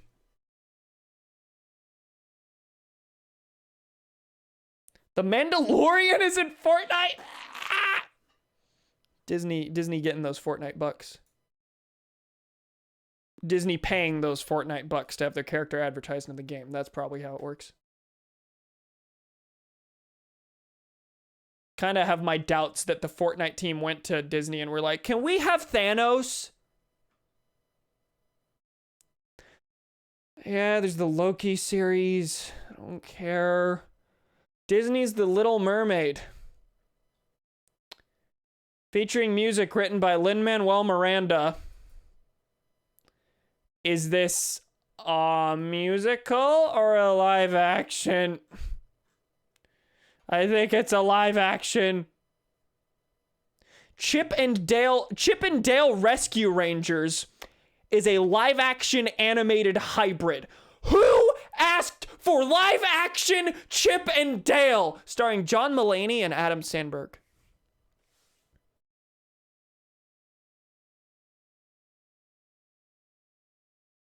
Why is it just a trend for irrelevant side stories to be made? And to adapt every animated thing into live action? Because that's, because as we know, animation is the lesser of the art forms. Okay, Ant-Man 3 was announced. Ant-Man and the Wasp Quantumania. Featuring Kang the Conqueror. Okay. I mean, I don't have reason to complain about that. A bunch of people would. Ant-Man's not exactly the most popular one, but I like the Ant-Man movies. Ant-Man's sequel is, like, unironically, like, the second funniest Marvel movie.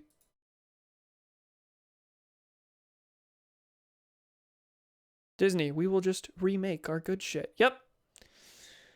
Didn't they fucking learn their lesson with Solo and Rogue One? Well, Rogue One was successful at the box office. But yeah, Solo's just a resounding who gives a shit. She-Hulk series. Okay. Featuring the return of the Abomination. Okay, that hasn't shown up since the Incredible Hulk, so interesting. I mean, the most interesting thing about that is that they're making a Hulk property at all. Like a standalone Hulk property. They haven't done that since Incredible Hulk because rights were fucky. Christian Bale will be the villain of Thor Love and Thunder as Gore the God Butcher. Oh my god, it's gonna be Xenoblade Chronicles, except Zanza's the good guy. Isn't Rogue One considered better than the sequels? Very much depends on who you ask. A lot of people would argue it basically only gets by on fan service, which, not unfair. Its characters are far worse than the sequels, I will say that. Considering the sequels means Rise of Skywalker, that's a pretty low bar. I mean, Rogue One is better than the sequels in that it is standalone and therefore can't, like, therefore inherently isn't up and down over and over, not understanding what to do with its characters. Consider Force Awakens and Last Jedi better than Rogue One. I respect Rogue One more than The Force Awakens because the Force Awakens is, I would say, far more just exclusively fan service driven than Rogue One is. But yeah, the character's better in Force Awakens. Last Jedi is my favorite Star Wars, so you know, I'm going to say that about all of them, but because they have Lawrence Fishburne from famous DreamWorks movie Fish King. For Ant-Man, creators of, or wait, Left 4 Dead. Oh, that's what Back 4 Blood is. Okay. I saw that title and I had no idea what that was. Loki has a trailer now at all. We've known that's been happening for a while, but there was this like teaser trailer they did during the Super Bowl a while ago that was a teaser for all of the upcoming. It was for WandaVision, Falcon and the Winter Soldier, and Loki, and Loki got exactly one shot in it. No jack shit about that. Anything else? Have I reached the end? Oh, there's other Star Wars stuff. There's the 4 shows. There's, oh god, I gotta click through an IGN slideshow. Fuck this. Star Wars The Bad Batch. Star Wars Visions. 10 animated short films directed by a different Japanese animator. Debuting in 2021. Okay, that could be cool. The cover is an adaptation of like the A New Hope poster or something. It's got Luke, Leia, and Han. Okay, that could be neat. I'm down for like, see, okay, here's the thing. Live action retellings, I'm always gonna be like, are you fucking, can we not? But animated retellings, I'm usually down for, because like that, I feel like that's just inherently more creative. Like you gotta come up with an art style. You gotta, there's it no longer being limited to the movement of real people. You that opens up a world of possibilities. Taking something that was animated and making it live action is just like, oh, what, you get to see them but with real faces. Like, I don't give a shit. I don't. I mean, all I said there was, wow, animation good, but the purple ball sack said no resurrections. What are you referring to? No, his mouth did. Tuna History Month. Piss yourself live on air. No. Granted, Back 4 Blood works on the same formula as Left 4 Dead, four-player character-based co-op shooting against zombies and special zombies. Okay. Interesting. Star Wars Andor. Oh, I forgot about this. They're making a fucking Disney Plus series about Cassian Andor from Rogue One. I don't care. Well, if they make him an actual character, you know what? I guess I will care. I will say this as someone who likes Rogue One and defends Rogue One. Rogue One's characters are fucking boring. Everything good about Rogue One is acting in spite of the characters that it stars. Thanos said no resurrections before he killed lo-fi beats to relax and study too. Yeah. Cassian Andor? Who? Yeah, it's the guy. He's the guy. How do I describe him?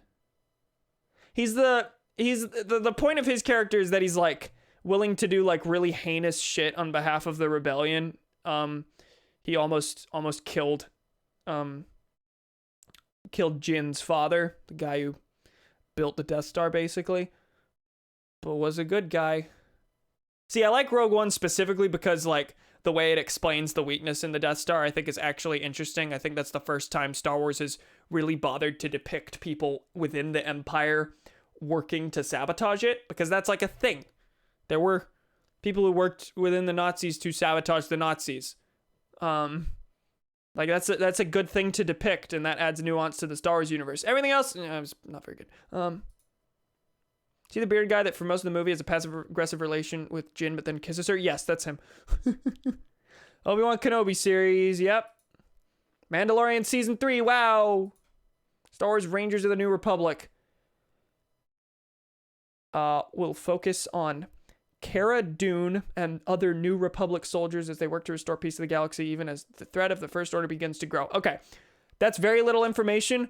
I am cautiously excited, specifically because in Star Wars right now, the biggest dark age in the canon, as in almost nothing is written about it, is the era just before the sequels, where the First Order rises out of the New Republic. That's a story that needs to be told. Like, there's an entire prequel trilogy basically missing between the original trilogy and the sequels. Because in The Force Awakens, the status quo is just what the status quo was in A New Hope. And we're not told how this happened. Like, at all. So, getting something to tell that story? Yeah, that's the hole that needs filling. Please. Thank you. Jizz at the side of a Nadar Veb series for Star Wars. I have no idea who or what that is. The fish that gets skewered by Grievous in the Clone Wars. Why don't we make a documentary about Eric Swallow's presidential campaign while we're at it? Star Wars Ahsoka. Great. It's gonna be live action. Star Rosario Dawson, who like beat a trans person or something, right? That's the story, I think. Yeah.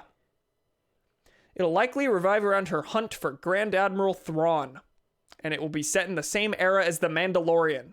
So it's not even gonna fill in like gaps left by Rebels or anything. It's going to be okay. Cool. Yeah, we need more Ahsoka. Absolutely. Star Wars Acolyte, live-action series set during the High Republic era, 200 years before the events of the movie. A New Hope, The Phantom Menace. So that's the closest to like an Old Republic thing. Just 200 years instead of like 1,000. TBD release dates. We have release dates for 3 Star Wars movies after Rise of Skywalker. We don't know what they are. Can they please be Rian Johnson's trilogy? You remember when they gave Rian Johnson a trilogy before they even released The Last Jedi? He finished the movie, and Disney was so happy with it that they were like, here's 3 new movies. And then the next movie that came out was specifically about shitting on The Last Jedi. We have no idea. I don't think we have any idea if Rian Johnson's trilogy is still happening. Like, that needs to... Please, can I have that? Acolyte sounds like it could be interesting. The High Republic one, yeah. Like that, yeah, that's a story that hasn't been told. Give me things that haven't been told. Rogue Squadron, directed by Patty Jenkins, will introduce a new generation of starfighter pilots as they earn their wings and risk their lives in a boundary-pushing, high-speed thrill ride. When will this take place? It will move us into a future era of the galaxy. Okay, will that be a post-sequels thing? Well, Rogue Squadron seems to imply a New Hope era. Kevin Feige's Star Wars movie. Marvel Studios, Kevin Feige. Okay. We know nothing about that other than he's taking a role. Taika Waititi, yeah, he's getting a Star Wars. Untitled J.D. Dillard / Matt Owens movie. J.D. Dillard directed Slate, a thing I know nothing about. Matt Owens wrote Luke Cage. Okay. Status unknown, new Rian Johnson trilogy. Ah! Do they legit, like, just cancel it? Like, no announcements on that. Like, really? They're like, oh, here's you're gonna get these 3 new movies because we loved yours so much. Like, I want to see what he'll do in a unique Star Wars story where he's not limited to the Skywalker saga.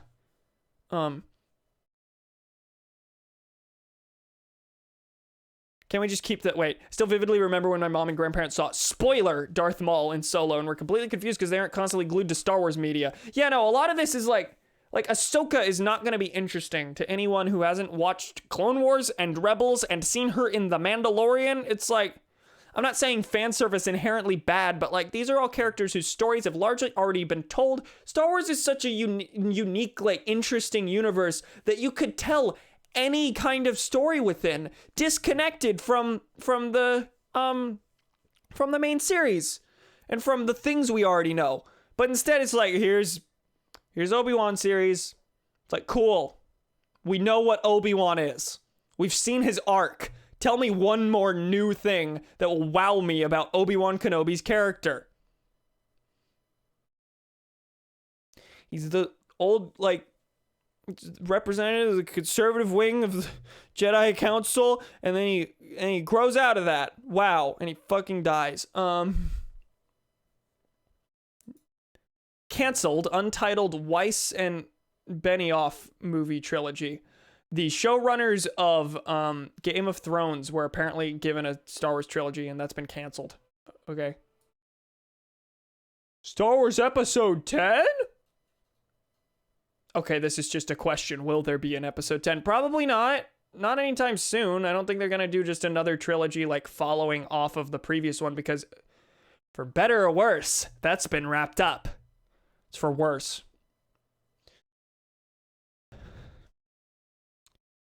I'm gonna be honest. Rise of Skywalker scarred me, like, in terms of my outlook on Star Wars. Like, I feel like a pre-Rise of Skywalker Cam would be like, oh, cool. Tell me more things about Obi-Wan. I sure like Obi-Wan. But post-Rise of Skywalker, I'm like, wow, Star Wars really is just built on, hey, do you remember this thing? You remember this thing? Remember these 3 movies? Remember this TV show that people call, like, the one good thing? Remember all these? It's like, I don't care. I just got a conclusion to the story that was filled with nothing but that, and it was legit one of the worst movies I've ever seen from a writing standpoint.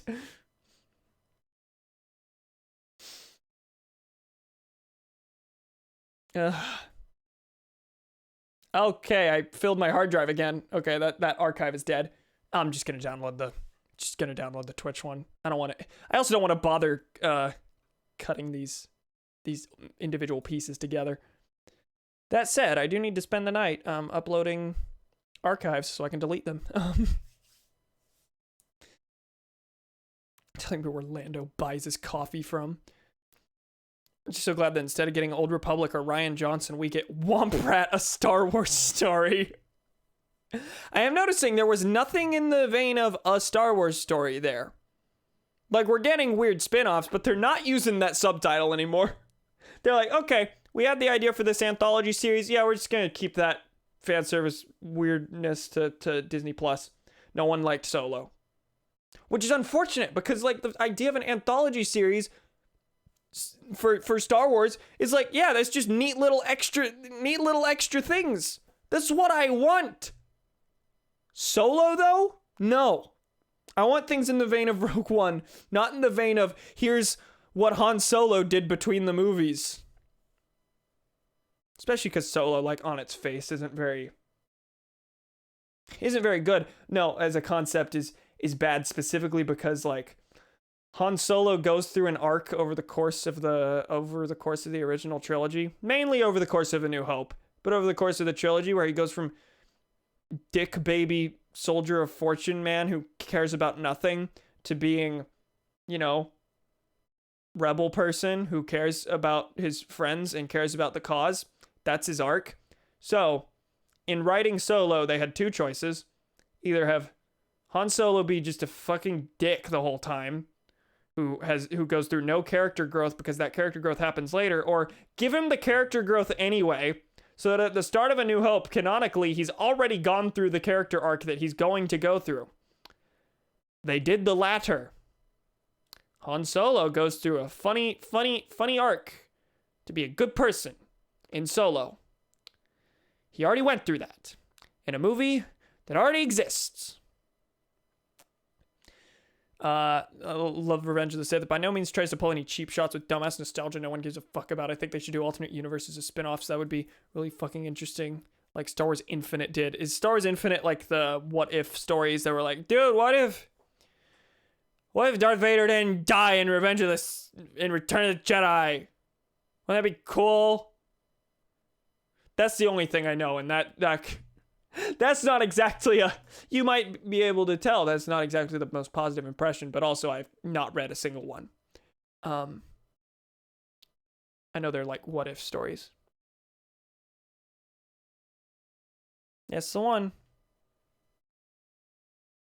I don't think I'm totally on board with you should jump into alternate universes, but also I do wish, like, I wish properties weren't. I'm both on the side of, like, having a super detailed, sprawled out canon that everything has to fit within, gives the writers, like, freedom to make different kinds of stories work within this setup framework. But also, I feel like canon as just its own, is just, like, the thing that you're supposed to be interested in, the epic lore, like, that's bad as a storytelling device. Like, things shouldn't be interesting just because you are learning new things.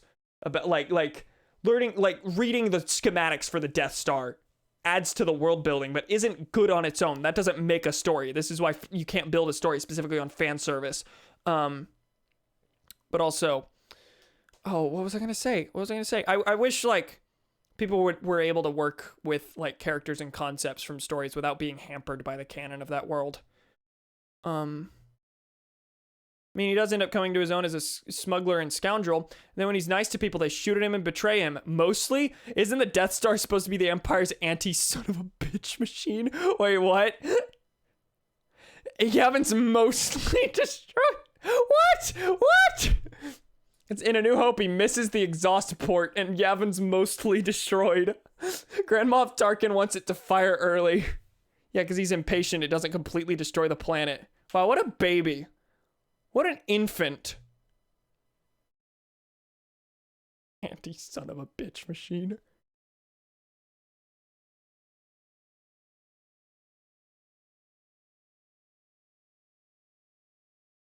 That is true. With Solo, part of his character arc was literally don't trust people because they will betray you. That's fair. Yeah, part of Solo literally is like him turning into the fucko who doesn't trust anyone, which he then grows back out of by the end of A New Hope. Leia ends up being recruited as a Sith acolyte by Palpatine. Is that a good story? Is that told well? Because I read that and I'm like, what the? Okay. Luke and Leia duel on the Death Star, which is now called the Justice Star. Okay, I adore that. Rebranding the Death Machine to sound more patriotic. That's amazing. Yoda brings the Justice Star, brings the space station crashing down to Coruscant, just like with epic Force powers. I love Star Wars: The Force Unleashed. I want to replay Force Unleashed one of these days, but I don't want to do it on the Wii. I want to do it on one of the HD versions. Because I remember liking The Force Unleashed, but some weird garbage in there, if I remember correctly. Death Star is to Justice Star exactly as War Machine is to Iron Patriot. Yeah. Yeah. That I do love. I adore that. This is our mass surveillance bill. It's called the Patriot Act. Like, that's good. And Empire Strikes Back, Luke dies. Oh yeah, and then isn't Leia trained by Yoda or something like that? But in Return of the Jedi, Vader doesn't die. And he gets white armor. Cool. Dandy. Oh, there was going to be like a series of Marvel What If shows or something. That was going to be animated, set in the MCU. Haven't heard anything about that since then. Jabba hits 3PO in a way that renders him unable to translate Jabba's Huttese. Oh, really? Oh, no. Come, Vader. Come, Vader? No. That's not true. That's impossible. Then Leia just blows up the palace with a thermal detonator.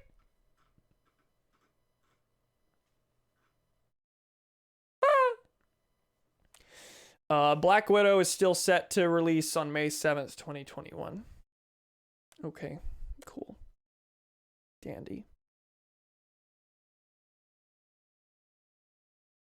So, is the Kenobi show going to be... I've been thinking this whole time a Kenobi show would probably be about the time between episode 3 and 4, between the trilogies. But if Hayden Christensen's coming back, they say he's playing Anakin Skywalker, not Darth Vader. There's a difference. Like, that tells me this is going to be a Clone Wars set series. Do we need more Clone Wars era things? The Clone Wars is probably the most fleshed out era of Star Wars in terms of canon now. We don't need that. Along with Vader surviving and becoming good, the Emperor also survives, and now the rebellion has to hunt him down with Vader's help. Okay. Interesting. Rebellion having to align with a good Vader, not knowing whether or not to trust him, and having to deal with people whose loved ones have been murdered by him. Do you know if the storytelling's any good? Like, is this all wiki facts, or have you read these? Because I knew these existed. That's about all I know.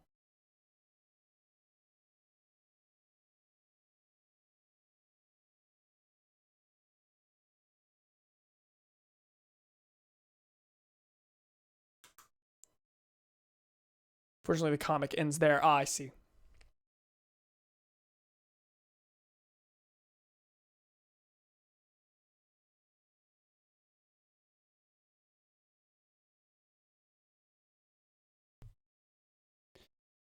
Getting a Fantastic Four movie.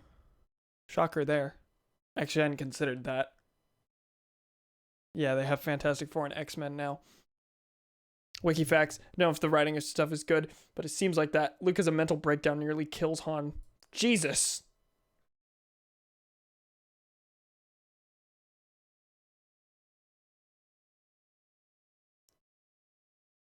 In anger of not being able to save Yavin. Oh yeah, that is...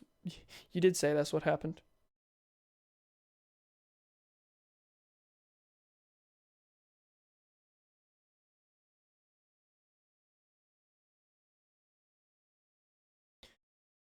I'm gonna look up X-Men and see if they did anything with that too.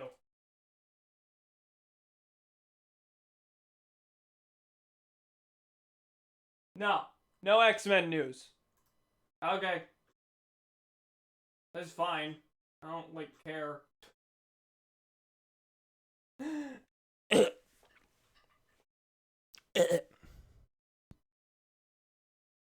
Didn't Deadpool 3 get canceled or something? Or the director stepped out, I think. I don't know. X-Men doesn't get news. I didn't watch Deadpool 2. Watched the first one close to its, like, DVD release. And I have no memories of it. Besides, wow, he swears. There's a strip club scene in the superhero movie, guys. It's a montage of characters fucking on different holidays. Sure sounds like a movie I would just love if I were to watch it again.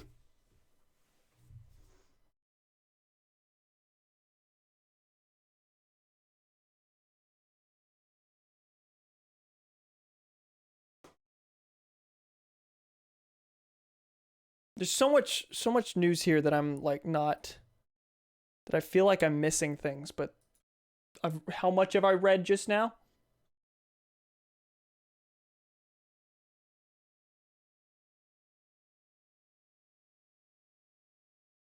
Literally all we know of the Fantastic Four is the logo.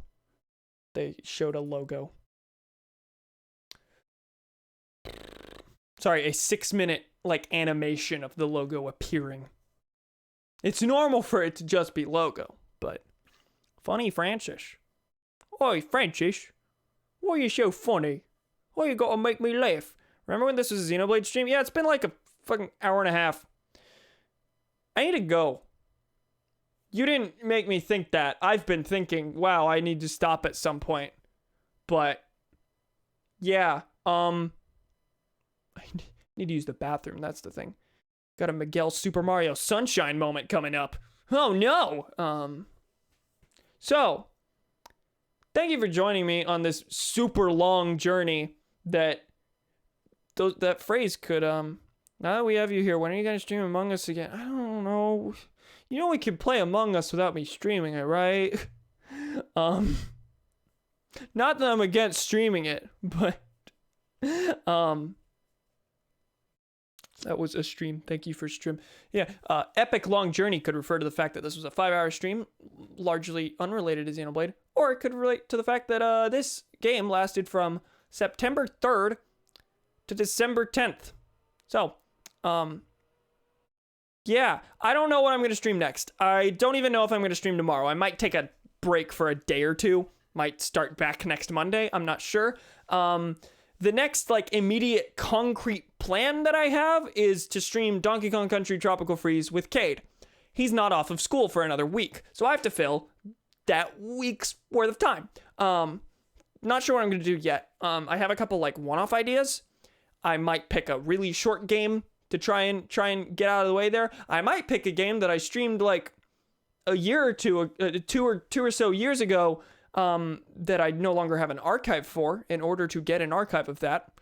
That is a plan of mine, to slowly, like, go through the games that I've streamed in the past that aren't recorded and do that. I don't know. There's a couple ideas. I was going to play Super Mario Sunshine. I have my doubts I'll be able to 100% that in the span of a week. I might be able to, but that's not the plan. Sonic Adventure 2. I'm in the middle of 100%ing that now. At some point I want to, like, do, like, a Sonic marathon type thing. Maybe next week I'll just do Sonic through Sonic 3 and Knuckles. I don't know. We'll figure it out.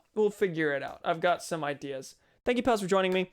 Don't know when the next stream will be, but next playthrough that I have planned will be in a week, and it'll be Donkey Kong Country Tropical Freeze with Cade. So look forward to that. Don't know what'll happen in the interim. Thank you. You won't be able to, trust me, if Blue Coins have anything to say about it. Yeah, I feel like I'd be able to get the 70s shrines. Don't think I'll be able to 100% the whole thing. Took me 2 months to, Jesus fuck. I don't think it'll take me that long, but at some point I'm sure I'll end up grabbing a guide. I have to figure out how I'm gonna handle the Blue Coins to make it both not totally miserable on myself and not totally miserable to watch. Yeah, thank you, pals, for joining me. This was a very long journey. I appreciate you sticking it out to the end for these whole 3 months. I played this for the entire school semester. But yeah, it's fun. I like this game. Could you tell? Good night, everyone. See you, pals. Where's the button? Later.